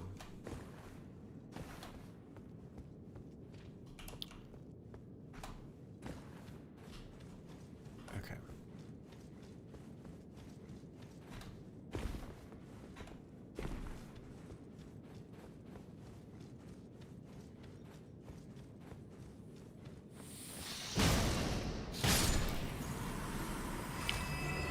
Well, it does a good job on those guys.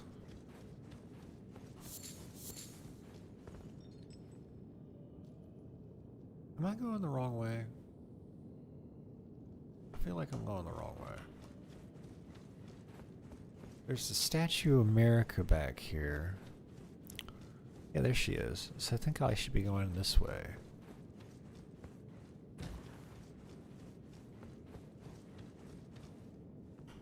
Okay, I'm kind of lost. That's fine.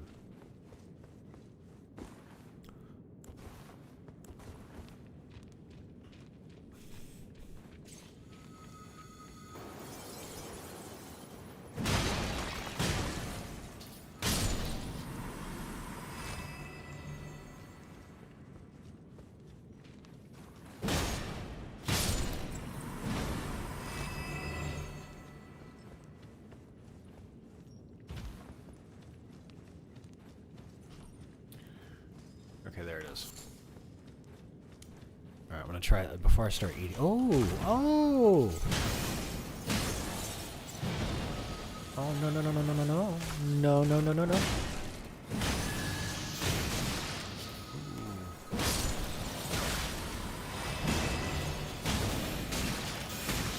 Shit.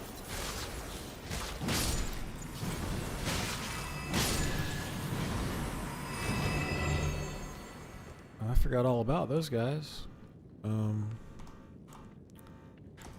Let's heal ourselves up.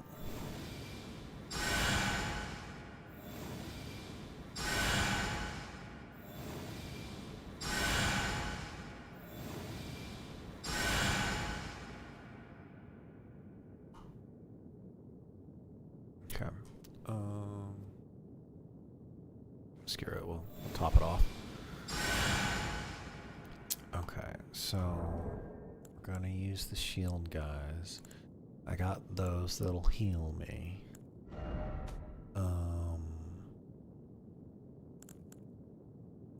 They're not really, I don't know what kind of, they're just doing Scarlet Rot, so.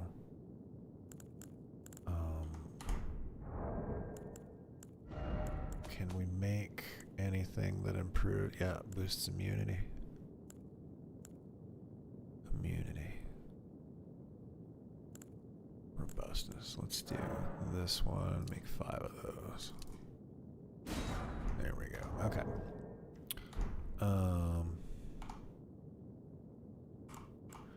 So we'll Golden Vow and Protection of the Erd Tree ourselves. Alright. Alright, start eating stuff. Alright, so that's immunity. There's robustness. Here's stamina. Here's damage. Okay, now let me do that. Protection of the Erd Tree. Golden Vow.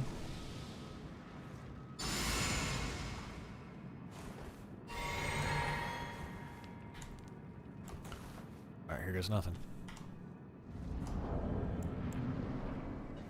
Come on, boys. Let's do it. Oh. Oh, shit. Ow.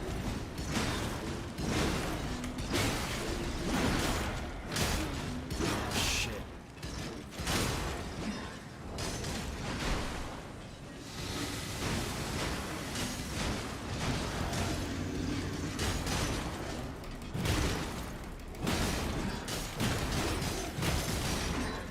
Oh, he's attacking above me.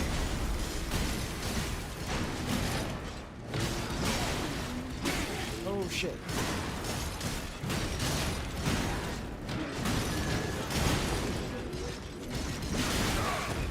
Fuck.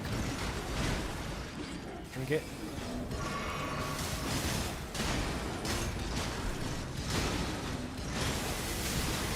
Shit.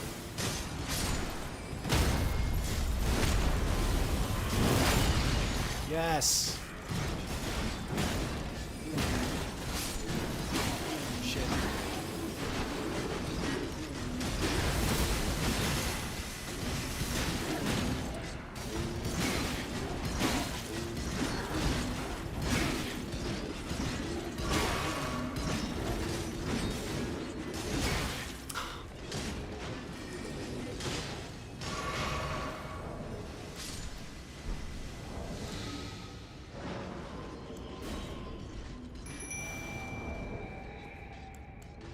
Oh, that dismisses them and you can't recast them?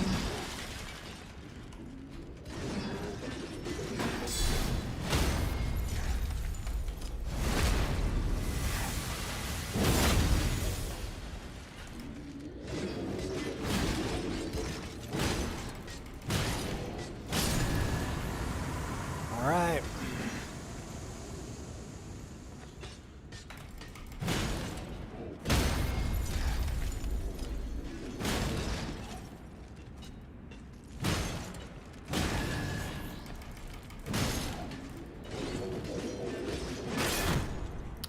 Broke my guard.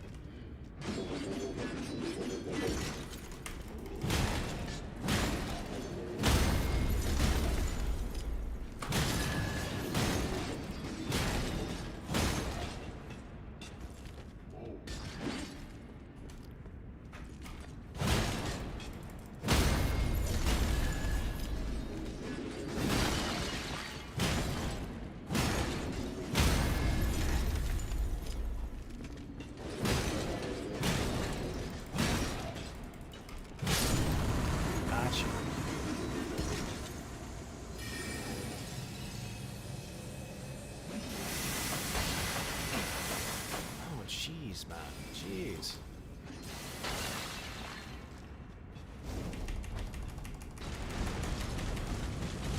Can you burn? You cannot burn.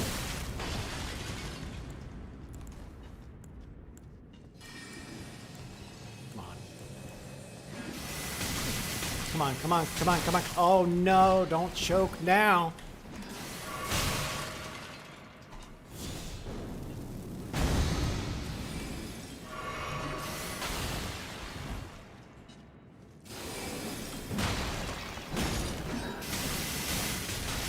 Oh shit.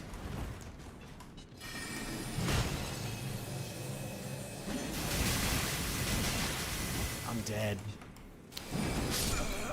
I didn't switch to my I didn't switch back to my shield in time. But that seems doable. That seems doable. Okay. Gotta eat. Should have eaten hours ago.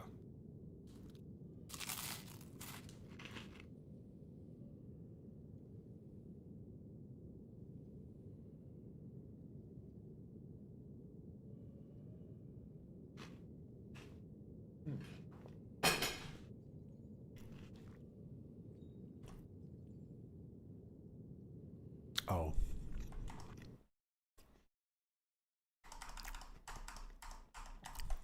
Okay, there's that one. And then go back. Okay, there, now I can see everything. Oh, it's super dark. There we go.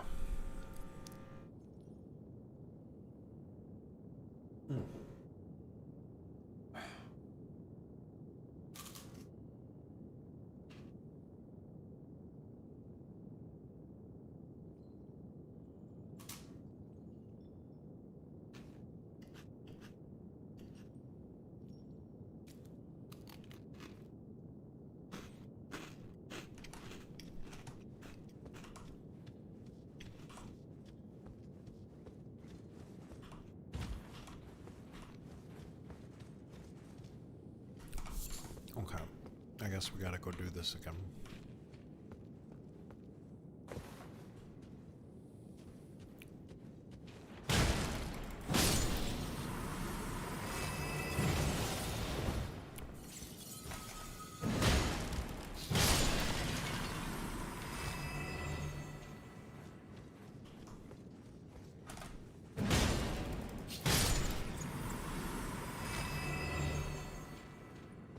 Okay, now this is where they just start falling out of the fucking sky.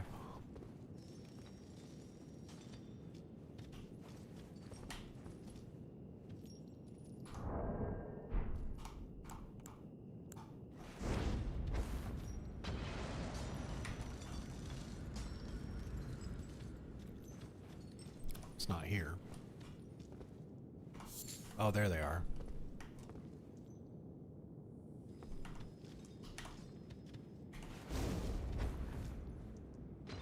Ha! I missed. Oh, you can't jump and throw them at the same time, can you?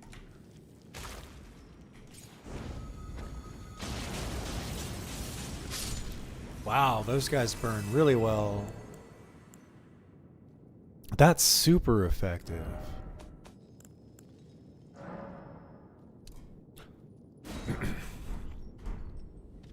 Okay, there's another one.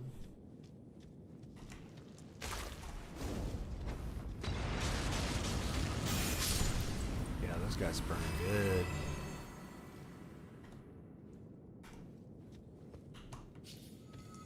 Whoop. Got him. That was a twofer.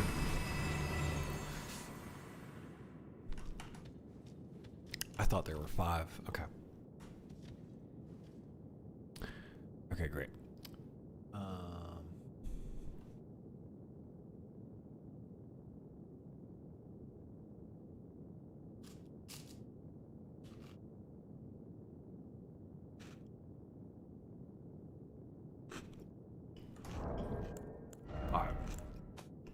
Alright.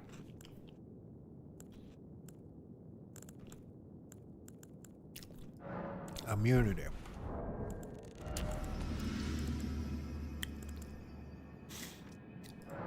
Robustness.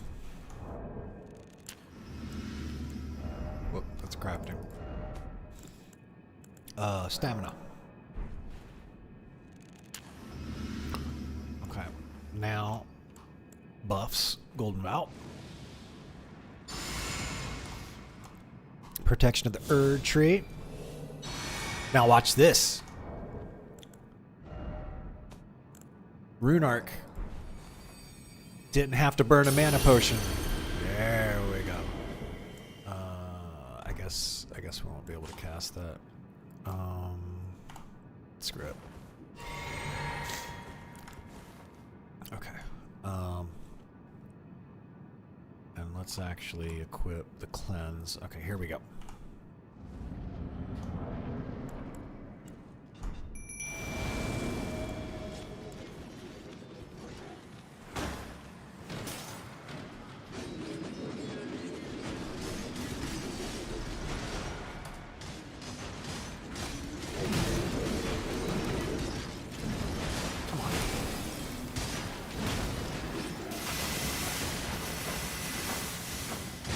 That's annoying.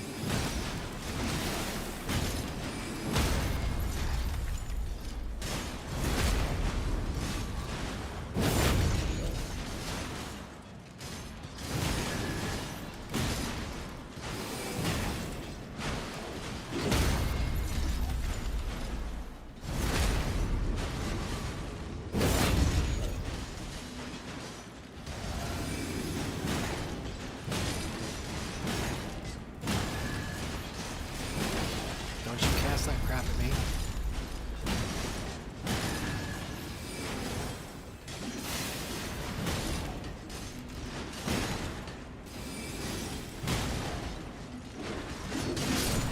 Okay, that's one down.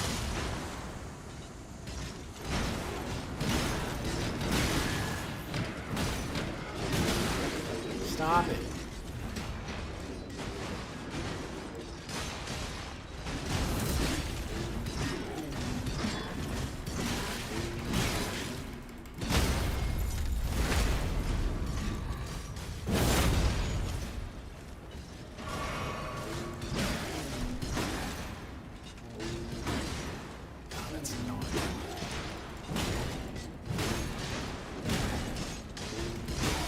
Come on.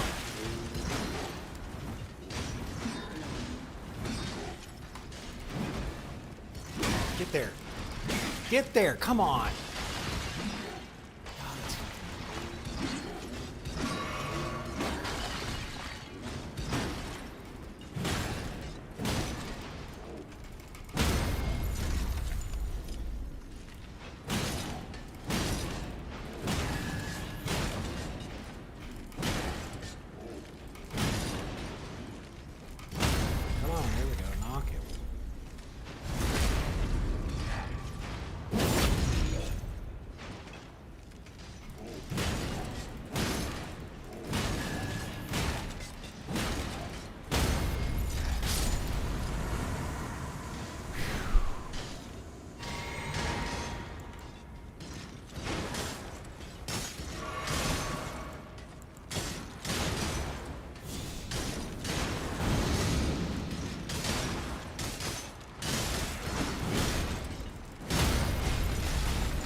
There you go.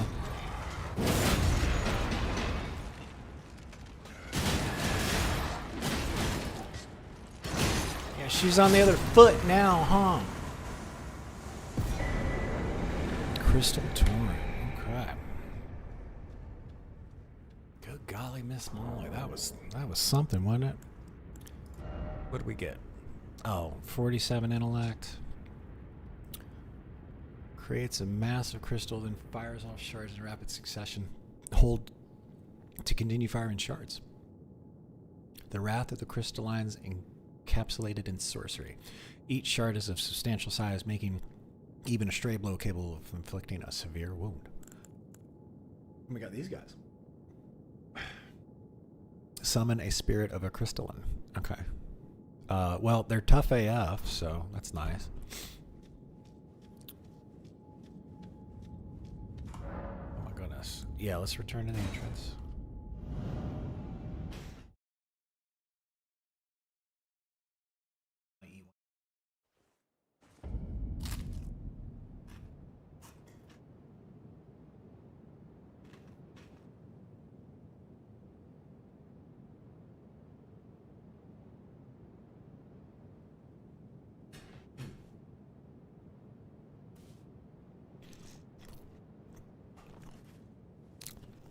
Sorry. Sorry for eating in front of the microphone. I'm starving though. Gus, have you played any Elden Ring, man?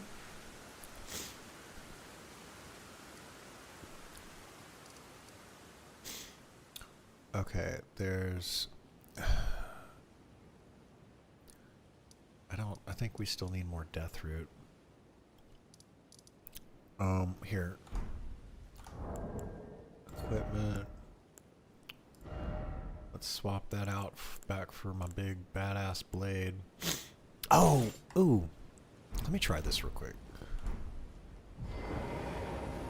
I just wanna oh. Oh, that's nice. I've never equipped a katana before. You guys have to forgive me. Oh shit.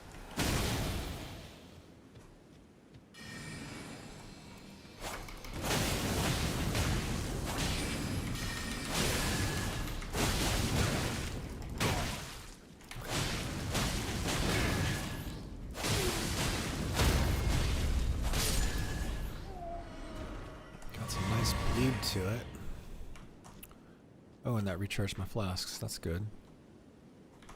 Oh, that's crazy. I can only use that because of all the buffs and stuff that I got, but I just wanted to try it out. Maybe one of these days if I respec. So what do I got? I got all the Ronin stuff on. Read the TV guide and don't need a TV. No, I get you, Gus. That's all good. This I tell you what, this game certainly is not for everyone. I had to severely recalculate the way I approached and played this game. Where's that big ass sword? Them's the whips.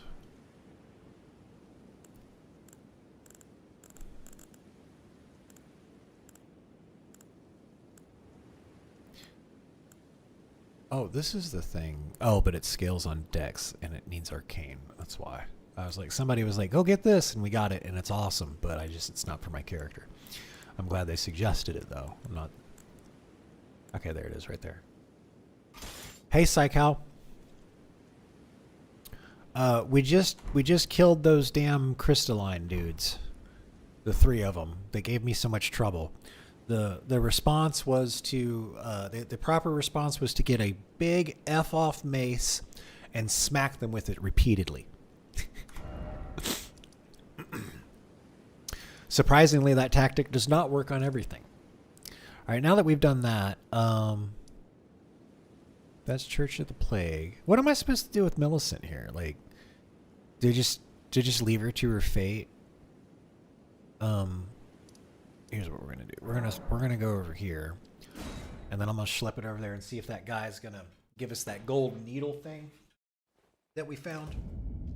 And you gotta forgive me. I'm still eating here too. Gotta eat some food.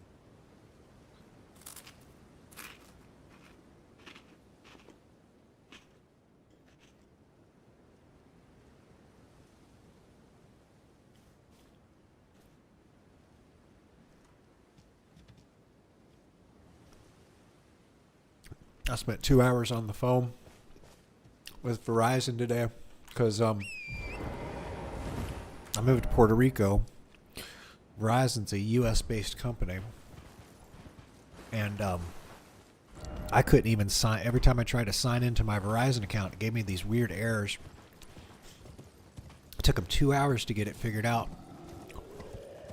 One of the like I got transferred like 6 times. So like I guess the tier 6 support person or whatever ended up like recreating my account from scratch and then just gave me the password to sign in.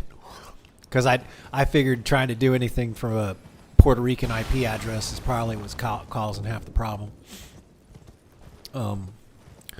And then I actually did start the live stream earlier today, but then the power went out, and that happens. Like we're on a tropical island, and it's not like back in the mainland where they can fail over to another power plant. So if they got to take the thing down for maintenance or repairs or whatever, then the power's just out. That's just how it is.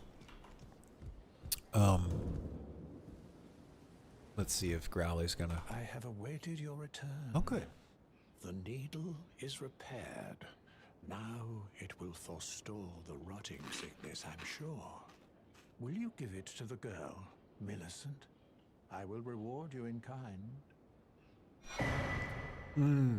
Millicent rests at the church atop the cliff beyond Celia, the town yonder. I know where she is. Tended to by the witless pests who worship her, or rather her rotting sickness, as a god. A wretched fate, indeed. The poor girl, she never wished for any of this. Okay. You got anything else to say? Do you find it peculiar that I would show such concern for the girl? Well, I'm the one that found her. A mere babe in the swamp of Aeonia. She is one of my dear daughters. But the rotting sickness erodes one's memory. I doubt that she remembers the first thing about me. Oh, I must be getting old. I didn't always worry so much.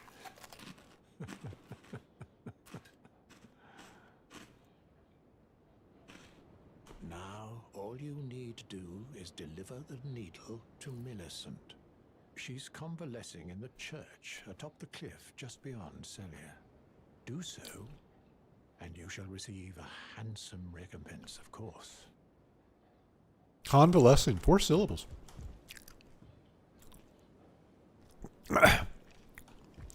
Well,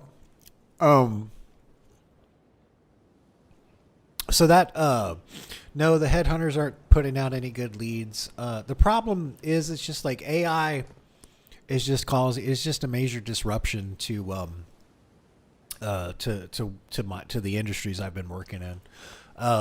Like I said, like I the last company that I worked at, I implemented AI tools for them, and they were able to reduce their support staff by 80%. And they kept me around for a couple more months to make sure it worked. And the moment I got done documenting it and showing everybody how it worked, they got rid of me.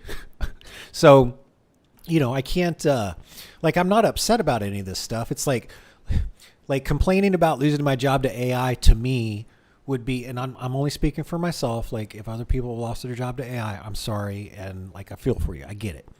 But me personally, I'm not going to be mad about it because imagine the year is like, how long ago? Like 1930. Okay.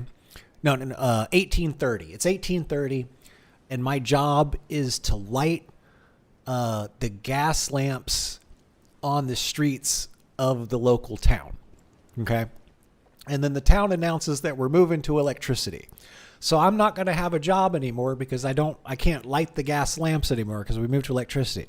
It would be, it's like me complaining about losing my job to AI to me is like complaining about like losing my job to electricity. It's a tool. I use it every day. The thing that I'm going to do because the headhunters haven't been helpful is I've got a couple of websites that I just dug up today. Excuse me.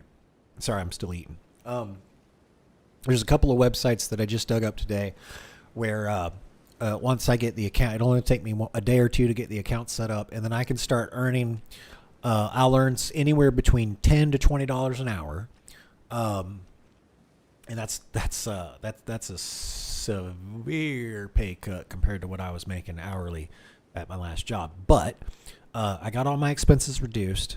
I can work 30 to 40 hours doing those gigs at $10 to $20 an hour, and all my expenses reduced. I'll be fine, and it'll give me time and the income that I need to set up some other stuff, like continuing to make the YouTube content, make the music videos, make my tutorial videos. That's the stuff I love doing anyway, right?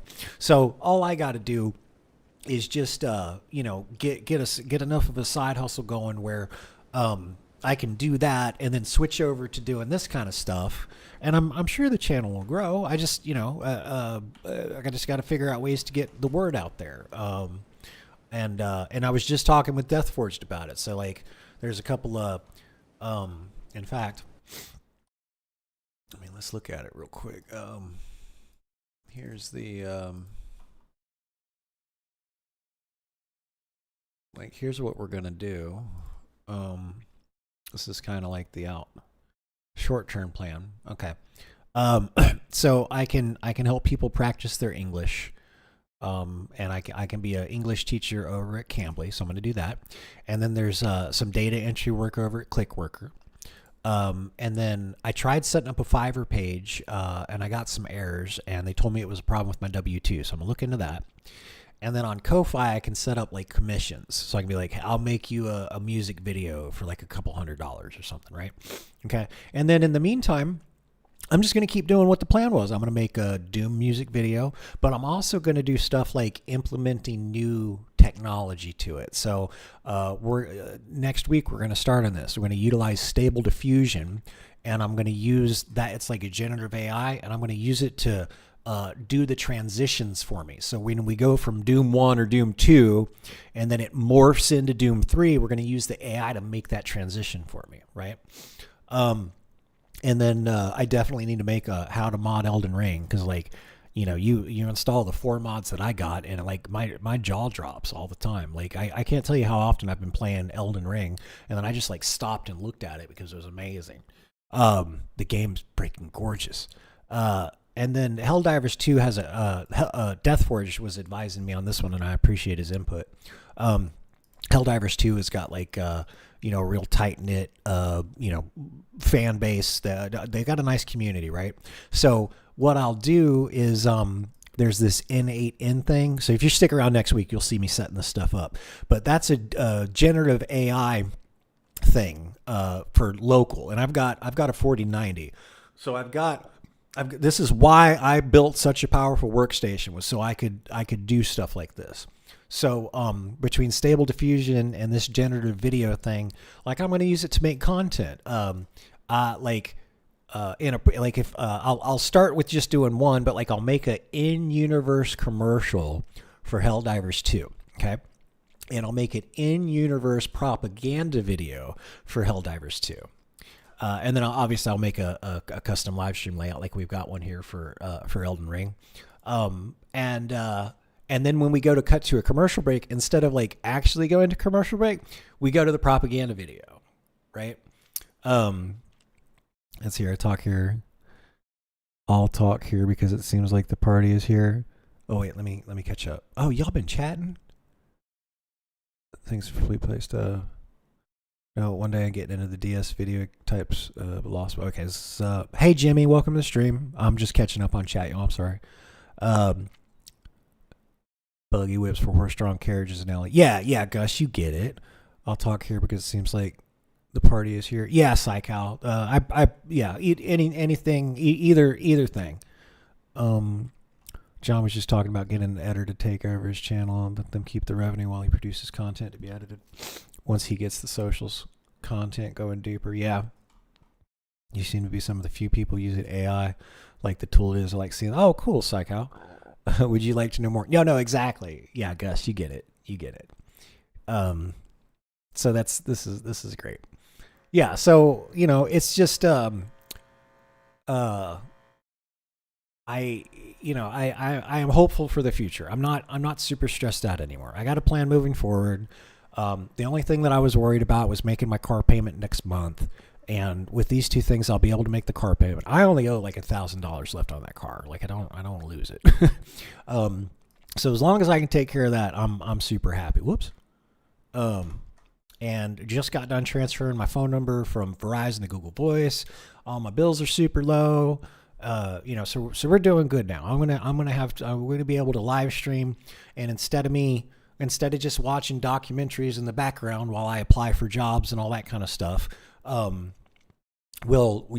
be work related, because I'm gonna make my money doing this stuff right here, to get me through.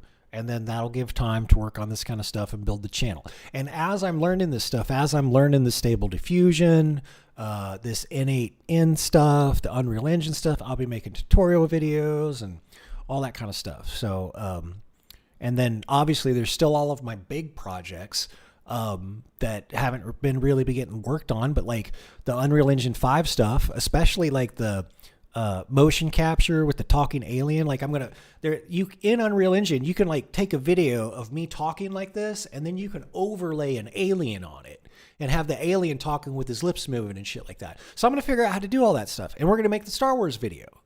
You know what I mean? I think making some, Disney just really screwed the pooch on Star Wars. So, I think I can do a better job, that's doing that. And same thing with like the game development. I love technology and learning new stuff. So y'all stick around. If I can make myself a living learning and doing and releasing all this stuff, then I'm gonna do it. You know what I'm saying?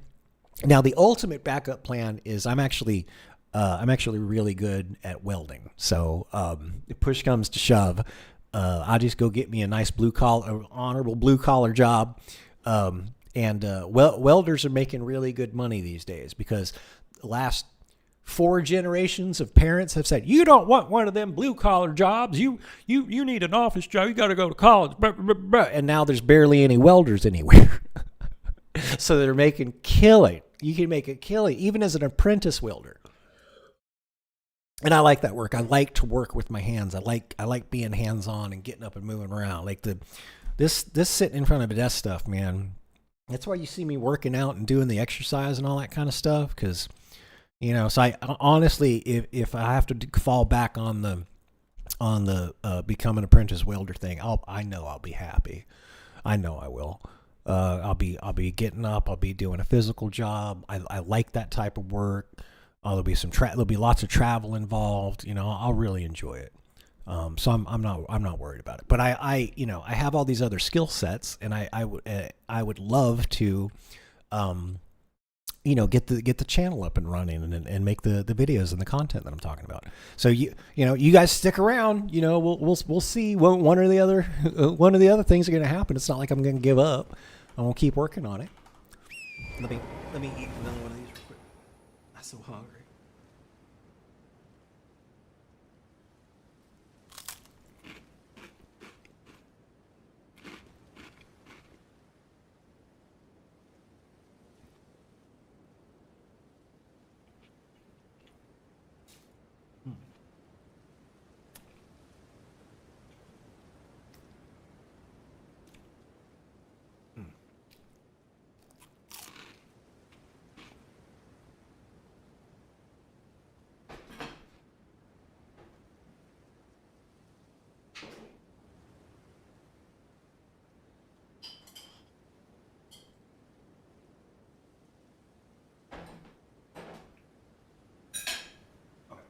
One more.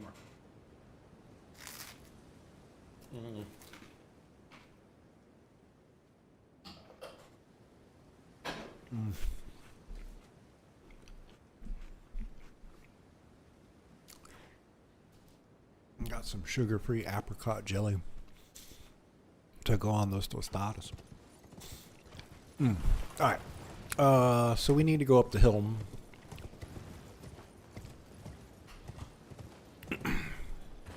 There we go.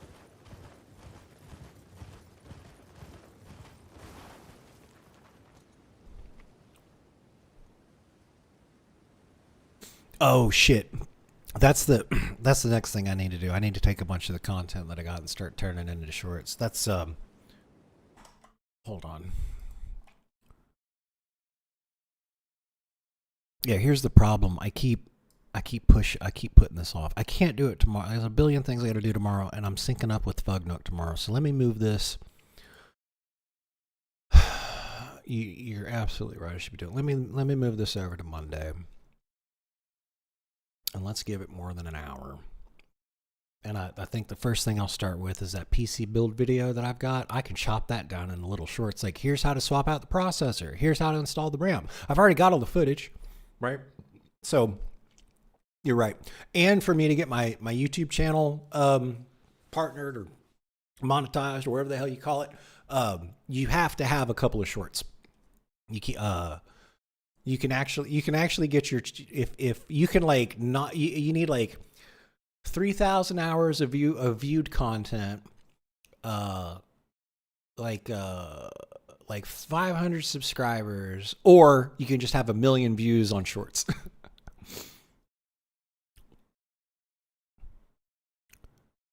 Yeah, you're right, Psycho. I'm glad you mentioned that, man. I appreciate you mentioning that. It's on the list of things to do. I've been putting it off, but since you mentioned it again, you're making 100% great sense. The shorts are almost like an advertisement for my own YouTube channel. You're right. So I'm gonna stop putting that off. I scheduled some time on Monday. We'll get some of that done on Monday. We're gonna take it easy tomorrow. We just gonna do some gaming tomorrow. After today, God, it was a crazy day. It was super stressful to do all that stuff because if I lost my phone number that I've had forever, or if I lost like access to my Google account or something like that, I'd be so fucked, man. I'd be fucked 30 ways from Sunday. So I'm really glad that I seem to have gotten all that locked down. And now that we've got the other stuff figured out, I honestly, I feel bad having to do the live streams where, like, I'm searching for jobs and stuff in the background while we're watching. I don't want to do that. I want to, either be gaming or hanging out with you guys, so I'm excited that we've got a plan for it and we can switch things around.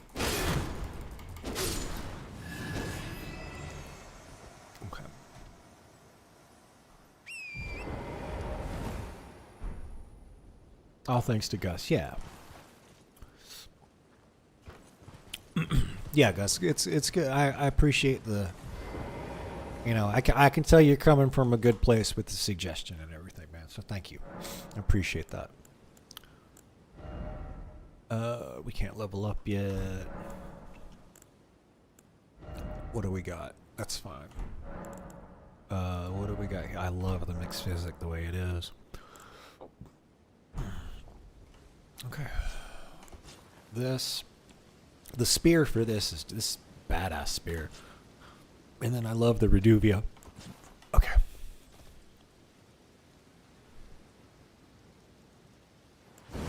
Oops. Yeah, I just wanted to see it. I just wanted to see it because it's awesome. Ooh. Wow. Ooh. Shit.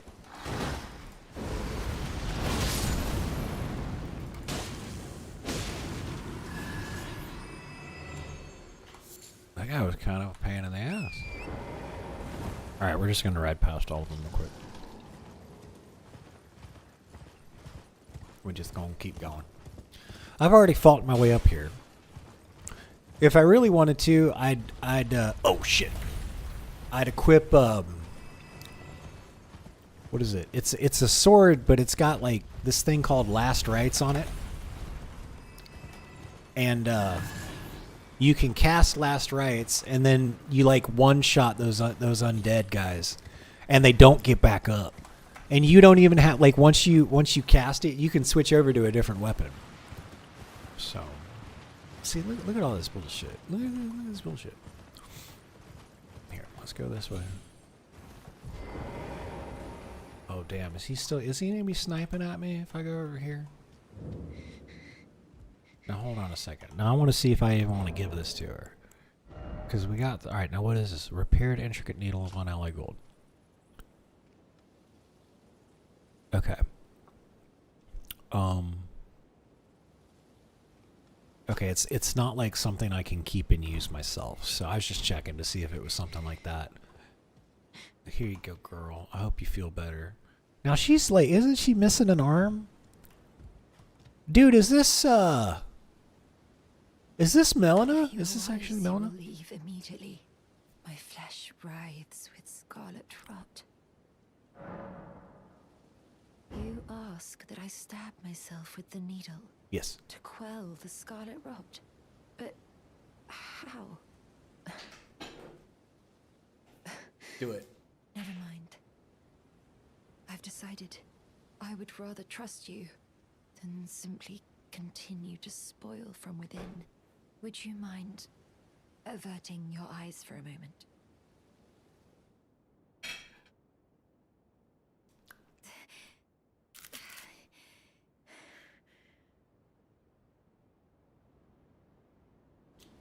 Well, that was easier than expected. But why do I feel so...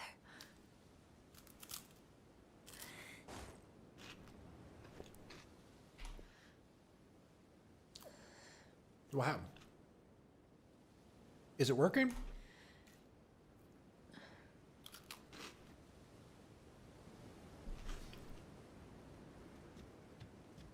I'm sorry, y'all. I'm starving. I'm done eating this stuff and all that. Okay, well, I guess we got to go back and talk to what's his name.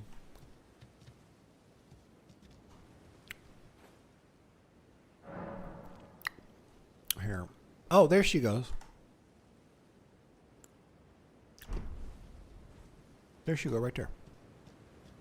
I hoped to see you again. My apologies for when last we met. I fainted before I could even thank you. Yeah, you passed out. Everything is as you said. Since inserting the needle, the scarlet rot has ceased to writhe. Even the nightmares have abated. And now, though I can scarcely believe it myself, I can move as I please. Not that I could ever truly repay you, but I would like you to have this, by way of thanks. A token though it is. A prosthesis wearer's heirloom. Okay. Oh my god. Raises dexterity. Okay.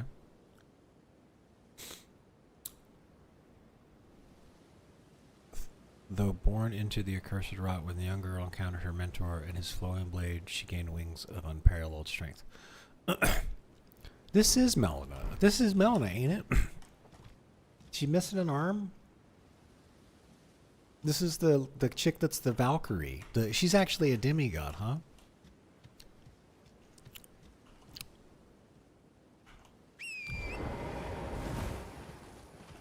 Okay.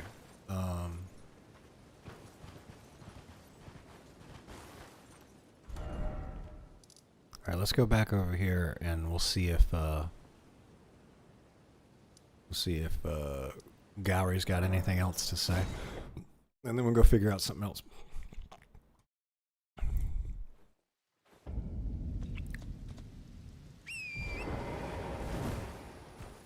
We go this way. Look at that troll.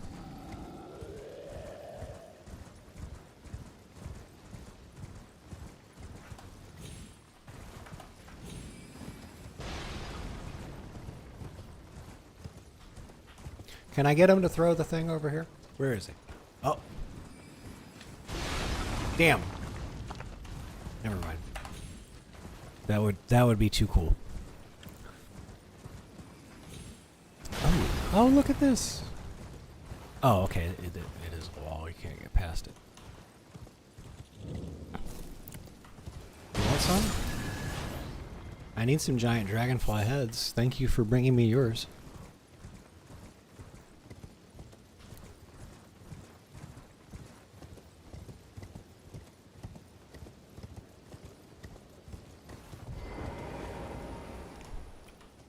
Okay, now let's see. Oh, hey, what do we got here? Oh, hello again. Something about this place felt familiar to me, so I decided to pay a visit. hoping to find someone here, but I've only found emptiness. Perhaps before my departure, I needed someone to say farewell to.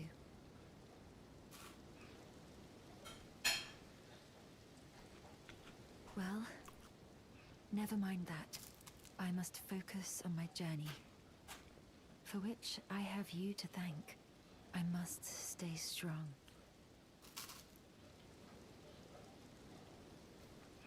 Where are you going? Well, never mind that. I must focus on my journey. I must...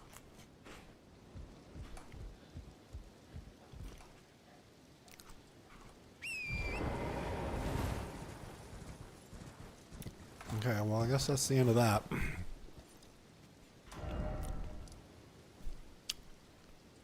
All right, what else?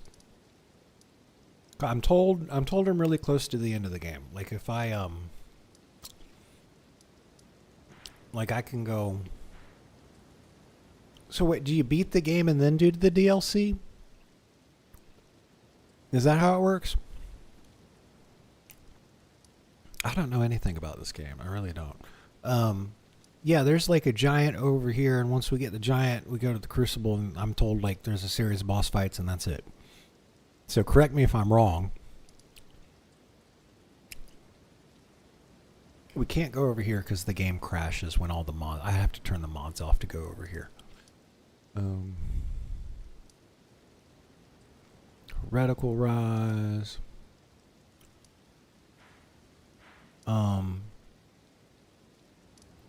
Let's see here. What, Selena.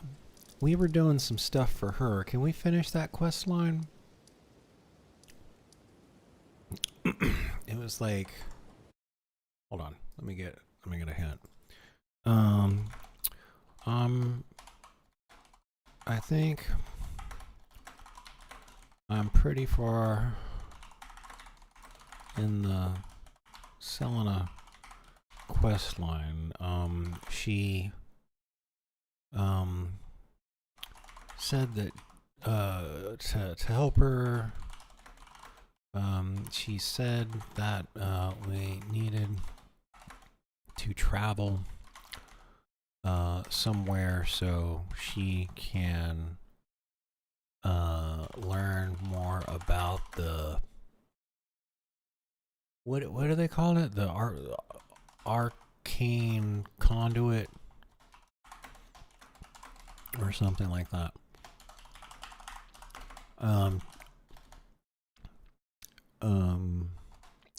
What do I do next?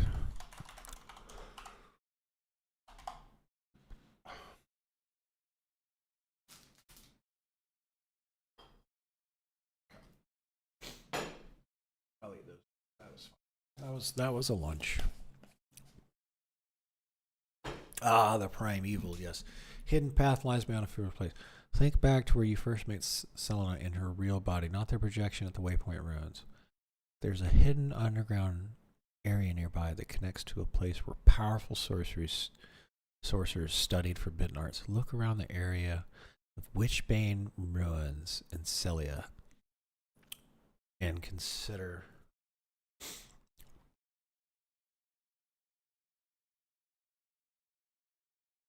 anything that might be sealed, particularly with a sewn sword key requirement or an illusion. She's looking for knowledge from a primeval source. These mages left their mark deep underground. One of them can be found in a cave filled with abnormal enemies and strange sounds, not too far from the Grand Library. Search for a sealed door in the reliquaria that requires the item she gave you. This will unlock a meeting with a certain sorcerer who is not quite all there anymore.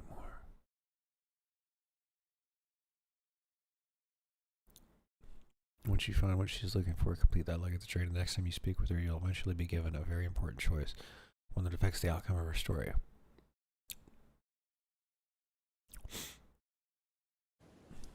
Okay, so where are the Witchbane ruins? Oh.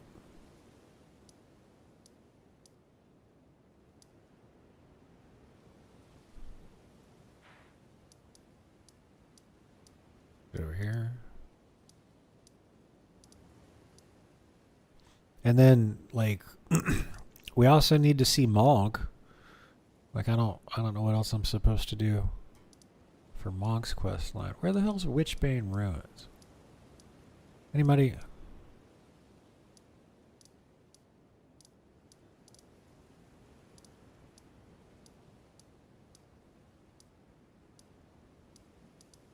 Huh. Where are the Witchbane Ruins? That's the Dragonburnt Ruins.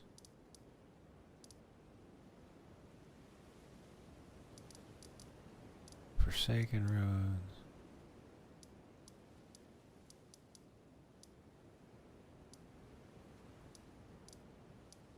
Gatefront Ruins.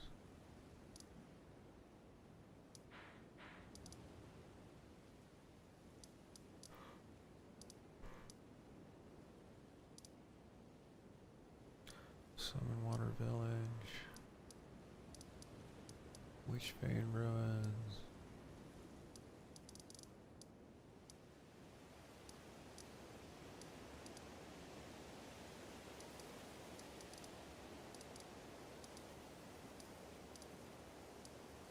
Anybody know where the Witchbane Ruins are?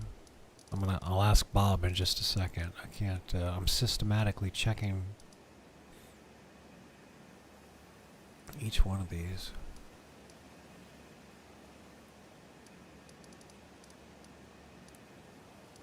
Okay, well, I guess we'll look it up. Where on the map are the Witchbane Ruins? I don't know. Start at the Fourth Church of America in the western part of the Weeping Peninsula. Okay, so Weeping Peninsula is down south, ain't it?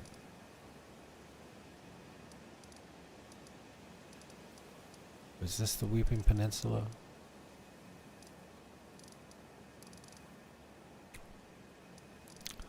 And there's the Fourth Church of America.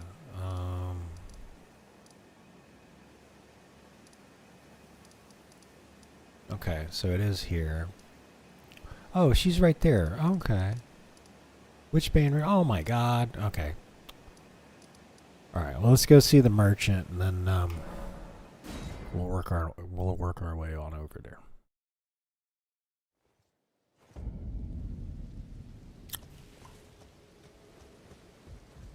Hello, friend. Already. Unused to this aged merchant. What do you got? Oh, you got one. Let me take that. Oh, I can only have one of them. Okay.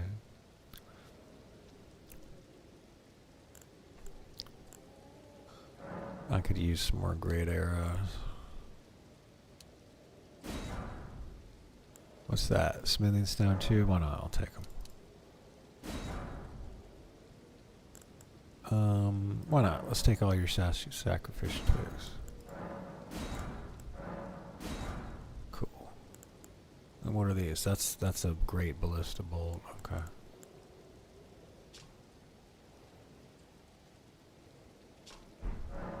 Have a safe journey. Okay, well, thank you, you too.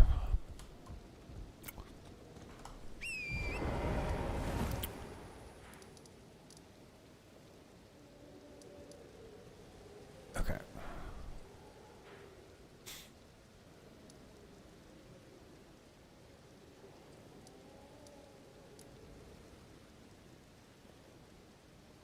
I'm surprised there's nothing along this. But let's check out along this beach real quick. I'm just surprised. The map is usually so full of stuff.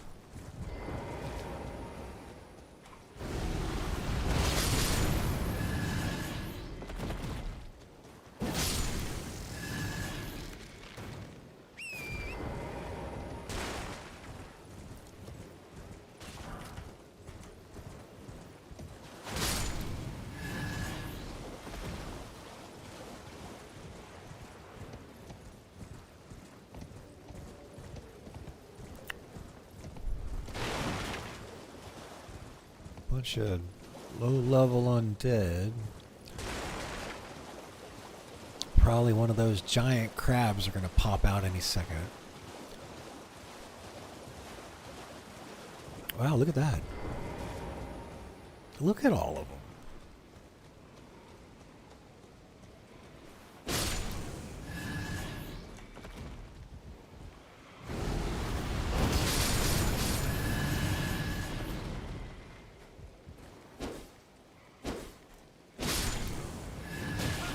Oh, they're running away.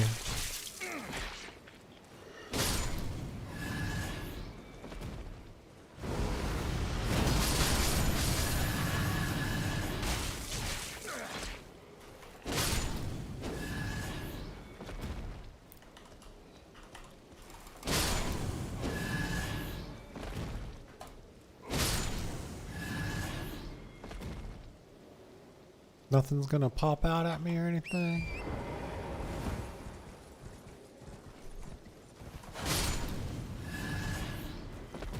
Okay, I guess not. I like how I got this trinket that heals me when I kill them now. Like, that's super helpful.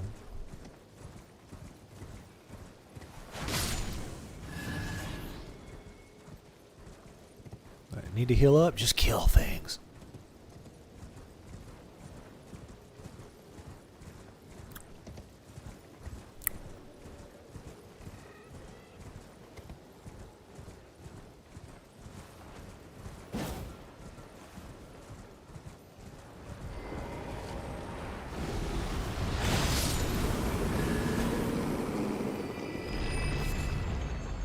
Take that land octopus ovary.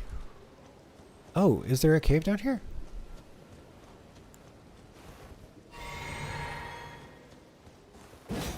No.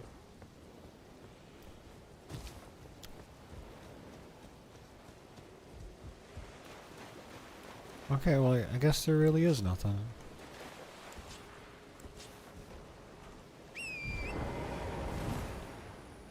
You know, I do need some more of your ovaries.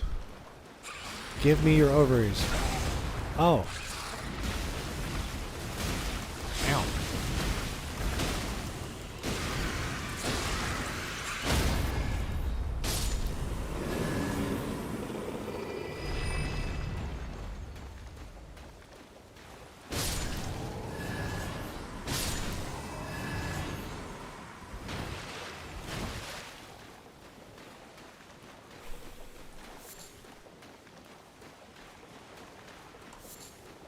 I need your ovaries.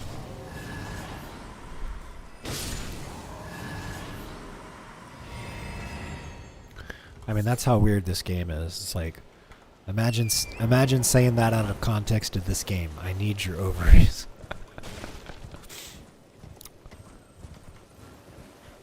How do we? Can we get up that way? Oh no. There we go. Okay, we cleared that out. Where is Alright, let's go this way.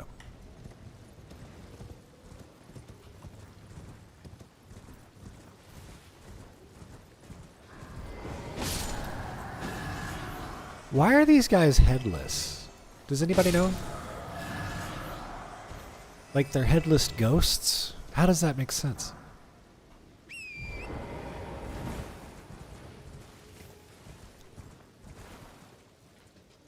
Okay.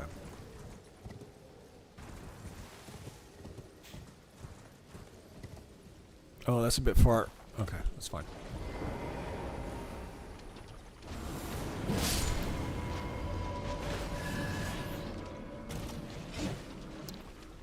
What is that? Well, it is no more.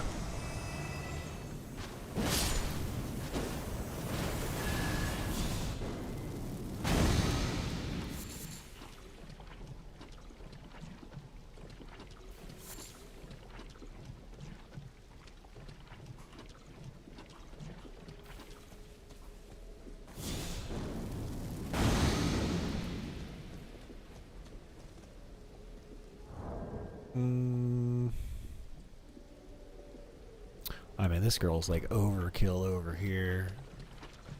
Like, I don't have any problems with these guys. This is like the starting area almost. I remember seeing that big ball of faces the first time and freaking out though. Okay. Alright, here we go.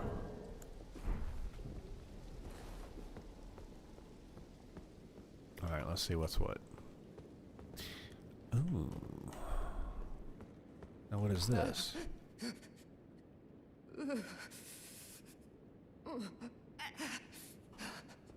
It will do no good, I swear. What is she doing there?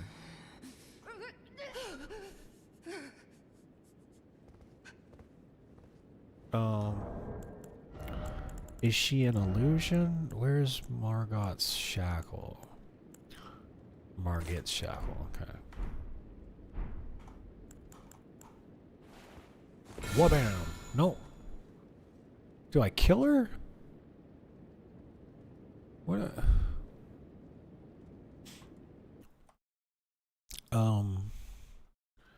There seems to be Selena attached to the wall of a cellar with crystals. She says the same thing over and over again. But Selena is at the place I bought spells from her. What is going on?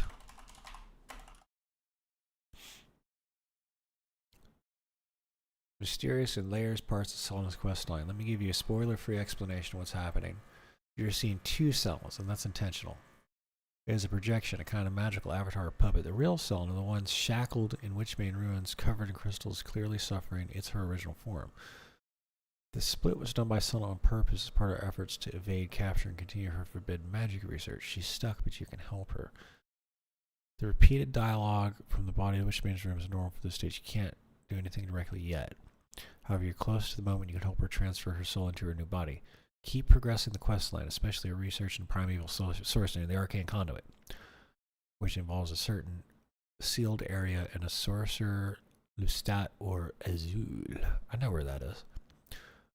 You need to find a new body for her, one that is empty, one that can house her spirit. There's a body somewhere near the Rea Lucaria Grand Library that you can prepare, but it takes some careful searching and quest progression to get the needed item.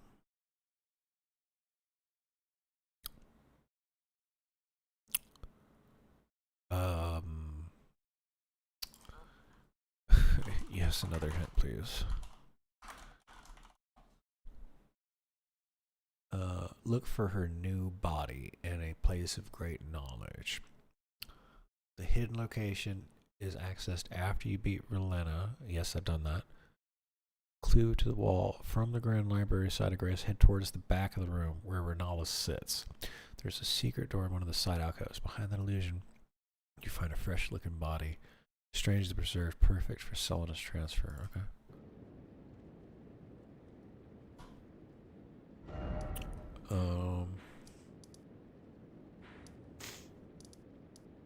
Give up that insert James Bond movie title. Right. Right, well there's Renala.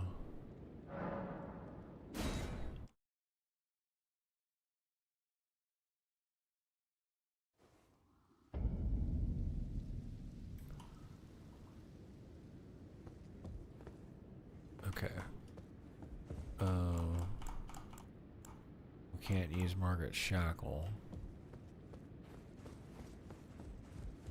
Okay, I can't swing my sword here, so that's where the weird children thing come out of.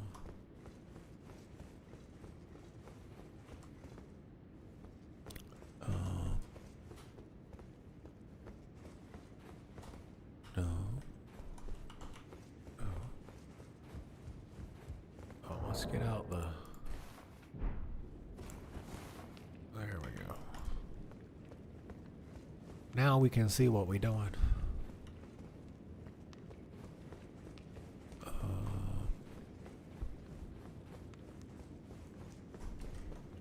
Oh.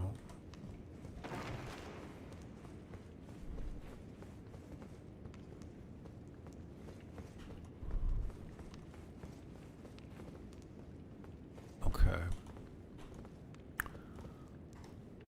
What did he say? From the grounds, head towards the back of the room. Ronaldo said there's a secret door in one of the side alcoves. Behind that illusion, there's a secret door in one of the alcoves. Okay, well, we're behind her.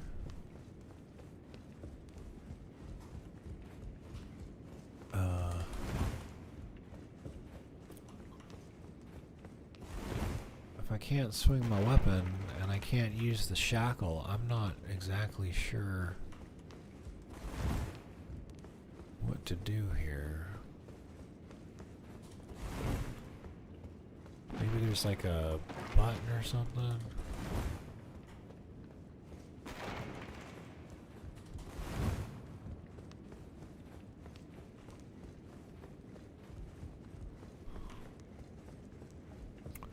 Is this what they mean by side alcoves?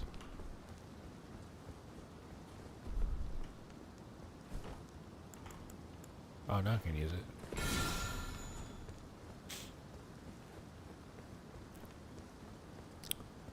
Oh.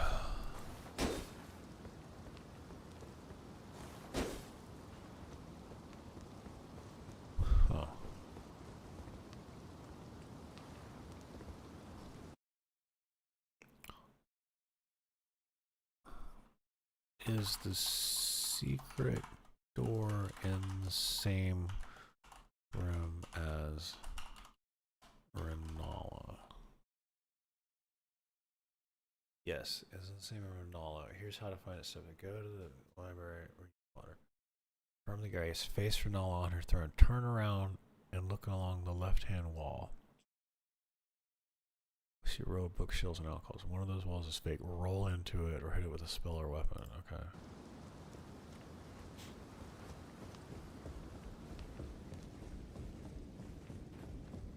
Alright, so we go here. Okay, it says to the left.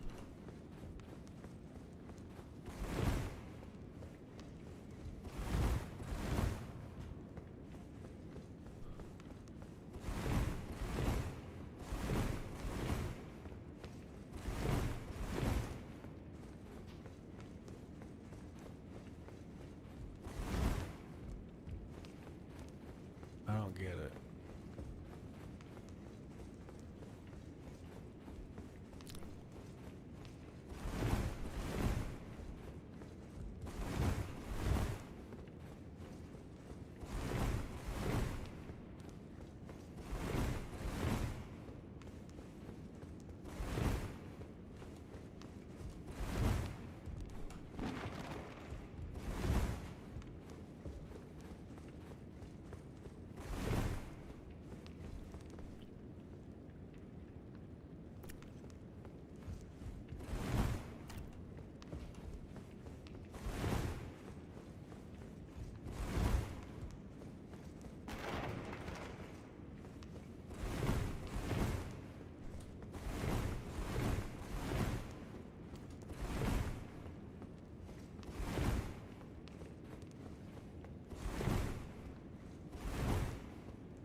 Okay, let's try the other side over here real quick.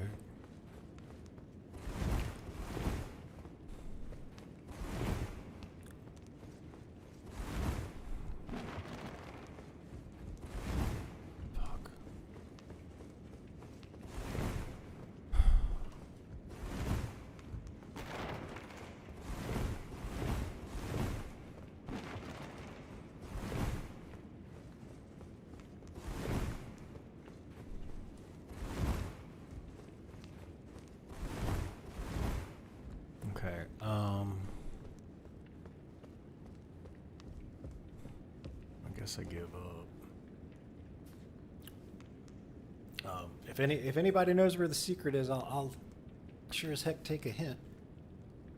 Let's just look it up. I'm never gonna figure this out on my own.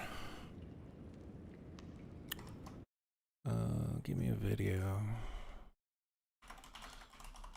that shows what to do.